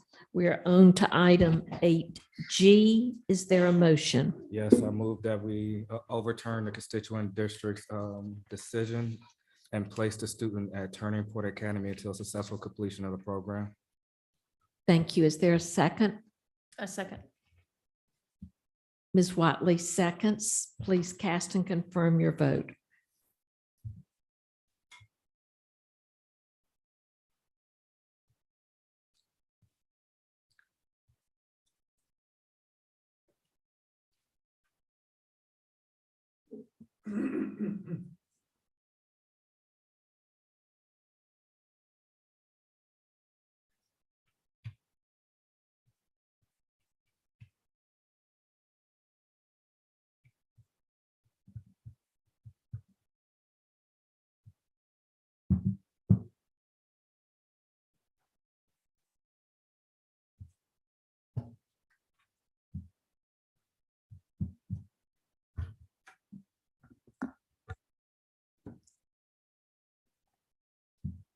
Thank you, and the motion passes. We're on item 8H. Is there a motion? I move that we move to execute a real estate contract and the allocation of sale proceeds and the disposition of the Hersey Montessori campus per staff recommendation. Is there a second? Second. Second by Mr. Grabowski. Are there other questions or clarifications? I think, Ms. Waters, you wanted a clarification. Not now. We're good. Oh, wait. Well, we want to give. Oh, yes, for the, I'm Barone. sorry, there have been so many. Yes, Mr. Barone. So the distribution of funds traditionally, since I've been here for the 8 years, of sales of property have gone to the schools within the respective constituent district. That's occurred in District 4, District 2, District 1, District 23. In this case, another District 4 property sale. We had proposed that the funds go toward needed facilities within District 4, constituent District 4. Is there any other discussion or questions? All right, we're ready to cast our vote and confirm. Yeah, if I can ask one question. So we're doing 2 motions for this. Second motion, Disposition. so this sale and the disposition. Is the sale. We need to This- do the second. Correct. motion For the disposition. Okay. So we, I have to rescind my initial motion.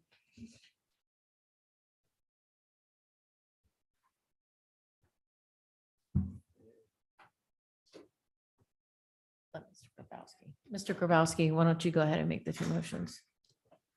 we had to be in 2 parts. Oh, I know. Okay, disposition.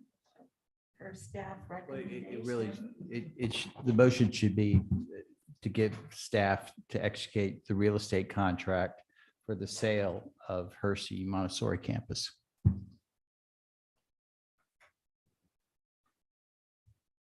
I'm sorry, we're making sure things are going well. Your motion again, Mr. Grabowski? Is to give staff the ability to execute the real estate contract for the allocation of the sale of the Hersey Montessori campus. Second. I think it's just supposed to be Yeah. to execute the real estate contract, period. And right. then there'll be a second motion for the allocation. Right, Will correct. you agree to that? Correct. Is there a second? Second. Mr. Calhoun seconds. So the motion is to give staff, The ability to execute the real estate contract for the sale of Hersey Elementary. period. Thank you.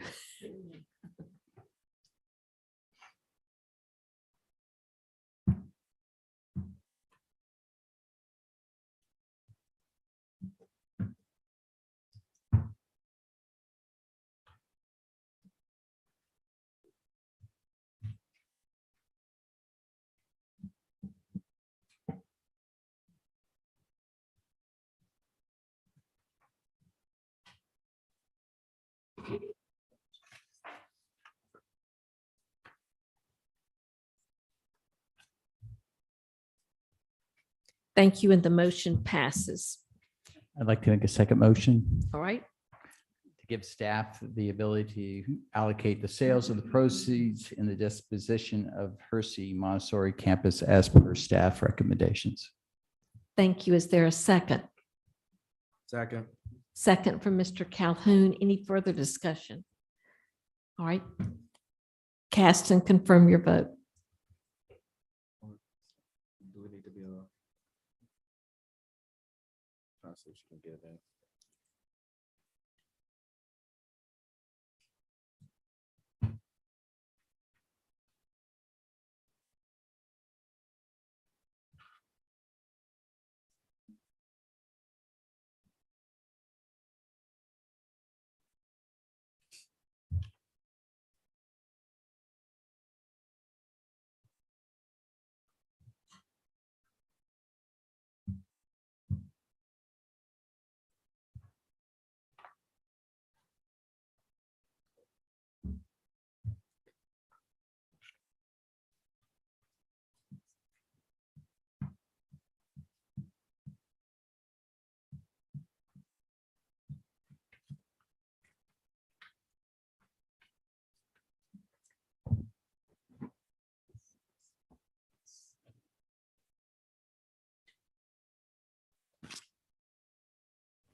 Thank you, and the motion passes.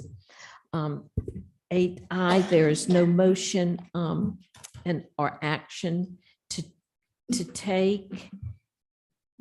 And 8J, we will table until April the 24th. Madam Chair, I believe you might be mistaken on I.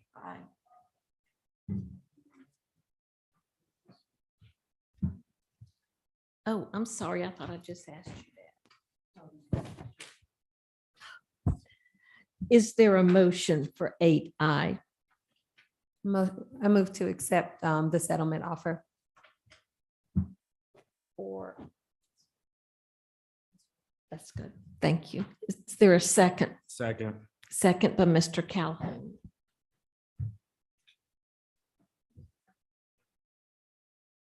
So the motion is to consider the settlement offer, period. And to accept, excuse me.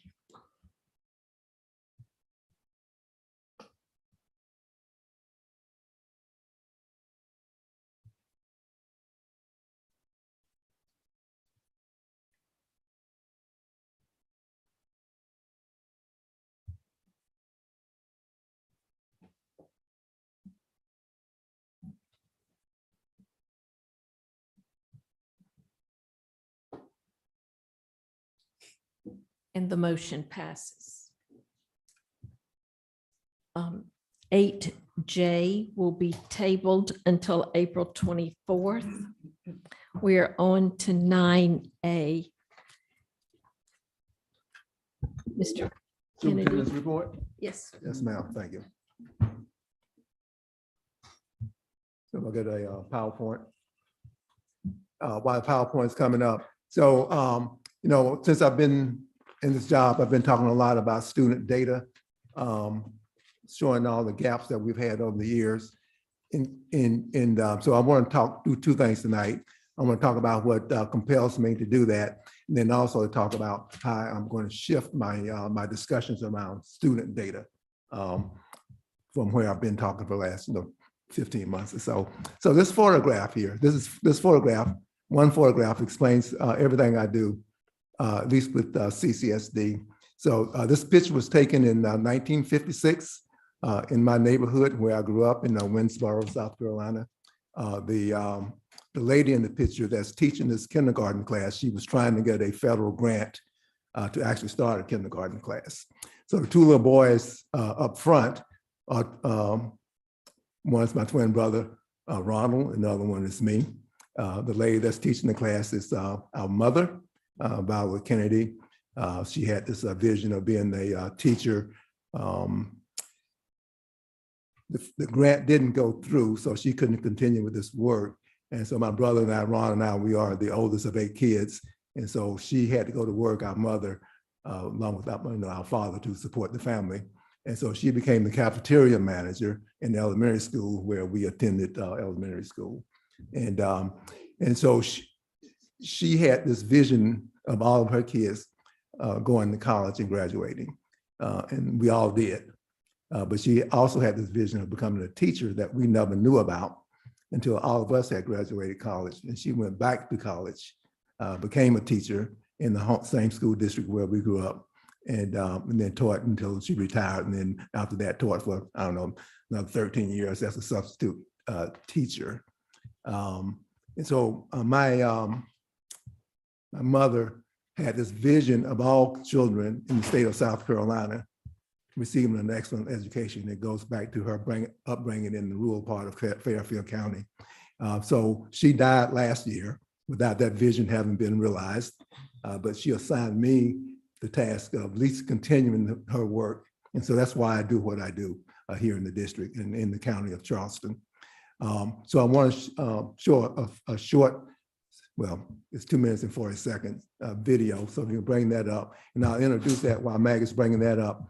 The video, so I think most people know, 3 weeks ago, I sent a letter to all of our kindergarten students and asked them 3 questions. What are their dreams for when they graduate, when they leave kindergarten, going into first grade?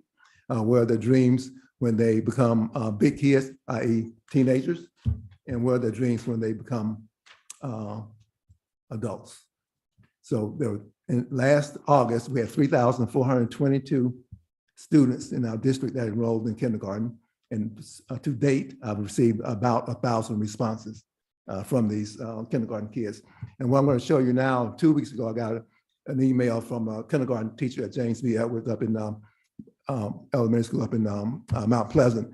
And she wanted me to come out to the school last week to hear her kindergartens tell me what their dreams are. So I went out there last Wednesday, and I was shocked. It was not just one class; it was all the kindergartners in the school. And so let's take a look and see what the kindergartens had to tell us. Mr. Kennedy, good morning, friends. Thank you for being here at the best little school in the Lowcountry.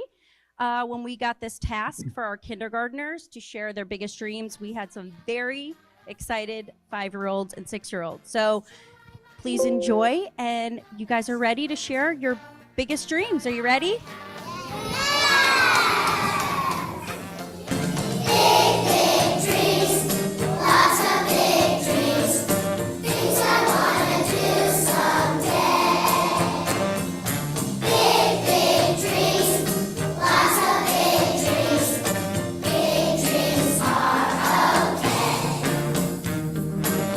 My first grade dream, I want to be better at being a student. My teenager dream is to drive a truck. My adult dream is to be a mom. I want to be a doctor. My dream for fourth grade is to be good at homework. My teenager dream to go to college. My adult dream to be a professional soccer player. My adult dream is to be an activist and change the world. My adult dream is to go to France and do fashion. My adult dream is to be a paleontologist. Adult dream is to be a Navy pilot.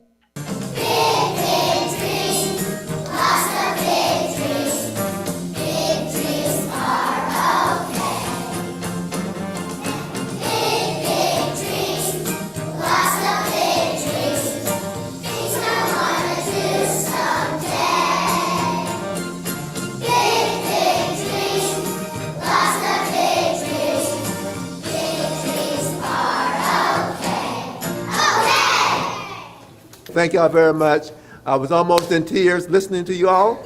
So some really, really big dreams. Please, please, please keep on dreaming and your dreams will come true. Thank you. Yes, sir. Thank you.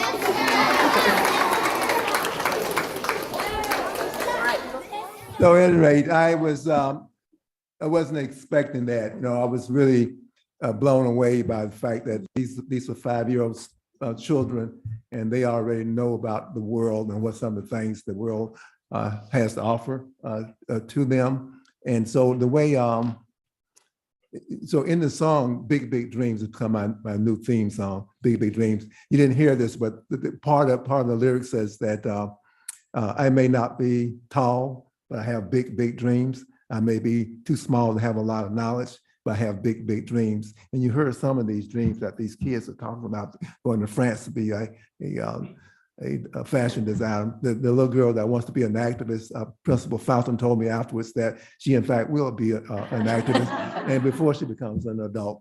And then the little boy that wanted to be a Navy pilot, I was impressed. I wish he had said Air Force pilot, since I was an Air Force guy, but it was good. So here's my switch. Here's my switch in the use of data. This is the way I talk about data.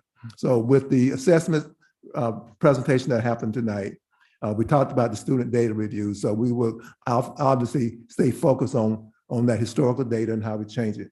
But the way I'm talking about data when I engage with the community in different, however I do that, I started that this past week actually in two community engagements. I mentioned that in August, we had 3,422 kindergarten students enrolled in our system.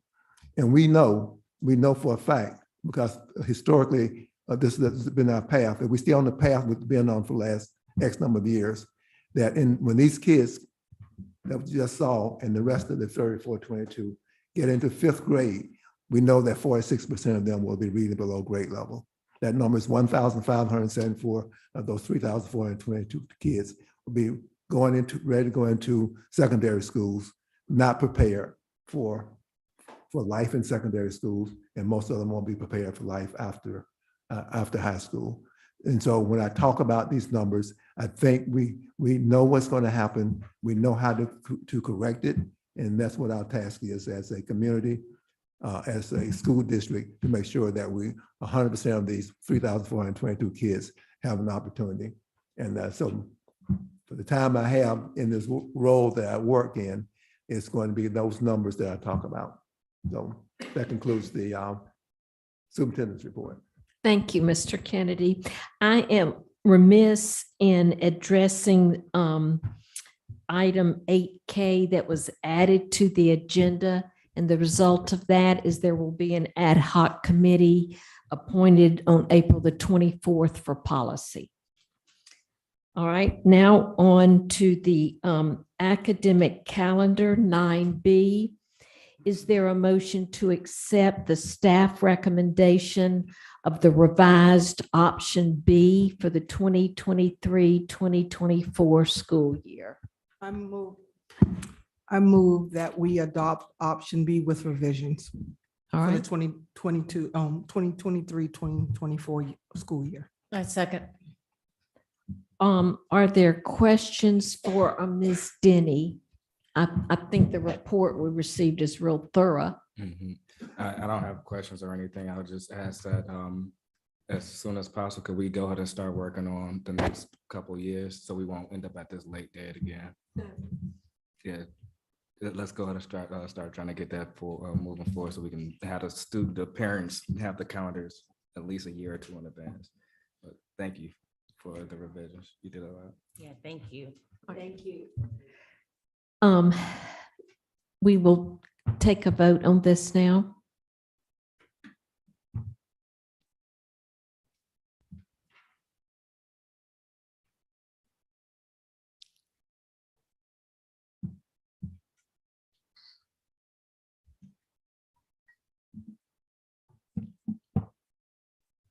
Option B.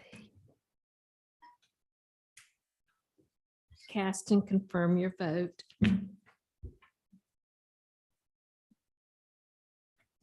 Ms. Denny, I'd just like to say thank you for working with us on that.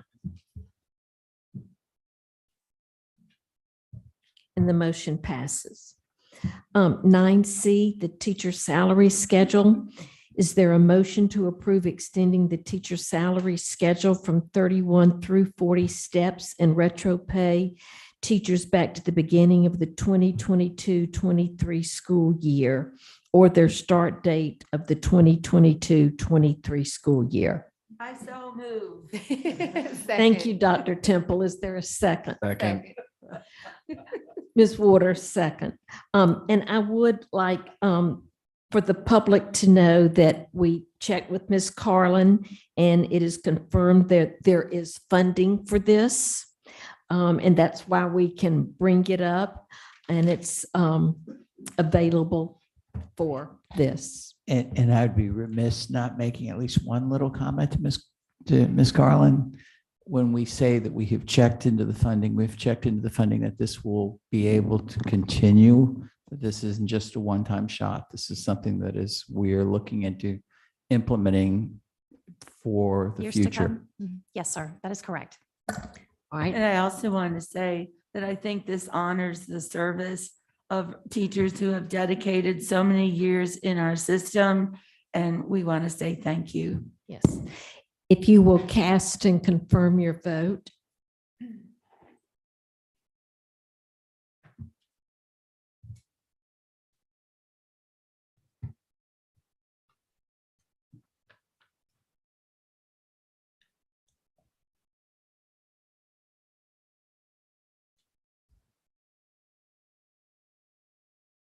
Thank you, and the motion passes.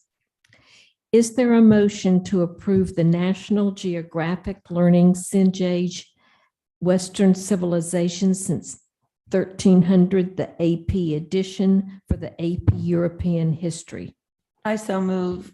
Dr. Temple moves and Mr. Calhoun second.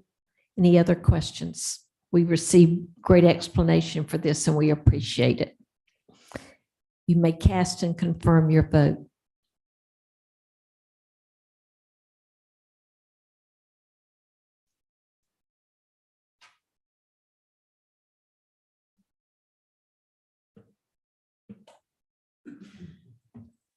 Can I make one comment about the textbook? In the future going forward, before we are asked to approve textbook, I would like for the board to be included, at least where we can look at the text so we know what we're approving. There is a public comment period and we'll just ask them to notify us. They have them displayed. Yeah, I know there was public, but we weren't notified. That's what I'm asking. But we got the public's input in the packet. I understand. Right. Okay. So I we can understand, also- but I would like to agree. know what I'm Thank you. looking at. We do want to be involved with you. So, yes, and we can go and actually view it with the public, correct? No, I know At we a had school location if you so desire, but we will make the title available as well. Thank you. And the motion passes. Thank you. We received a very detailed information packet from Ms. Foxworth about the universal early childhood. Are there any questions for her about this?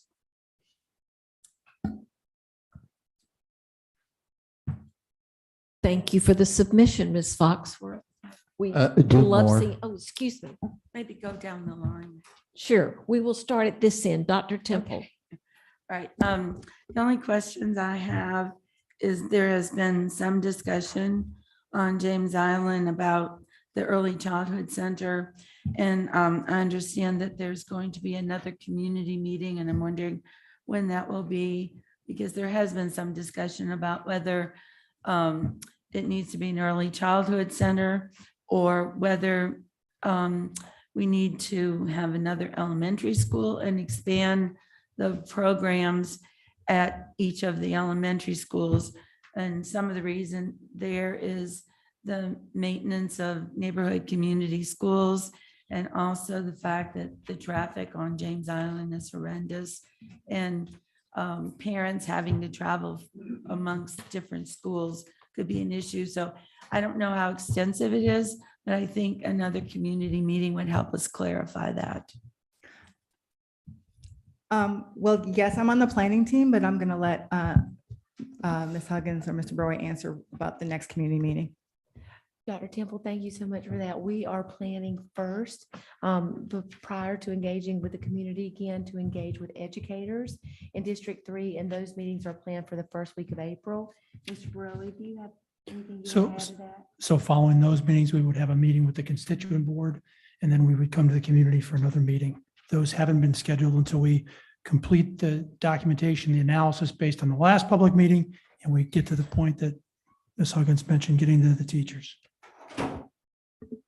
Thank you, Dr. Temple. Yes, ma'am. We'll keep you abreast of those plans as we proceed.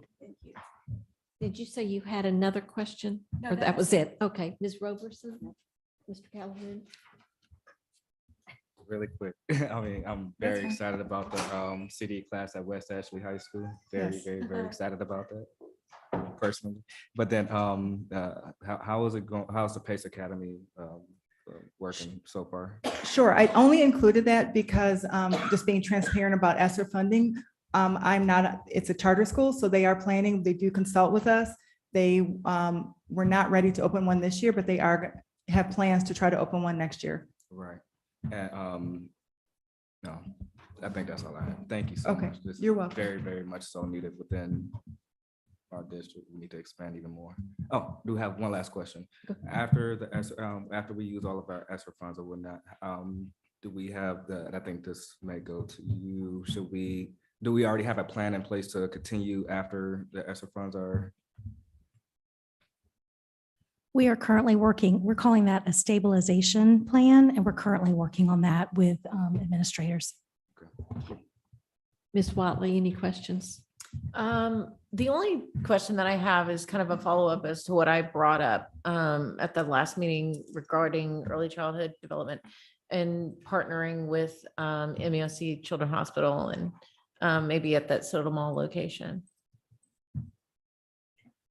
I think Mr. Brody may have an So- response to that. So we've had some internal discussions on that. We have significant concern with having a daycare, an early education center off of a district campus, primarily because of security reasons. So we're still looking at district property for the opportunities. And we're also going to look at partnering with MUSC. So we're still looking at that option, but we're still looking at what we can do on district properties to make that happen. Thank you for addressing it. Ms. Bailey, any questions? Ms. Waters? Just one, and Mr. Baroy, this is for you, and it's likely bringing back something you already know about, but I want to, I know that with our Head Start classes, a lot of them are in portables. And there have been a lot of questions about the portables specifically at Mary Ford. And I wanted to make sure that I put that out there, that there seems to be a disconnect. I know we talked about this before and you guys went out and assessed some of the facilities, but I think there's an issue with getting work order service related to the AC units, as well as potentially like a leaky breezeway. And I know that the babies go out there for that program. And so there's just some concerns there. So it'd be great to check in with Mary Ford. Yes, ma'am. Mr. Kelly, any questions? No, ma'am. Mr. Grabowski? Thank you. Come back. All right, we'll start back around because others, Ms. Roberson, Mr. Calhoun. Yes, I think I may have missed over inside the presentation, but where are we looking at, where are we at with District 1 out in that area? Sure. So District 1, we have 3 early Head Start classrooms, and we're fully staffed, fully enrolled. We don't have a waiting list. The kids on the waiting list, there's like 1 or 2 that are over income, and we cannot let them in at this time. We have 1 3K classroom, which is almost to full capacity, which is really good for that community. We have 1 CD class, which is not full to capacity, but we're meeting the needs. And so we do partner with after school out there so the early Head Start students and Head Start students can stay, because that's quite a distance from where their parents. So right now it's pretty thriving. I would like to see more CD students. And so really working with that transition between the Head Start and making sure that they stay going into the school. And Mr. Burrow, we'll be using those numbers to plan out for the high school out that way. So we have very good data, yes, sir, on all of the numbers for District 1 for students in our schools. That enrollment data has been made available. We'll continue to track it. But overall, the numbers in District 1 have been relatively flat for a number of years now. Obviously, as Ms. Foxworth mentioned, getting kids into our school at the early age makes a difference in keeping them there. So we'll continue to track it, and we're doing everything we can to keep that project moving in the right direction. Ms. Watley. Ms. Baroe, going back to, I just want to pinpoint a little bit more specific for that West Ashley area. fill that need. And as you're looking for district properties, would it be possible, especially if we form a partnership with other entities like MUSC, Children's Hospital, that we could make it more like Mary Ford comprehensive, where the parents could also come and receive supports? So we have been looking at each of our areas for early education and family support center. That's our ultimate goal. District 10, when we develop the early education site, that certainly could be part of that analysis, because that was our goal all along, was develop the early education center in conjunction with the family support center, like we did at Mary Ford. So that's still on the table. Any other questions from this side? Yes, I have a question. Will the retention of the Head Start teachers or hiring of the Head Start teachers hinder the enrollment of the students for the upcoming year? You know, Head Start staff is a challenging to hire because we're in the process right now of certifying. And so we are working really hard. We do have some vacancies that we are working to fill. The issue is we're supporting our teachers passing the praxis, but it is a struggle. So we've changed the expectation. So anytime there's a transition, there is going to be some fallout because some teachers are choosing not to become certified. And so we have to help them find another position. But I strongly believe in staying behind certifying our Head Start staff. So we won't let it hinder because we have a funded enrollment that we have to meet. And so we will make sure that we are fully staffed enough, at least it may be teacher assistants, partnering until we can get hired, but we'll make sure that we're fully staffed to open in the fall. Mr. Kennedy. Thank you, ma'am. So, you know, I think everyone knows we're trying to expand early childhood education. The federal government just came out with an initiative in an attempt to expand Head Start through collaborations with community colleges. And so I don't know yet. I think I've asked Ms. Foxworth to take a look at, you know, what type of collaboration that might exist between CCSD, Head Start, and Trident Tech. But that's another Head Start initiative that just came out, and this is nationwide, and we certainly will be. We are looking into how we might be able to tap into that. Yes. Thank you for such details and good answers from you both. Thank you. Thorough answers. We're on to item 10A, Audit and Finance Committee.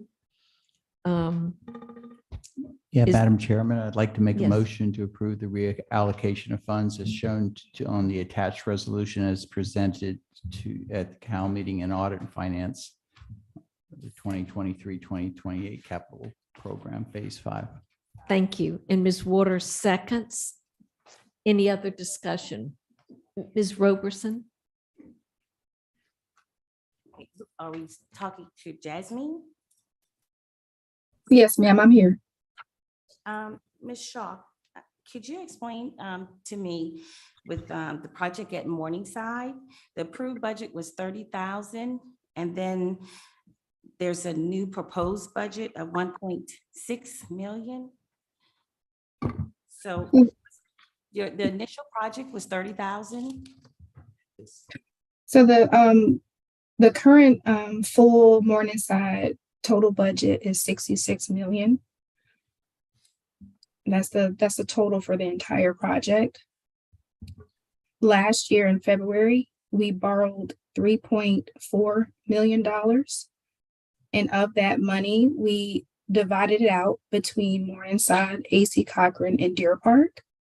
And this is the same $3.4 million that we're saying we're going to use that same funding, but this is the orientation as to which projects we'll use that money for. And so the money comes off of the total budget. So for Morningside with $66 million, 1.6 million would come off that 66 million. Okay, thank you. Yes, ma'am. Any other questions?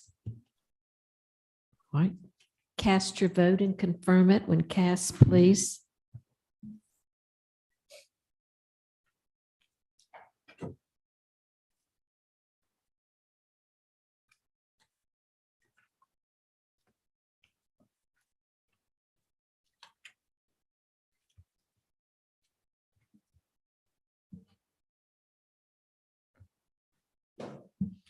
And the motion passes. Do I hear a motion for item 10B, fixed costs of ownership?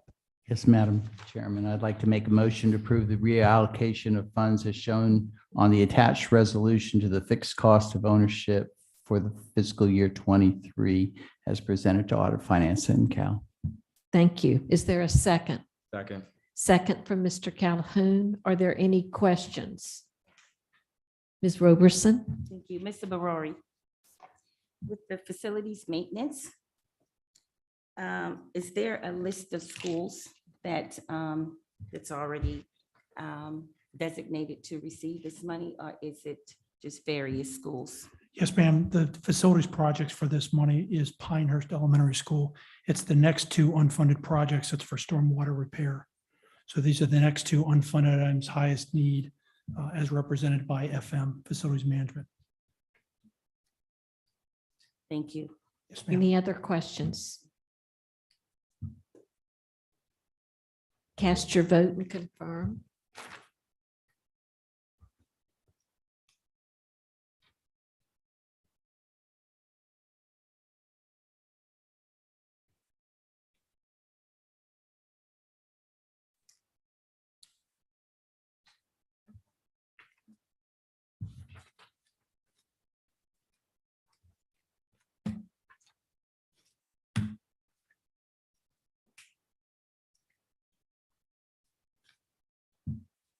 Thank you, and the motion passes. Is there a motion for 10C, 2023-2028 capital program?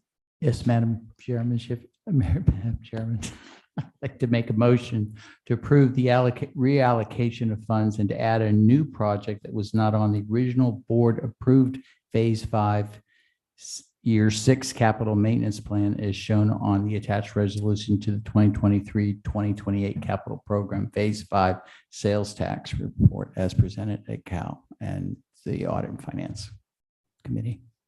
Thank you. Is there a second? A second. Ms. Watley seconds. Are there questions? Again, we have this attachment on the agenda with the details. Hearing no questions, we'll cast our vote and confirm.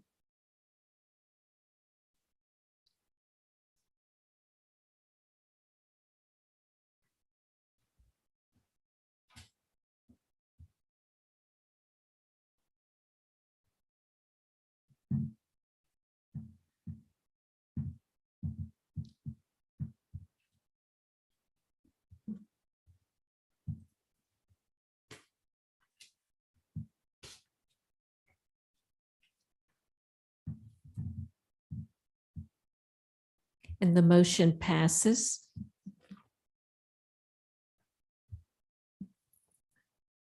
Is there a motion for 10D?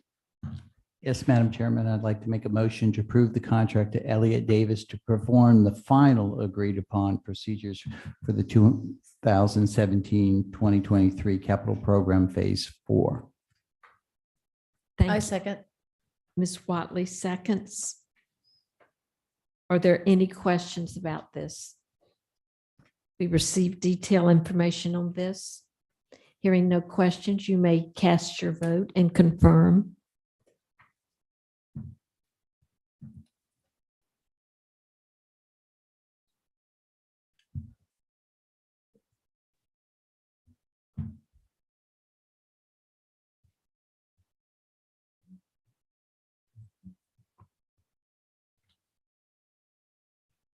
And the motion passes.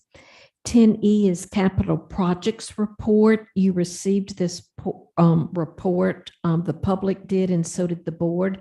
Are there any questions for Ms. Costello?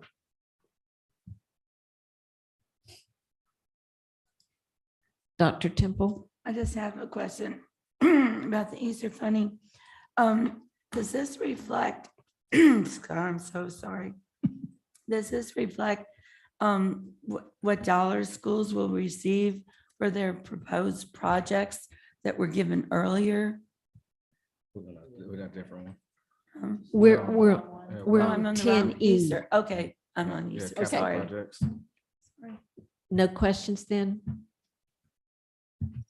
Thank you for this detailed report. We appreciate it. I jumped in. Now we are on 10F with ESSER funding summary. Dr. Temple, we'll start with you. You have a question? Yeah, just, the question I have is, does this summary include the funds that schools were allocated for their special projects? And as they proposed them earlier? Ms. Carlin will answer you. Yes and no. And one of the new reports that we're going to be pushing out to y'all is a new dashboard where you can actually see the detail by school. I want to say yes, for the most part, the budgets have been set up by school, but every now and then we hear from a school that they can't find their budget or it's not set up correctly. So yes, for the most part, it is set up by the school level, but we're still working through some inconsistencies. Okay, I have another question. Do you already have the projections on what schools will need for this next year, the 23 to 24 school year? We are actually working through that right now with our level leaders, and we should have some good information to share in the coming weeks.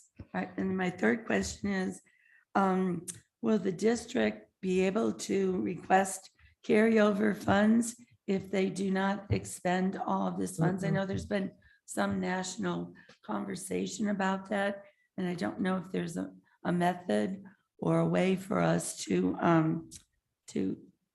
ask for carryover funds. Mhm. And maybe you can just check on it. I just know So- that in years past, I had a 5-year National Science Foundation grant, and we were able to extend it for 2 more years. So I'm Right. just thinking that I know it's been hard for the schools in many ways and for the district to expend this money right away because it was a huge amount. Right. And I'm just wondering if it isn't possible and could we push to have carryover funds because the monies are allocated. Mhm. We could certainly try again. Ms. Williams, Ms. Shauna Williams, when she was here, our prior CFO, I know that she had reached out to the State Department to inquire to see if we could get extensions, and we were told no.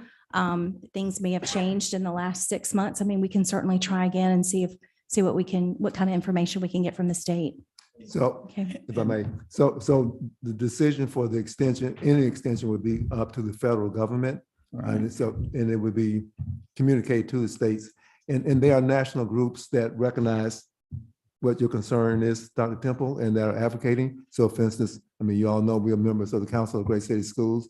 They're a strong advocate for this very, very same thing in the legislative branch up in DC. So we will, as Jackie said, we'll stay on top of it. And our main focus has been getting this reporting and this new dashboard so that it becomes more itemized so that you aren't seeing these large numbers and it's breaking down so that you can see exactly how the funds have been applied, how they've been spent. So I have a lot of confidence in staff. They've been trying to keep me in place. Thank you. Okay. Ms. Roberson? Budgeting season. I'm going to start with ESSER 1. Have you received or have we received any of the, because this is a reimbursable. So the money is coming from the GOF. So have we received any of the $13 million back yet? From ESSER 1? Yes, we have. Can you share that dollar amount? And I guess I'm going to jump to something you talked about redoing this form. I would like to see a column added for reimbursement. Like claim, you're referring to Yes, so claim we have, reimbursement? Okay. I'm sorry. We have what's been the spending plan, was expended, was actual encumbered. I would like to see how much of this money has been reimbursed from either the federal government or the state government. I think by now, for ESSER 1, it's FY 21-22, we should have had some of that 13 million back already. And I think that is something good for the board for us to see. And if we go down to ESSER 2 of the 44 million that we have expended, how much of that money has been sent back? Okay. From the, state or the federal government. And then just for, and I don't want to, for lack of a better term, I'll say curiosity, but because this money is coming out of the GOF, I would be interested to find out how much interest we've lost on that money, because that interest could very well be used for teacher salaries and for this teacher pay increase. So it's very important that we start, if we've not gotten this 13 million back yet, or this 44 million, is there something, Mr. Gabrowski, that we could put in place to start making phone calls to find out how long is it going to take to start getting this money back? Because this is a lot of monies that we are waiting on to be reimbursed. So I can almost assure you that we've received funding for the ESSER 1. What we have filed, what we have claimed, we've received reimbursement on. What I'm not sure is the amount for ESSER 2, but we can definitely get that information to y'all, possibly in an upcoming board update. And could you add that column so that we can start tracking? I may not be able to have that by this Friday for the board update, but we can certainly look at that and figure out how to incorporate that in the new dashboard that we're creating. And the reimbursement claims are submitted, I think, quarterly, is that right? Yes, sir, they are. So we don't delay those claims, so that we can do just like, as you indicated, that we're getting those reimbursements, because we actually expend the money up front. And then if we didn't get those claims in, then we would be a world of hurt. And I just received confirmation from Lisa Sizzler that everything we have spent through December 2022 has been claimed and received. Okay. All funding, ESSER 2 and 3. But I still would like to see Yes, it. ma'am. Thank you. We'll do that for you. Thank you. Mr. Calhoun? Oh, no, I'm good. You just said ESSER 2 and 3, correct? Mhm. Okay, cool. Then I'm good then. Ms. Watley? I'm good. Ms. Bailey? Ms. Waters? Mr. Kelly? Mr. Grabowski? Thank you. Then we will move on to the next item, which is 10G. You've received as an attachment the information about the 90-day enrollment count. Are there any questions? All right, thank you. 10H, the monthly financial update. We've received this in our packet. Are there any questions? Thank you. Then we will move on to item 11A, policy amendment. Is there a motion? I make a motion to approve the second reading of the amended policy BC. Is there a second? I second. Ms. Bailey seconds. We will start discussion. We will start with Ms. Waters, and we'll come this way. I told Mr. Calhoun I'd try to start in different places to give so nobody has to always be first or last. I don't have anything new that hadn't already been said, but I oppose this policy. Ms. Bailey? Ms. McKinney, nothing new. Ms. Watley? I don't have anything new to ask. Mr. Calhoun? I don't believe this policy is needed as of right now. We have bigger things to be looking at right now, so I'm going to oppose this as well. Okay, Ms. Roberson? As an originator of this policy, I've asked from day one for us to remove it because it's become a distraction. Therefore, I oppose this policy. Dr. Temple? As a person of faith, I'm asking fellow board members to vote down policy BC and stay with opening the meeting with the pledge and a moment of silence for personal reflection. Let's put this debate about prayer to rest so we can, as a school board, focus on the work we are called to do. Our clergy in the community, from the letters they've sent us, will do the work that they are called to do. Let it be so and amen. Mr. Grabowski, any comment? Mr. Kelly? I have nothing additional to add. All right, we will call for the vote. I still have questions. Oh, I'm sorry. That's Go ahead. okay. I do have some questions about this and just clarification. If this policy is passed, will it precede the public business? In other words, will it come before we have on the agenda, the opening items will come before our business? And then if this policy passes, are board members required to participate? And I'm wondering, how will this prayer be out of the view of the public if the board prays on the dais? So I'm thinking, should it not occur in an executive room? 3 good questions. Would you like to ask them one at a time? Sure. Okay, the first thing is the policy passes, will it precede public business and not be part of the public business? In other words, will it occur before the opening items? Do you mean like after the call to order, which? No, before it's called to order. Because Before once we call call to- to order, that begins the business. Okay. So will this policy, if it passes, be put in before the call to action? Mr. Kelly, do you or Ms. Paler have an opinion on that? Well, per the policy and the Fourth Circuit opinion, the invocation would happen before business of the board. So it would be Before the call of order. Okay, so then. Your next let's see. question. Okay. If this policy passes, are board members required to participate? No. No, that's again also spelled out in the policy that it explicitly says a board member may volunteer. Okay, and so how will the prayer be out of the view of the public if the board prays on this dais? There's no policy nor legal requirement for that to happen outside of the view of the public.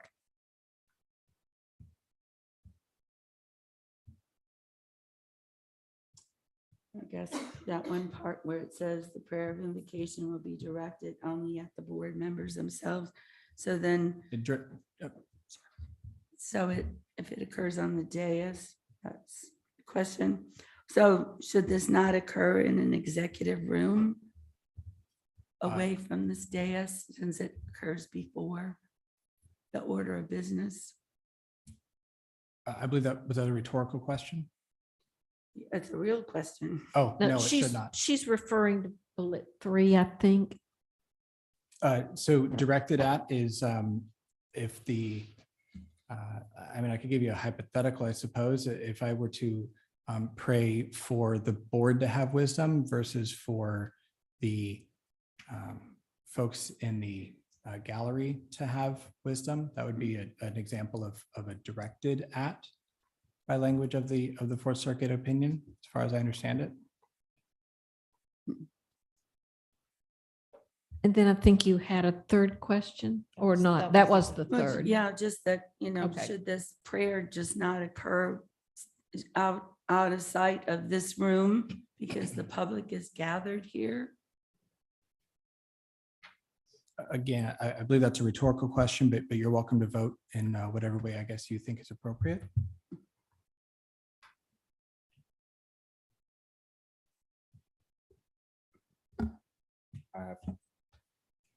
When you consulted with counsel, did that come up? The topic of being out of view, Correct. not that I recall, Okay. Ms. Baylor. The public would have the freedom to enter or not. Of course.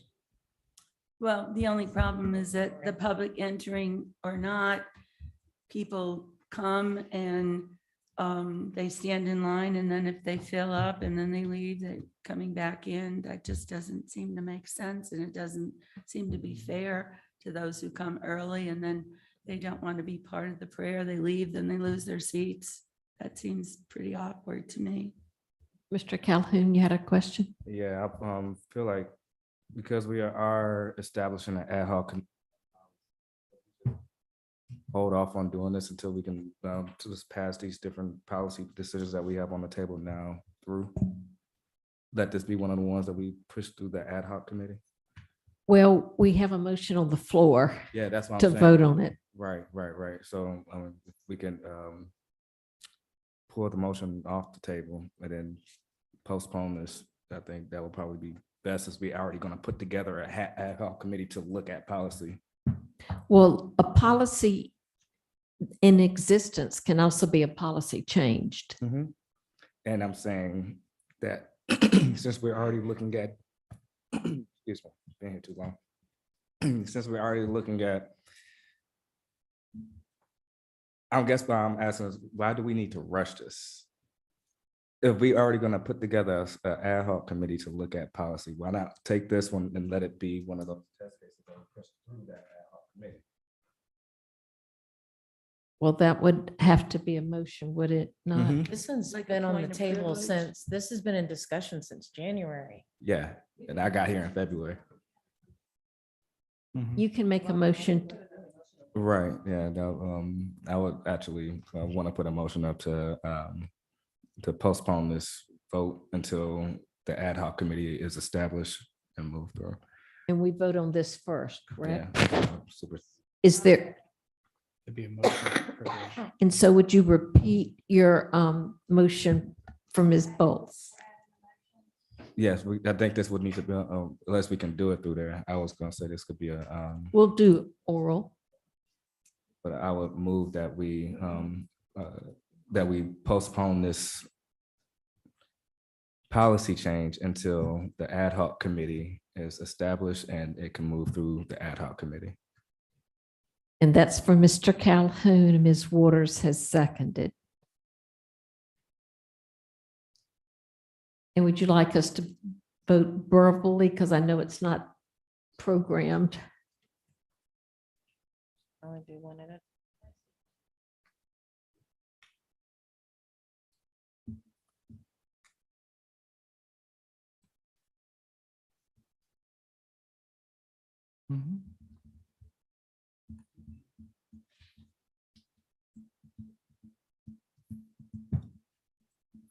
The motion wasn't to. Mm. Yeah, the motion was to postpone, not policy change. Yeah, to Postpone policy change.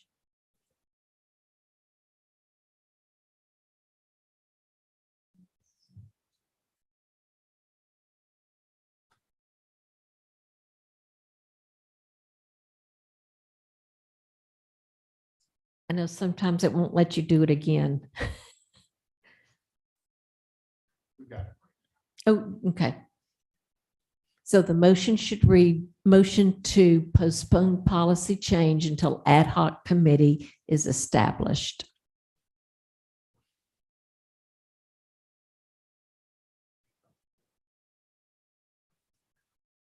That was result of executive session that I mentioned, that 8K I'd been remiss in not.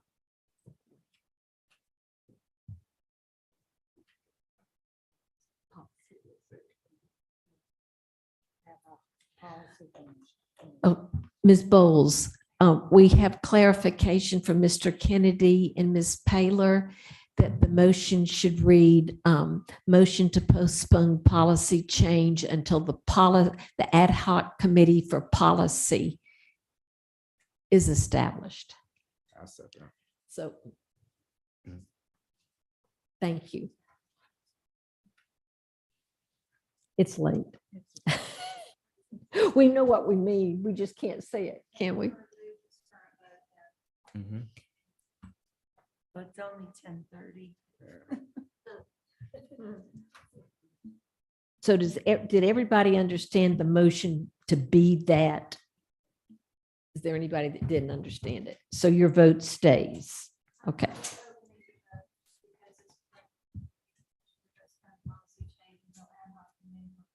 Okay, thank you.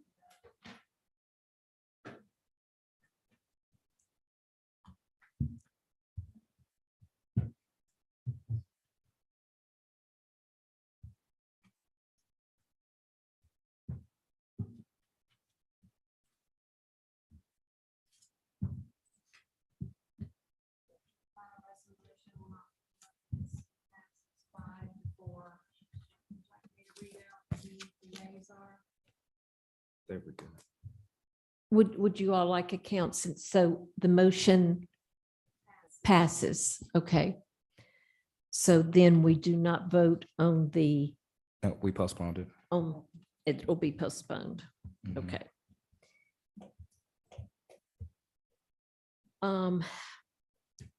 Mr. Kelly, do you have a motion about 11B? Yes, ma'am. The motion is to direct the superintendent to reestablish the recently expired open contract with Clements Rivers LLP for legal counsel to the board specific to policy and in the event of a dispute between the board and administration. Per the legal counsel policy. Mouthful. Is there a second? I'll second. Mr. Grabowski seconds. Are there questions? Question? Yes, we'll start with Ms. Roberson. I have a couple of things. One, I think as a board, we need to start to make sure that we stop adding things after the agenda has been done and gone through cabinet. Secondly, we need to be able to discuss things in COW. Thirdly, the motion, I don't believe that we can reestablish a contract that's already expired. And lastly, I would like to have an opportunity as a board member, if we are going to do this, to decide on the firm of my choice and not have one selected for me without discussion. Mr. Calhoun? Anything different to add or ask? Yes, we have counsel. So why would we bring on another counsel? And how much is this open contract? So an open contract. I know what open contract, how much is the open contract? $0. So we would be just getting free legal advice from another counsel. No, sir. An open contract allows for the billing of hours to a firm. Okay, so how much would this be for this open contract, the billable hours? We have Clements Rivers, correct? They have billable hours. Say, how much would one of those billable hours be if we were to use their firm? Are you asking like what the hourly rate is, sir? Yes. So it would depend on which, very similar to other legal engagements, it depends on which lawyer you use and which legal services you need. So this one specifically, as I described, is for policy. So there's a particular lawyer who's done work with CCSD in the past, specializes in business law. And so that's the intent there. There's also other, and I defer to Mr. Kennedy, there's a other member of the same law firm who acts as a hearing officer, I believe is the term, is that right? Oh, so, go ahead. Well, basically I'm getting down. So historically, how much have we spent on Clements Rivers before? I don't know. So why are we looking at bringing in Clements Rivers as opposed to opening up the bid to anyone else if we could negotiate a lower price with somebody else? I wouldn't object to that. And what is the point though? Why do the policy, just for policy, why do we need another attorney on hand? I feel like we're just wasting money at this point. So because it's an open contract, and that's what I was trying to understand what you're asking at the beginning. Because it's an open contract, it's if there's a legal item, whatever it is, if it goes to one firm or another, it's the same amount. So if we wanted to use this employment lawyer, I'm sorry, I was advised by not specialized, that's legal connotation, who works primarily with employment law, then that would be money that is spent with the employment law lawyer instead of a different firm. So there's no increase in legal cost to a particular item.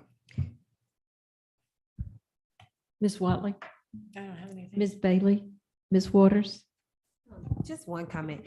You and I spoke, and I actually do support the motivations behind this, because I do think that we could benefit from having a better setup in terms of our legal counsel. But I think that I just have to underscore that the only reason I can't support this is because we do need to, if we're going to do anything like this, we need to put it out for a bid. But then I also think that, once we get through the search and we determine who's going to be permanently in the seat, I would hope that we would actually bring counsel back in-house and trust someone who's actually working in the district to decide which attorneys they'll bring in for certain issues, and that we address the fact that if we do want to have board counsel, that we take that issue up at that time too, because I think right now we've got sort of the same firm operating in both seats.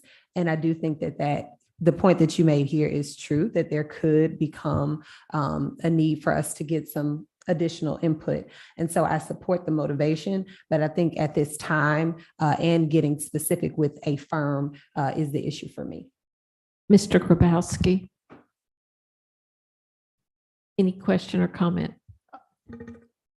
I support the motivation of this. I think it's definitely needed. I do appreciate the comments from my fellow board members. I think this may be something we need to consider some other firms in it to do it properly. But the motivation and the reason for this is definitely needed.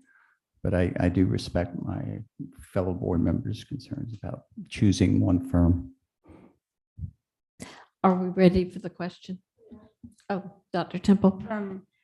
Well, when I read this policy BDG, I just didn't understand why we were even going here, because we have general counsel. And it seems to me that if general counsel can advise administration on additional legal needs, that information then would come before the board for us to make that kind of decision. Seems to me that our experts in the district would be able to let us know if they need employment or labor law in the process. This just doesn't make sense to me right now. And I also think that we should be bidding on this process. If this is the process we want, that we went through a whole discussion and policy where we accepted general counsel. Any other questions or comments? No, I just Sorry, want I to say. forgot I've started with Ms. Roberson. I do support the concept, just not the way it was handled. Thank you. Are we ready for the question now? Okay. You will cast and confirm your vote.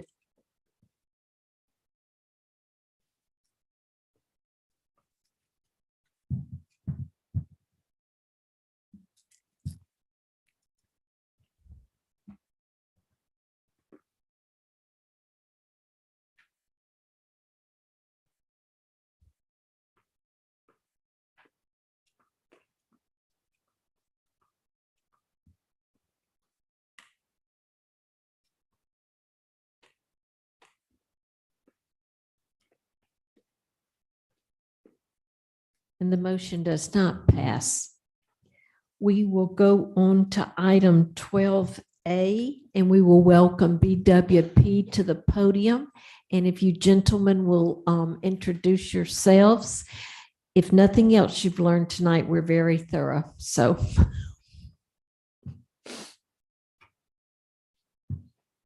And we will let you have more than 5 minutes. Oh, we were trying to go under 5, but no, I'm just kidding. But let me say good evening to everyone, Madam Chair and members of the board. Thank you very much for having us this evening. We're going to just do a brief presentation for public view as we provided for you in executive session. And then the father of the bride is going to do some work as to timelines and the things that you guys have to vote on for us to move the process forward. Okay, All right, so I am Dr. Percy Mack, former educator, teacher, assistant principal, superintendent, Dayton, Ohio, and Columbia, South Carolina. Retired and now working at South Carolina State University as chair of the Ed Leadership Department there. My co-partner here is Dr. Kevin Kastner, who was also a former superintendent, and he'll do a brief introduction as he does his part of it, so that the public will know who he is as well. So we can move forward, please. Board of Trustees, we thank you for giving us this opportunity, and we look forward to serving you very well during this process. Okay.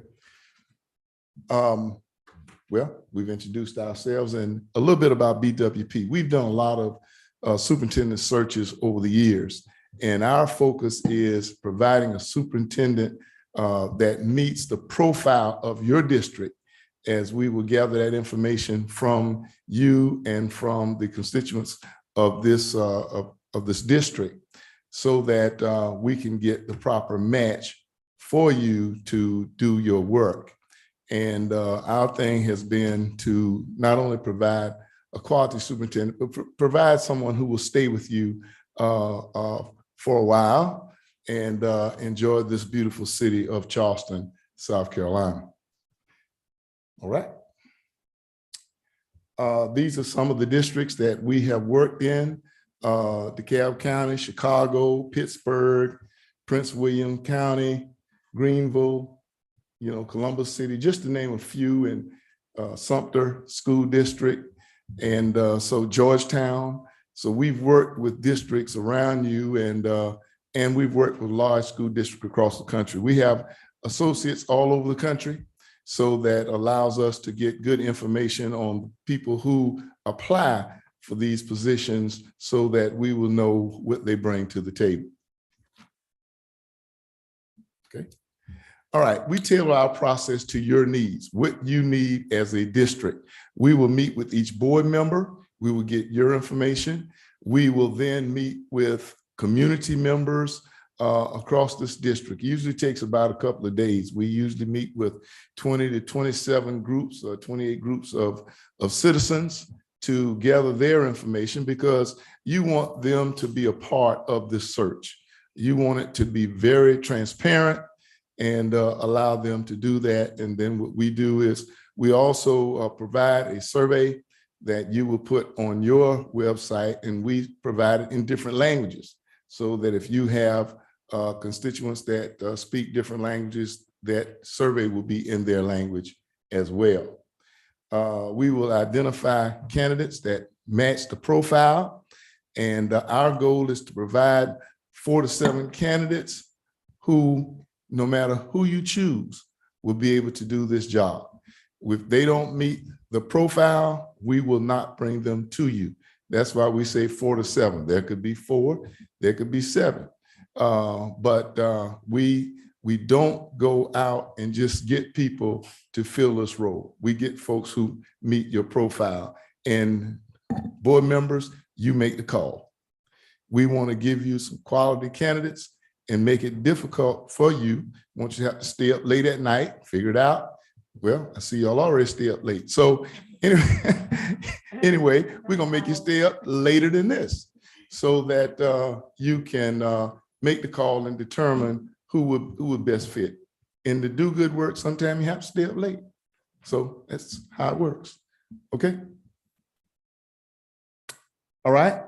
What we will do is, we will get the community involved. We will recruit highly qualified candidates. We do deep background checks on individuals to determine if they have any baggage, so to speak, that they bring to the group, and we share that with you.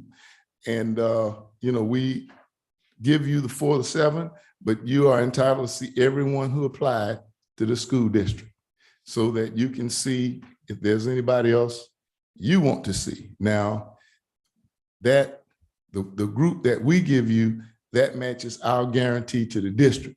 Now, if you choose someone else and they don't make it, then that takes away that guarantee. So we want to do it within your timeline. And that's a discussion for this evening. We want to do it within budget, and we want to meet your expectations at this point in time. Okay, here's what we do, and we can go through this very rapidly, because I've basically talked to you about it already. 1, 2, 3, and 4, and then we'll get the candidates for you. Let's move to number 1.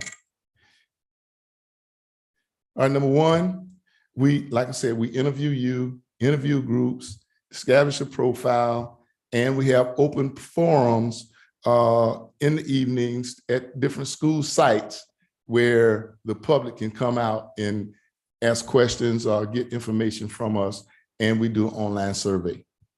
Number 2. All right. Our goal then, once we get that profile, is to go out and get those candidates for you. They will apply to our website. We will have all of the information, and we will have all of their references, and we go beyond their references, because most folks gonna give you references of people who are gonna say good things about them, and not that they won't, but there's anything else, then we need to know. All right. 3, we do an assessment with the candidates that we feel meet the criteria. We then, remove those who don't, and then we give it to the board members for informal and formal interviews. We provide questions for you. We want to make sure that your questions are within legal clarifications, and also to help you with anything else. We do a board training before you even start the interviews to work with you on, how to do that, how to ask the appropriate questions, and follow through even toward contract negotiations. And 4, then the board has the call. You then will determine, where you want to go in these situations. It's very important, board members, first of all, that all of you are present for the interviews. There should not be 2 people missing, 3 people missing, whatever. If you can't work that out, then reschedule so that you can schedule a time when all of the board members can be present. And remember that candidates are interviewing you as a board, just like you are interviewing them as a superintendent candidate. And they are looking for unity from the board. A candidate is going to very rarely come on split vote. You got a 5-4 vote, you're not going to get a top flight candidate. They're going to just stay where they are. So it's very important that when you guys get together, you say, hey, this is our lady, this is our guy, this is what we're going with, and hey, and come to agreement, because it's very important. And here's why. A candidate is not only coming to Charleston, that candidate's bringing a family.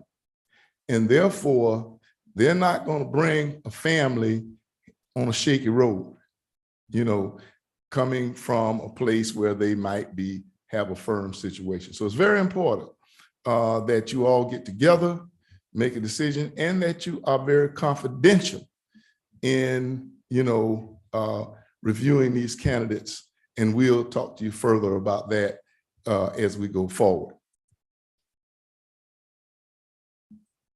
All right, now I'm going to bring forward the father of the bride, who drove about 20 hours to go to Florida to carry a wedding dress. He's a good man, and I'm sure his wife and daughter really appreciated it. But no, he's also a great associate and does a very good job with our firm of BWP. Dr. Kastner. And for those that were not in the interview process, that's what was happening during the interview process with all the search firms. Good evening, board members. I'd like to tell you I didn't have meetings at this time of the day, but I did. I had one year where we had 6 meetings that didn't end on the same day they started. That was after we had a new board and when they started televising board meetings. But it all leveled out, and it will. When I talked to Mr. Grabowski a week or two ago, and he told me that you all were interested in trying to re-engage the search, the first thing I said to him, well, you better move fast, because it is possible that we can accomplish this, but we have to go through using good judgment here in order to stay within a timeline that's going to help you attract the candidates that are out there. When we're talking about the timeline here, the specifications, we're here tonight, and I'm going to ask a packet to be sent out to give, would you send a packet for everybody? We're going to be asking you as a board to give us some direction this evening. And when we talk about specification, we're talking about in establishing the board direction on timelines, on questions we'll ask on confidentiality, on questions regarding the search calendar, also the timeline of when we would cut the search date. And what it looks like is the whole recruiting assessment and all that can happen during the month of April. I'm going to be more specific in just a minute. And then you get into the idea of the work that you'll do as a board, and you'll be doing your work in May. And we believe before the end of May, after going through all the protocols of the rules in South Carolina, where the 3 candidates that you consider finalists will be presented to your public. Could I have the next slide, please? So we're going to be with you throughout the search process. We're on call, and we'll be happy to work with the board as a whole and give reports, but also the individual that you appoint us on a daily basis to do our work. And also through the board, we need access to staff through your permission, and you need to give them directions and expectations and allow us to work with them. Now, we've been doing this for a while. You know, I'm easily into over 50 searches. Percy and I have worked on at least over 20 together. So we do have a process that works, and we find it effective. And we also, frankly, have been working with some of the larger school systems, as you so noted, because there's 15,000 school systems in the country, but less than 1% are the size of your system. So the population out there of qualified people to work in a system like yours is going to be smaller. Now, in my background, I'm the former superintendent in Albemarle County in Charlottesville, Virginia. But I also spent 25 years in Maryland, and I worked in Prince George's County, which is over 100,000, in Frederick County, which is about 50,000, and in Charles County. So I have experience in some larger systems and some smaller systems. And I also own a company called Cambridge Strategic Services, and I do strategic planning across the country. What this means is ever since I retired in 2006, each year I've been working with school boards everywhere. And I learn a lot. But I also know that school boards are more similar than different. Each community has unique things that you're going to be looking for, but yet each community is about one thing. What are we going to do in the best interest of all our children? And that trumps everything. So your role as school board, this is the most important thing you do, hiring a superintendent. And as we work here this evening, this becomes the public transparent kickoff, and you need to have a dedicated website with all of this information so that everybody in the community can see how this process is going to unfold in the next 60 days. Next slide, please. So we will work on focus and the match and fit. One more slide. There's the dress. And by the way, it was 28 hours. It was all the way from Charlottesville down to Palm Beach. And thank God I got it back in one piece and we're in good shape. So that was the dress, and it was a very special time in our life.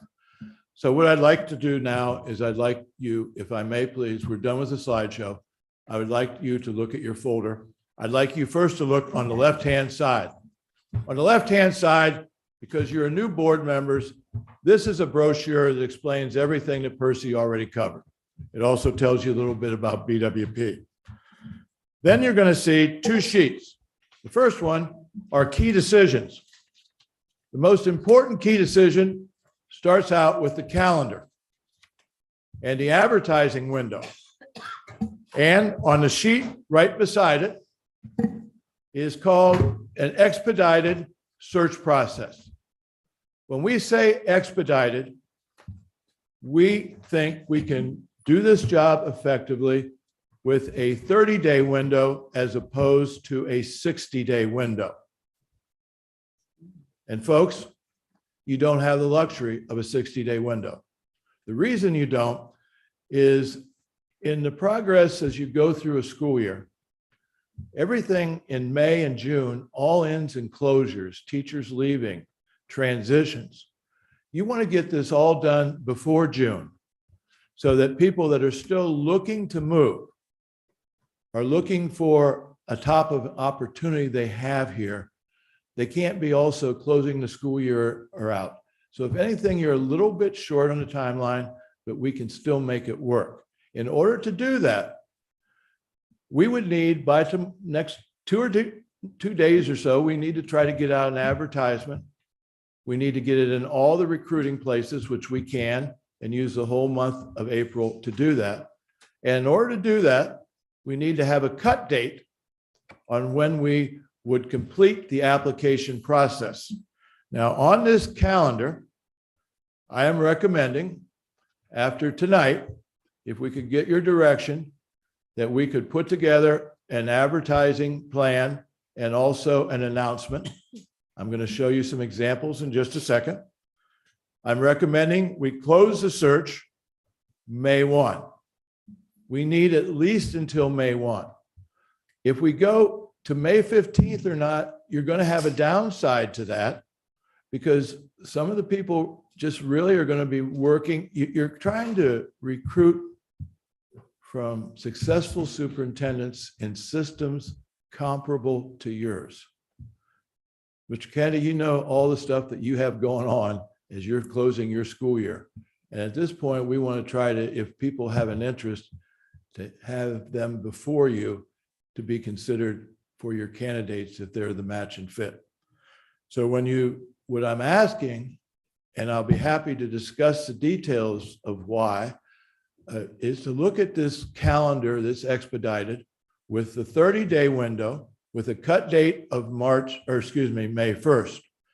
You need to have that because you can't create an announcement if you don't have some parameters of the timelines. So the calendar becomes very important. There's another thing in the calendar that's critically important.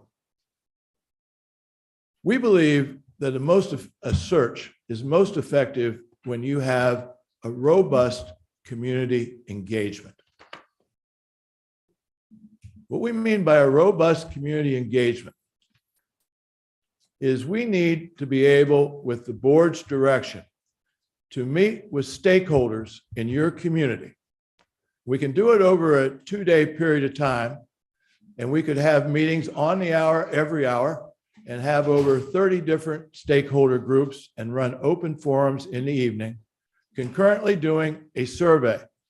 Now, I've talked with staff earlier today, and I know that we've got to overcome that you have a spring break.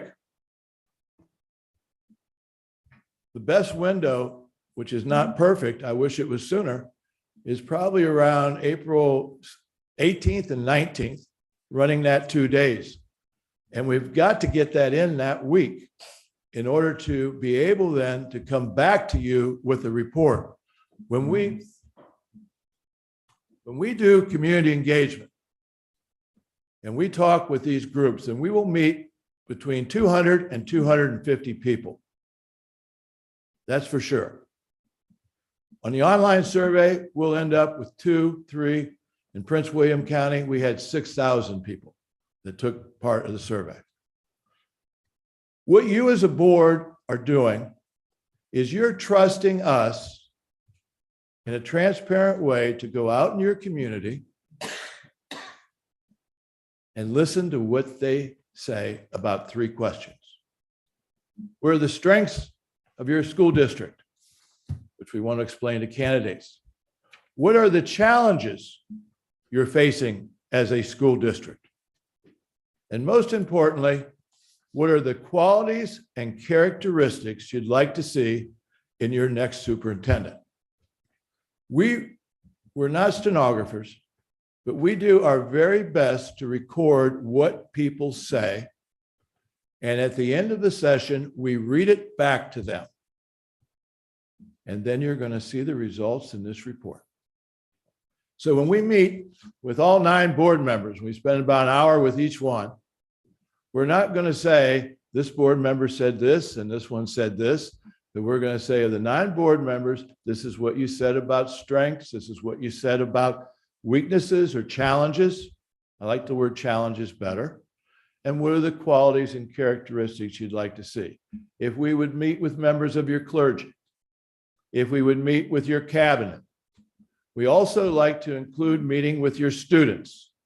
We want to talk with any of your community groups, whether it be the Chamber of Commerce, whether it be the groups that you know. Who we meet in a stakeholder meeting is up to the school board, not us, in working with your communication staff and in working how that works. Now, unfortunately, because of spring break, we do have a little window, but we're not going to get much done during spring break. So if we're going to go out in your community and do this, we have found that we ask people to be ambassadors to this process. We also will tell them that while we're here for 2 days, they know board members. They should talk with you. They should tell you up to the point you're getting ready to do the interview, what are they looking for in the superintendent? They might even give you some names that you might want to pass on to us that we would want to contact. We ask that you not contact them.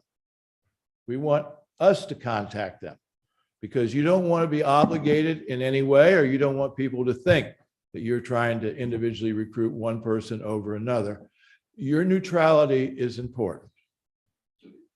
So this community engagement report, I can assure you, it'll be on your website. I will tell you that it shows the confidence you have and the trust you have in your community. And we'll do our job to fulfill our end of not imposing it upon ourselves, but recording what you as a community would say. So you're in control of this. Next question that we have on this direction that I'm asking you is, first, to allow us to do the community engagement, to allow us to do the timelines. And also, we would recommend confidentiality, except following South Carolina law, that the 3 finalists, they would be presented to your community, usually a day in the district. So you do 3 consecutive days. You're required to do that. That does hurt a little bit in South Carolina versus North Carolina, that if it stays totally confidential, then at least 2 of the people are going to be exposed and they aren't going to get the job. Now, what overcomes that is you have an attractive area, attractive school system. And it's a type of thing that some people would look as a professional challenge. The other thing I want to add, that we will give equal opportunity to internal as well as external candidates. We will vet them with the same criteria. So that should be just a given, but it should be confidential. We will not give you the names until we're ready to present the candidates. We also will share with you the entire candidate pool. If for some reason a board member would like more information about somebody, we'd be happy to disclose that. But when we do this, we also will train school board members with protocols. Legal counsel will probably appreciate that, because we will say the do's and don'ts. And frankly, sometimes we've had slippage. You don't want to ask how old somebody is. You can't do that. You can't ask religion. You can't ask certain things. Unfortunately, I'll tell you, it can lead into a lawsuit. And frankly, that's what happened in DeKalb County. Board members misspoke. They shouldn't have. They didn't read this. They didn't pay attention to it. We don't want that to happen with you. So we're serious about this. We also want you to know when we present candidates, we do deep background checks. We also will recommend that in order to do that, we would do a background study, and we have a professional group that does that. We want to look into tax records. We don't want bankruptcy. We don't want someone, and it happened with 15 speeding tickets. That didn't go over well. So we will not put you in a situation where there would be surprises. It's harder now because of social media. And also it's harder because a lot of the stuff out there is not true. So somewhere we have to sift through that. So what I'd like to do, I'd like to talk a little bit about the right side. And then I want to come back to see how close we can get to your direction on confidentiality and on the timeline. On the right-hand side, you see a sample announcement, and you'll see Arlington, which is an example of a pretty comprehensive school system in Northern Virginia. I think it's got about 34,000, but it's cosmopolitan. And what we have to talk about is the position. We talk about the cut dates. We put that into the BWP website. I do believe that after we initially might put a maybe a beginning announcement, that you might want to go back and even do one that's far more robust when we have more time. I'd like to try to get an announcement done. What day is today? This week, to get it out there, because the second sheet is the advertisement plan. Now, we're saving you money because we're only going to do a 30-day window, but the advertisement plan in all the usual places that people are looking is only $1,600. We now don't do it in paper. We all do it all electronically.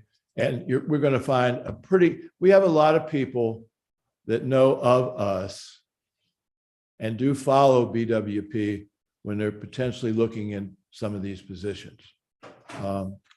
Frankly, I've already had some people that have contacted me regarding your opening. The next couple items that you have in the agenda, you're going to notice I put some time, and you're not going to get into this tonight in detail, but I gave you an overview of community engagement and details of how you as board members can help identify stakeholders. I've also talked about the importance of the communication plan. I've also included an example of what it looks like to do a survey. I used DeKalb. You're going to find the questions are going to change a little bit from school system to school system. You want to have someone somewhere, and you're looking at somebody that has experience in a community that has comparable diversity as your community, comparable in size.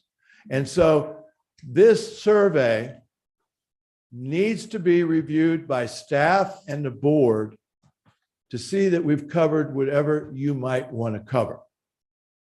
Okay.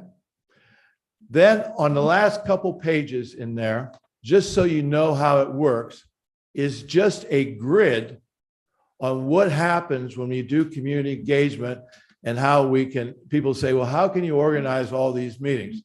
Now, I will tell you something on the grid that I would like to say is a little bit inaccurate. We normally can't do a meeting in 30 minutes. We usually need about 45, but we'll work with staff on that. But when we have that process, the question is going to be, well, can board members attend? I think you need to use your best judgment. My recommendation is, I think board members, if they want to attend public forums, that's quite appropriate. But I don't think it'd be good if a board member was sitting in when we were interviewing the cabinet. I think somewhere we have to trust the process and allow that to happen. You're going to see the report. But again, as you have your constituencies coming to an open forum or something like that, I frankly, my colleagues don't all agree with me, but I think there's nothing wrong with that. You should be introduced. We'll keep you away from any harm's way if people want to ask some questions. But we also are going to talk to members in the community. We will only go into the 3 questions. Then we might ask a different question of, is there anything else? Like, do you prefer a doctorate? Is there anything else you'd like? Would you want someone if they're local versus national? We would entertain that, but we stick to the subject. And we have to use our skills with that, because we have a lot of people that have some things to say, and we just have to tell them where it might be said, other than wasting the time we have when we want to work with members of your community. And we'll do this professionally. Percy's very good at it, but Percy, that's just what we do, right? So in a short amount of time, what I've tried to do is we've tried to give you the parameters of the process that now we can put out to the public. And now what I'm trying to go back to is to have a discussion on how you feel about my recommendations on the timeline, and how you feel about the recommendations regarding confidentiality until the end. So, Madam Chair, I now would leave this up to you and your board. Certainly. So would you like to ask us one question at a time? Yes, would you agree that we would go with a 30-day window with a close date of May 1? Does anyone have a strong opinion one way or the other? I think 30 days for an advertisement period is Oh, good. that's for the advertisement? Okay, I thought you meant the complete. No, I No. want to have the That's a cut little date. fast. I want to have the cut date, May 1. I want to, within a week of that cut date, I want to present candidates to the board. So you can go through first and second round interviews and get all that done in May. My goal is to get everything wrapped up and you announce the candidate before the end of May, knowing you're still going to have to negotiate, but the goal is to try to get them here July 1. Now, I don't know if we'll be able to pull that off, but we can come pretty close to it. And I have reinforced with members that this happens on this expedited schedule, but only for the right candidate. I have a strong opinion. Please. This schedule is too ambitious. And I would like to see an optional schedule. I will tell you, we will follow the direction of the board. My opinion is you will not gain by adding it, because you'll go into an area that's almost a dead area. I worked with Stafford County last year or so, and they wanted to do a search in the month of July because it just came out of sequence. We really had a tough time recruiting candidates. It just didn't work. I don't believe this is perfect, to be honest with you. I wish we were back here in February and we were able to run the 60-day window.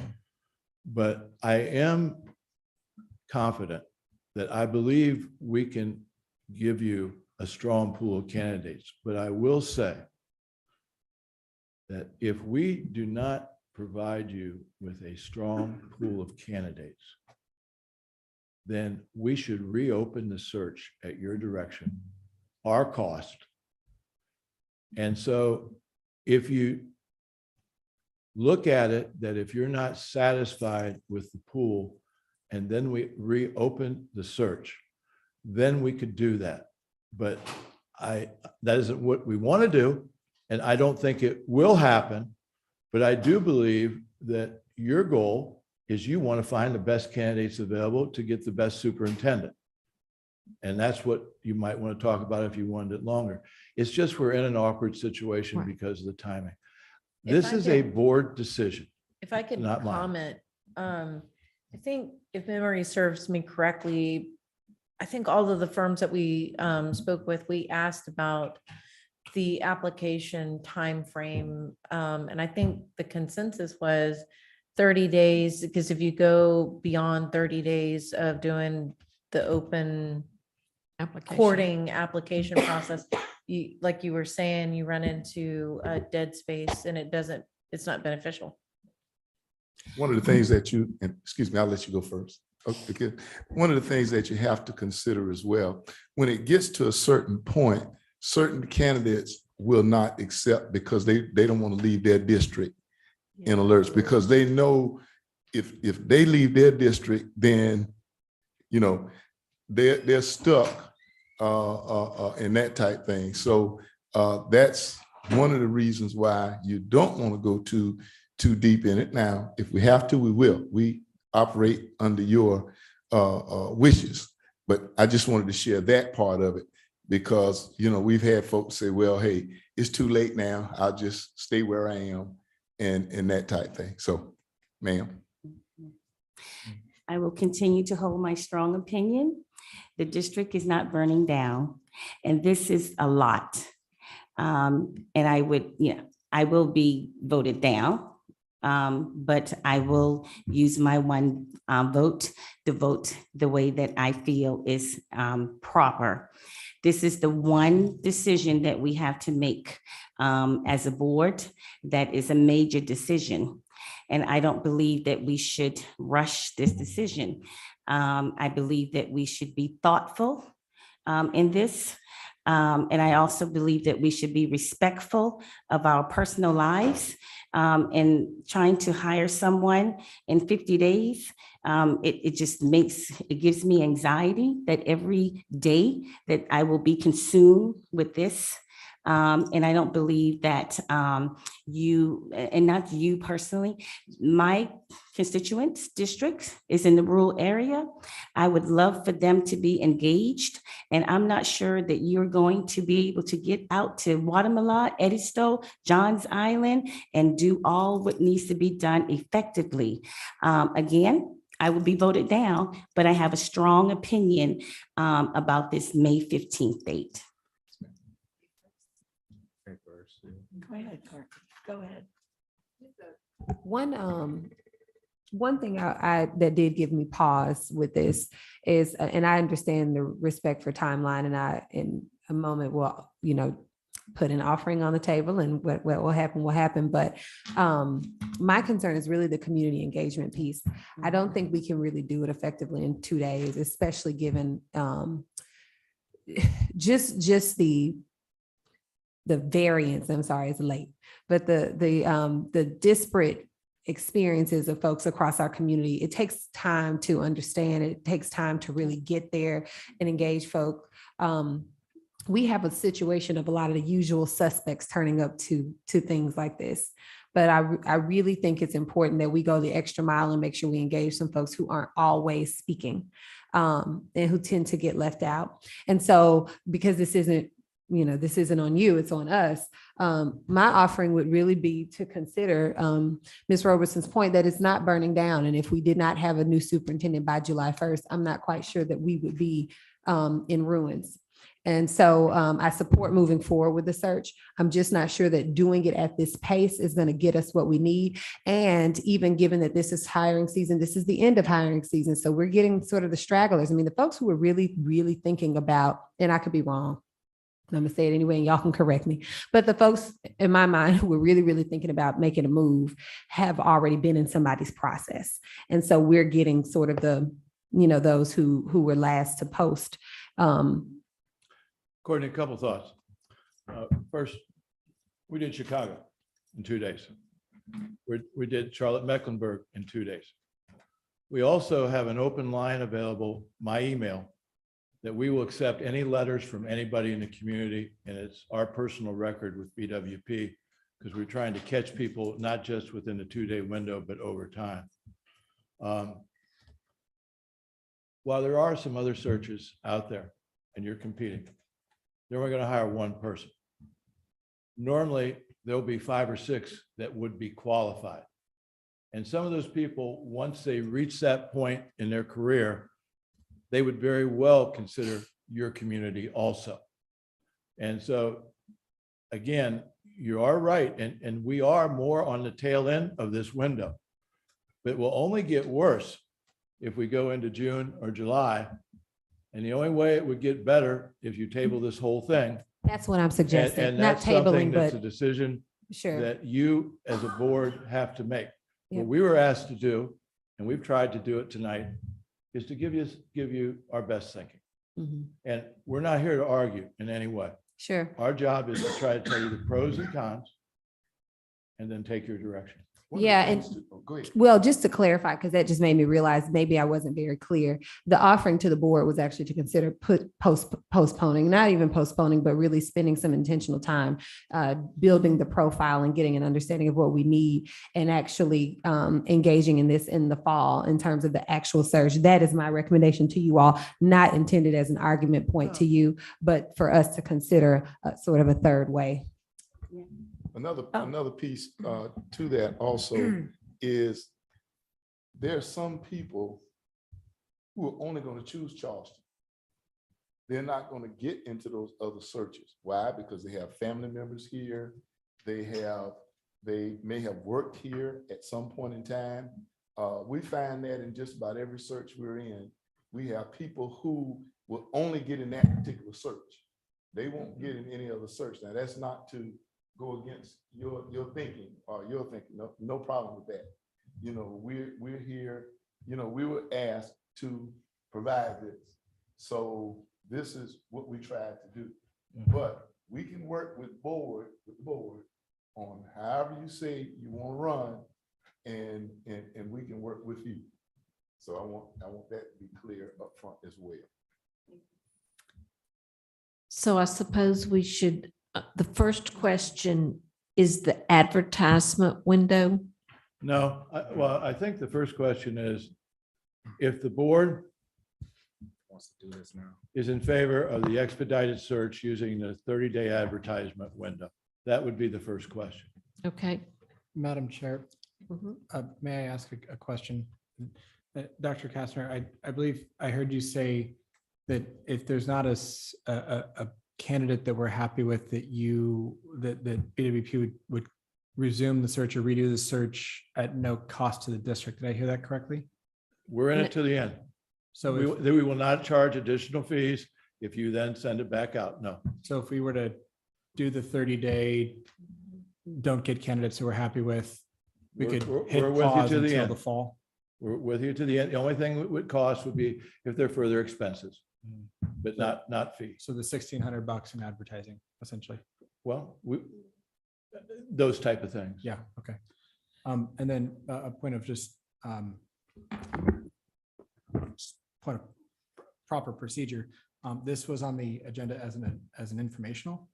So I think, I can tell you, it would require a 2/3 vote of the board to convert something to an action item, because it would be adding an item to the agenda. Just a point of reference. Thank you for that. I wasn't thinking that there would be such, since we had decided to start the process, I didn't know there would be so much dismay over it. So. Well, please don't hear. I'd like to, I feel like we still need to talk about this. I really like the proposal that you all have made from the very beginning. I like all the elements of it. I do have concerns also about the timeline and the timing, this timing period. Because I think it's so important. We're a brand new board, and we're just learning a lot about the district and each other and what we're looking for. So, getting a profile from meeting with each of us and having a profile and getting a sense of, what really works for the district and for the students, I think is really important. So I would really hate to rush, that part of it. And I would hate to rush the community engagement, because I think the 2 days really scares me for the reasons that we've said. Our community is long, it's 100 miles long and 60 miles wide, and it's very diverse, and we need to hear, all of those voices. So in thinking about this, I like, we're not burning, we've got a lot of good leadership going on right now and support. So it seems to me that we could begin to do some of the beginning processes that you all have suggested, and then get our ad together, and at a time, just really have candidates who know, because if there are people out there who are kind of interested in Charleston now, it's a short timeline for them to leave their current jobs, whatever they are, whether internal or external, and make adjustments. And I think we could slow this down a little bit, and still be able to recruit a strong group. And I'm not saying, wait till next May, but, sometime later in the fall, early in Okay. the winter, we might. Let me put Send a something alert out here out. for you. If you want this thing done this year, you need to follow our timeline. Yeah. Right. If you want to wait and do it in the fall, we probably should start in October. You don't start at the beginning of the year when everybody's coming back. If you did that and we started in October, I'm just saying Plan B, we would still go through the same process. We would still recommend the community engagement. If you wanted to expand it, we need to talk about that if it takes more days than we have in our original contract, but it's not going to be a deal breaker, I can assure you. So this is you as a board that need to give us direction. And you're at the point right now, Madam Chair. Well, I feel like we hired you and asked for your direction, and you have suggested your direction. The advertisement window, I agree with you that if we extend it past that, people that aren't really interested but just keep circling, will perhaps send an application. The board members, the school district goes on spring break. Some of the board members might, I don't. But I feel like if we can have, like you offered the phone conversations with board members that, or Zoom calls, they don't have to be in person. We will have to check with staff to see if your request by something at the end of the week is even doable. So I think they need to be certainly that. Are you making the decision for all of us? No, ma'am, I'm just Oh. expressing my, Oh, okay. as Mr. Kelly pointed out, we cannot take a vote because we said this was for information. Okay. Yes, ma'am. So I think you have addressed what we asked you to address. I have complete confidence that every area of our district will be consulted and have an opportunity for input because you operate with integrity, and that's the community input is a very important part for us. I feel like you have stated that if there is not a qualified candidate that you can suggest to us or we would want to interview, then we regroup. The only thing is, if we get to that point where we regroup, then what do we do about the community engagement? Do we repeat that piece of it again? I don't know if that would be necessary. Again, I have never gone that way before, but it might be new ground, but we need to talk. Yeah, from what I'm hearing from my fellow board members, I really do think the expansion of the community engagement is something that really needs to be considered and put out there. I agree. I don't think you do it again because the community engagement is to help you identify what you're looking for, what they're looking for. I don't see how it's going to change, in 6 months, but I do think a valid point is 2 days does sound like, a little problem. I do think that is the biggest part of us being transparent. I have no problem with the expedited search because obviously if we don't find somebody that we feel qualified, we're not going to hire them. Could, But I do think the community engagement needs to be addressed. in the heart of the community engagement, and you said that you would offer a window for people to send you emails and weigh in. Could the district distribute that information to the schools for the parents to weigh in? Couple things you might want to consider on that. First, you don't want this to go to a district website. You want it to go to BWP because then it's our product. But when you do the advertisement, that should be loud and clear. When we do the survey, one of the things that's at the end of every survey is going to be, if you have some additional information you'd like to share, email me. In my last search that just got done, we had over 50 emails and they were very thoughtful. A lot of them were some individual issues, but many of them confirmed what we were hearing from the community at large. I understand your question on the window. I can just tell you, we have found it effective in systems larger than yours. And we do a lot of work during those days. And we do some things right now. When we're using Zoom, we're able to create something that's more inclusive than before we did COVID. And we're actually getting more robust numbers than we have in the past because of that parent that might have another conflict with something else going on in the evening, that they can get in on perhaps a Zoom call or involved. It's a judgment call. But that call has to first be made in the context of what the window is that you want it. Could we get involved with bringing another person in during that day to expand our group from 2 to 3? We would consider that. Then we'd all of a sudden would open a window for, we would get up to more than 45 or 50 stakeholder groups. But I think you keep coming back to a catch-22. I mean, we can't sit here and make a decision right now. I mean, this is not the forum for you to be asking us to make a decision. We contracted you to do it. We gave our staff the job of contracting you to do a job. You've you've made a recommendation. We've heard this recommendation. I think the next step, if we're going to change any recommendations, we need to do it properly, which is, through a special meeting or something now that we've heard it. But I don't think we need to be stopping you from doing your job as we asked you and contracted you to do. Your point. And Well said. I don't know the point of order, and I do believe you should follow your protocol.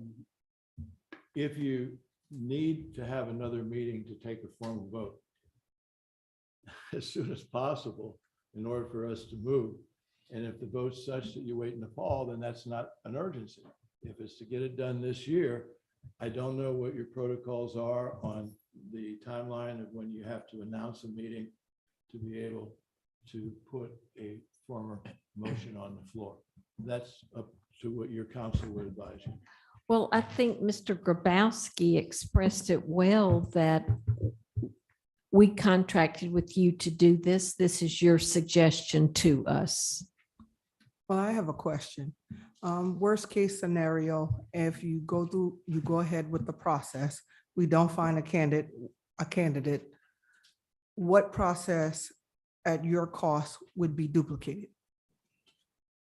We would not increase our fee. If we had to come for additional meetings, we would ask for travel costs. We might re-advertise, and we might increase the advertising window for a second time, saying reopening the search, which I've seen done before. So the costs are relatively minimal, but they're whatever expenses they would be. What's not going to occur is we're not going to increase our fee. Are there any more questions? Will you be available in the morning? I think I do not have the conscience to ask staff or anybody else to talk about your question that involves staff, or can we do that by phone? Yes. Be available by phone. when? She said in the morning. Tomorrow, I've got- since you said your request was to have staff help with something by the end of the week. So I assumed you meant this week. That'd be perfect. I just have a plane to catch at 8:00. That's all. Right. So, well, you can call later in the morning upon your arrival. You mean to hear whatever the board direction is? No. So I agree with Mr. Grabowski. We contracted with you all for you all to present a plan. You have presented the plan. Done. So your question, the question that I don't feel like we can answer tonight because staff would need to have a list of what you want provided and when it could be provided. Madam Chair, I don't quite understand what you're asking. I'm asking Dr. Kastner and Dr. Mack, they made a request for staff to be able to help with some things. But it is so late, I don't think it's fair to ask anybody to stay and go through that list. And I was asking them to call staff in the morning versus us staying tonight. Okay, I understand that, but then what we're saying that we're just receiving this information, and then we need to have another meeting, a called meeting. When would we do that? No, I don't think we need a call meeting. I feel like when we engaged BWP, I agree with Mr. Grabowski's interpretation that when we, and as chair of ad hoc, I'm taking special ears, and as Ms. Roberson a member, and Ms. Waters a member, Mr. Kelly, that we contracted with BWP for the search. They have presented with us tonight the information for the search. Madam Chair, but the issue on the floor is whether we accept this expedited timeline. And I think it does appear that we need to have another conversation so that we can either confirm that or not. But I thought we had asked them for an expedited timeline. We did not. Well, we didn't ask for the 30-day. This is new as of today. We had actually asked for July 1. We're moving it up now to 30 days and not even 60. I agree with Ms. Waters. I think the way the contract was presented to the staff and everything, that we were looking for a July 1 start date. And, so. And that's what that was why. I think that's exactly how it was laid out. And I think what's happened is that they've been contracted. They came, they gave us a proposal. We voiced our concerns, which should be considered. I think we didn't realize July 1, what an expedited timeline would Well, look July like. 1's expedited. Yeah. Yeah. So I think we're working within a July 1, expedite start date, which was discussed very clearly as to what we're doing. We entered into this contract. They prevented it. We've voiced our concerns. But this is the point that I was making when we were interviewing the different firms, and it's late. I'm tired, so I may not be articulating myself perfectly well, but just about, I think all 4 firms that we'd spoke with said the application process would be a window of 30 days. And if you went beyond that, it's not beneficial. So that's what I thought you were talking about tonight, was that 30-day window to do the application process. We've already discussed that. So I don't understand why because we had also discussed the July 1st start date when we did all those interviews. So I'm not real sure why the shift. Well, I'm just saying that's exactly what we delivered per your direction, but the meeting tonight, when we talk about specification, you still have to have an agreement of the board that they agree with what our recommendations that were presented. And obviously there might be some differences of opinion, but it'll be up to what the majority would want or how you want to follow this in your procedure to take, if it has to be a formal vote. So you are saying we need to follow this timeline for a July 1 start. That's my opinion. Okay.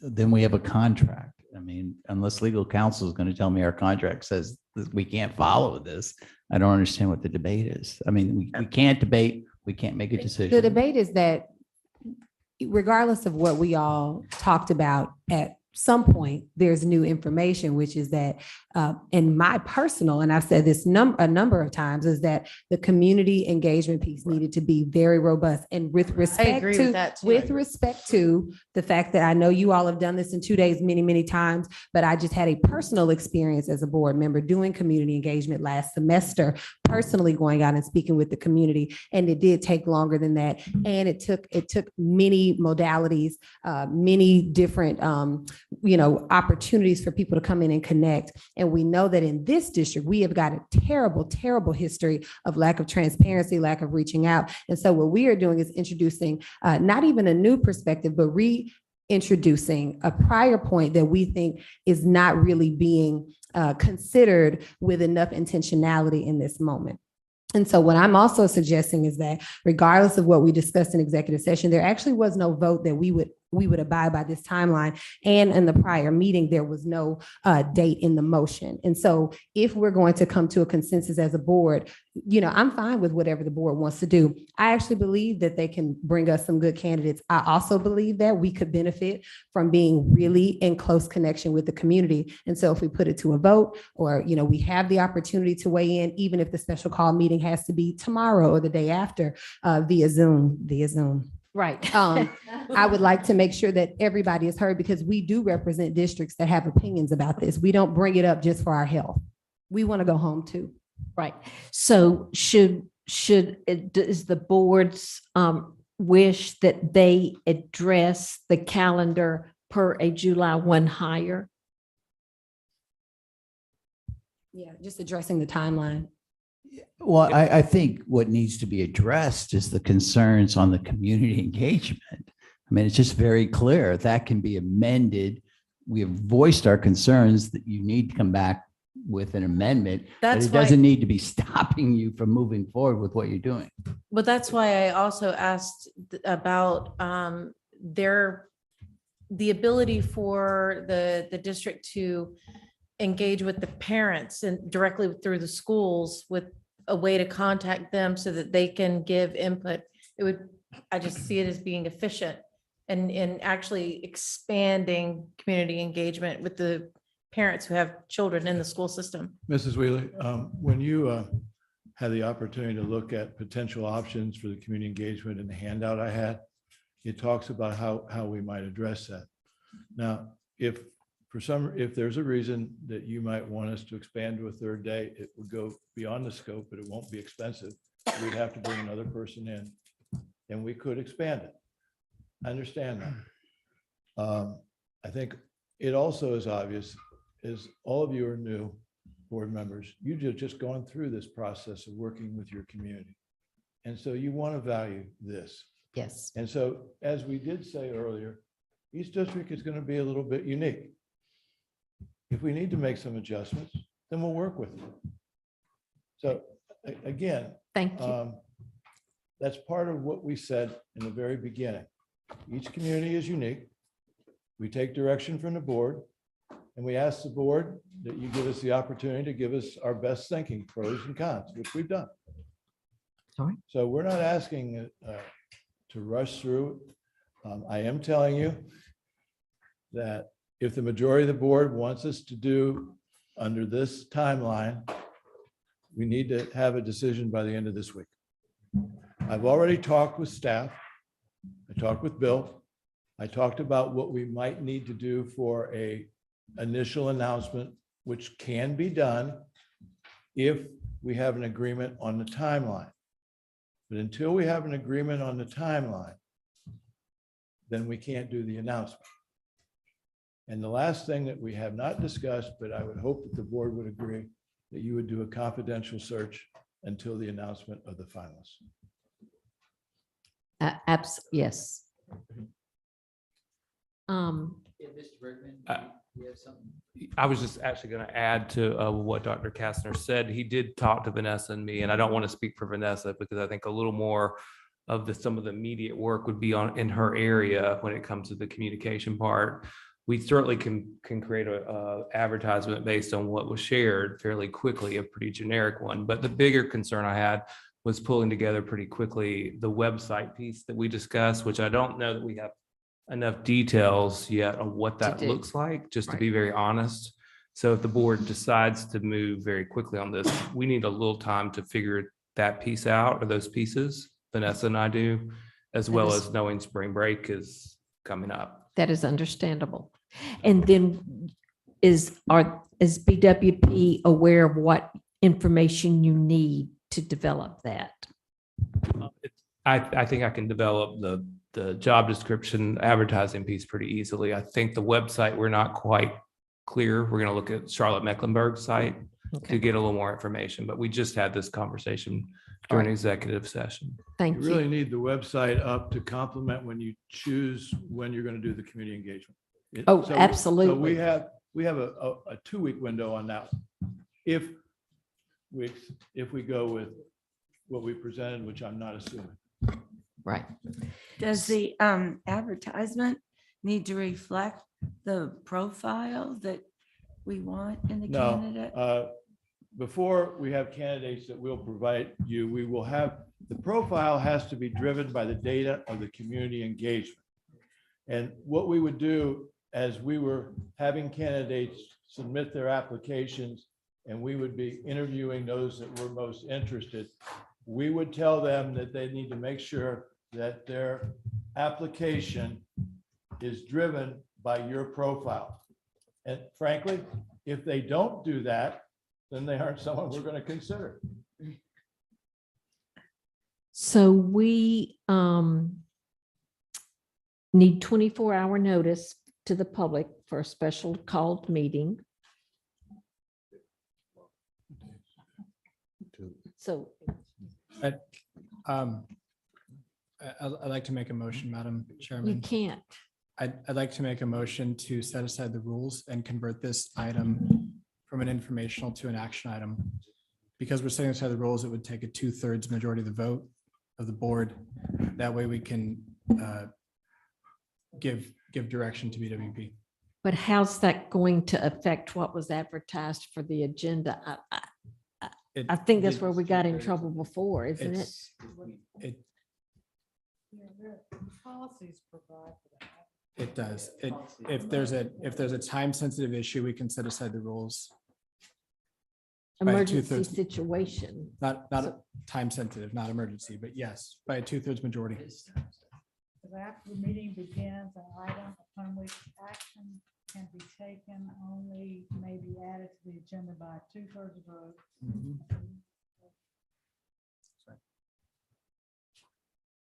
So the motion is to set aside the rules and convert this from an informational to an action item. A second. Discussion. And I'm asking that we're doing this so we can make a decision and not have to have a special called meeting. That's right. Is that correct? That's right. Yes. And the intent here is not to be sly or do anything sneaky. I believe that we, the board, thought that the timeline was already established. Right. And BWP is now asking us for direction. And so that's okay. That's the reason behind it. Any other discussion? I didn't think the timeline was established. I was referring to the July hire date timeline, not the community engagement or the other ones. Yeah. All right. The motion has been made by Mr. Kelly, seconded by Ms. Watley. Any other discussion? To turn the information item into an action item, we will need 6 positive And votes. the Robert's rules requires a specific reason, and to do that, but specifically to give direction to BWP in regard to the timeline. Do you want us to say the motion one more time? I've got the information item to action item that Kelly moved and then Watley seconded. In order to give BWP direction.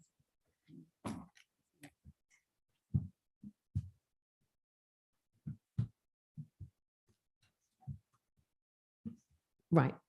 Mr. Kelly, well, excuse me, we will vote verbally. Mr. Grabowski? Yeah. Yay. Yay. Yay. Yay. Nay. Sorry, Mr. Calhoun, I didn't understand your vote. I sir. say yeah. He said yes. Yes. Oh, yes, sorry, okay. So so that motion passes. So now we have to vote on. Yep. Now we can vote for the question of timeline. So is there a motion for the timeline acceptance or as To move to presented by accept their BWP? timeline as proposed by BWP. I'll Would you second it, accept- but we can have discussion now. Yes. would you accept And the- Mr. Grabowski, I'll second. My discussion is, and I still believe this very strongly, I agree wholeheartedly with my fellow board members that the 2 days is not enough. Whether your experience or not, I just think we need to see a much better proposal. And I'm kind of surprised, I'm really kind of surprised about when you go into a contract and then you come back and start asking us questions like this. But nevertheless, we're at that point. So I do believe that you will be able to find us candidates. I do believe that if we don't accept it, that we have other options to go forth. But I think we need to get this process going, but we also need to take into consideration the community outreach, because that's just so important. Anyway. Mr. Grabowski, originally, when we did the proposal, we did it within our parameters. One of the things that maybe we can consider, let's say we do 2 weekdays and we talked about the window, and then we figure out a Saturday, which more people might be available, and we need to come back. And if we need to fill in the gaps to expand that, it's still going to be very reasonable. We're just talking about it's going to be another trip, but we can accommodate that if you would wish. I don't have a problem with that. But I wouldn't, again, I say the Saturday because sometimes you might attract more availability on something like that. But the whole idea of whatever the schedule is going to be on community engagement that's driven by the stakeholders that the board recommends, you have to give us direction for that. That's all I'm saying. You're in control of that. No problem. Ms. Watley, would you accept an amendment to your motion to direct BWP to increase the community engagement to at least 4 days? Yes, I accept that.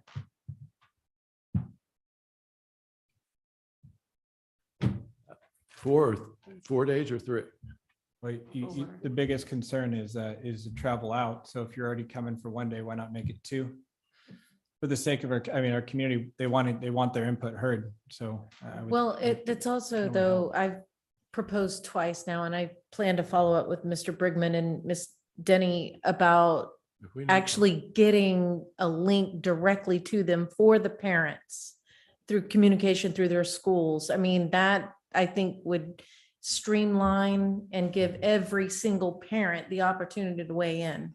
If they have access. If they have access to a computer, correct. Yeah, so notices would have to go home with the children as well. Sure. Those who don't have. And they or can a even, phone- they can even write it a out. phone or the phone bank. Yes. system. And we're doing this with the understanding that we would go on this timeline, and if we don't have the candidates. We don't. If we don't have the candidates, then there's literally no skin off our nose. The search firm researches in a different timeline at no cost to the taxpayer. Mr. Grabowski and Mr. Kelly, if we went to the 4 days, and if you'll notice in there, we talk about, and it's pretty nominal, an additional 500, it would cost $2,000 more. We would, which isn't a lot of money, but, and I'm just telling you, the only thing else it would be travel. Yeah, I think that's, and that's why the contract was written, in case you want to go beyond it. I'm fine with that. We would commit to doing what you ask. Are we ready to vote? Yes, Ms. Trudy, would you mind telling me what you have as far as the motion goes after all of that.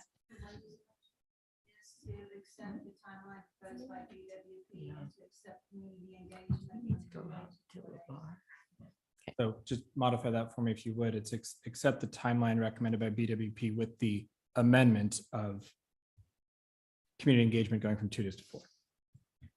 Or how about say this, extended community engagement? I like the 4. I didn't want to limit us. That's why I said extended. Oh, okay. Are we ready for the question now? Mr. Grabowski, I'm sorry. the motion made by Ms. Watley, amended by Mr. Kelly to accept the timeline with the extension of 4 days of community input. I changed it to not limit 4 days. Let's extend community engagement because Oh. let's not box ourselves in. Okay. Yay. Yay. Nay. Yay. Yeah.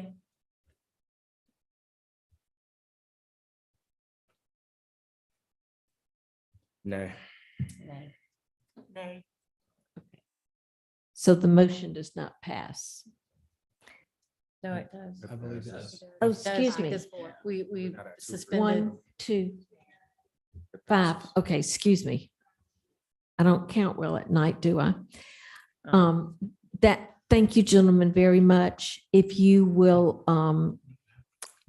work out a time and things needed from the staff so that we can make it doable for them without being overburdensome. We're almost ready to adjourn. I've received a reminder that we need a special called board meeting. It can be done via Zoom, needed after next Tuesday's audit and finance meeting for items over $250,000 procurement.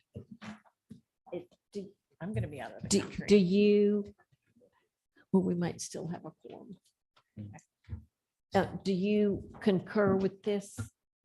This request comes from Ms. Carlin. Okay. Yes. Okay. Mr. A special called board meeting is needed after next Tuesday's audit and finance meeting for addressing procurements over 250,000. They need this before the April meeting. Yay. And so we will get together. I will get together with Mr. Grabowski about the specifics of their meeting so we can get a 24-hour notice out to the public for a special call meeting via Zoom. Yes, that's fine.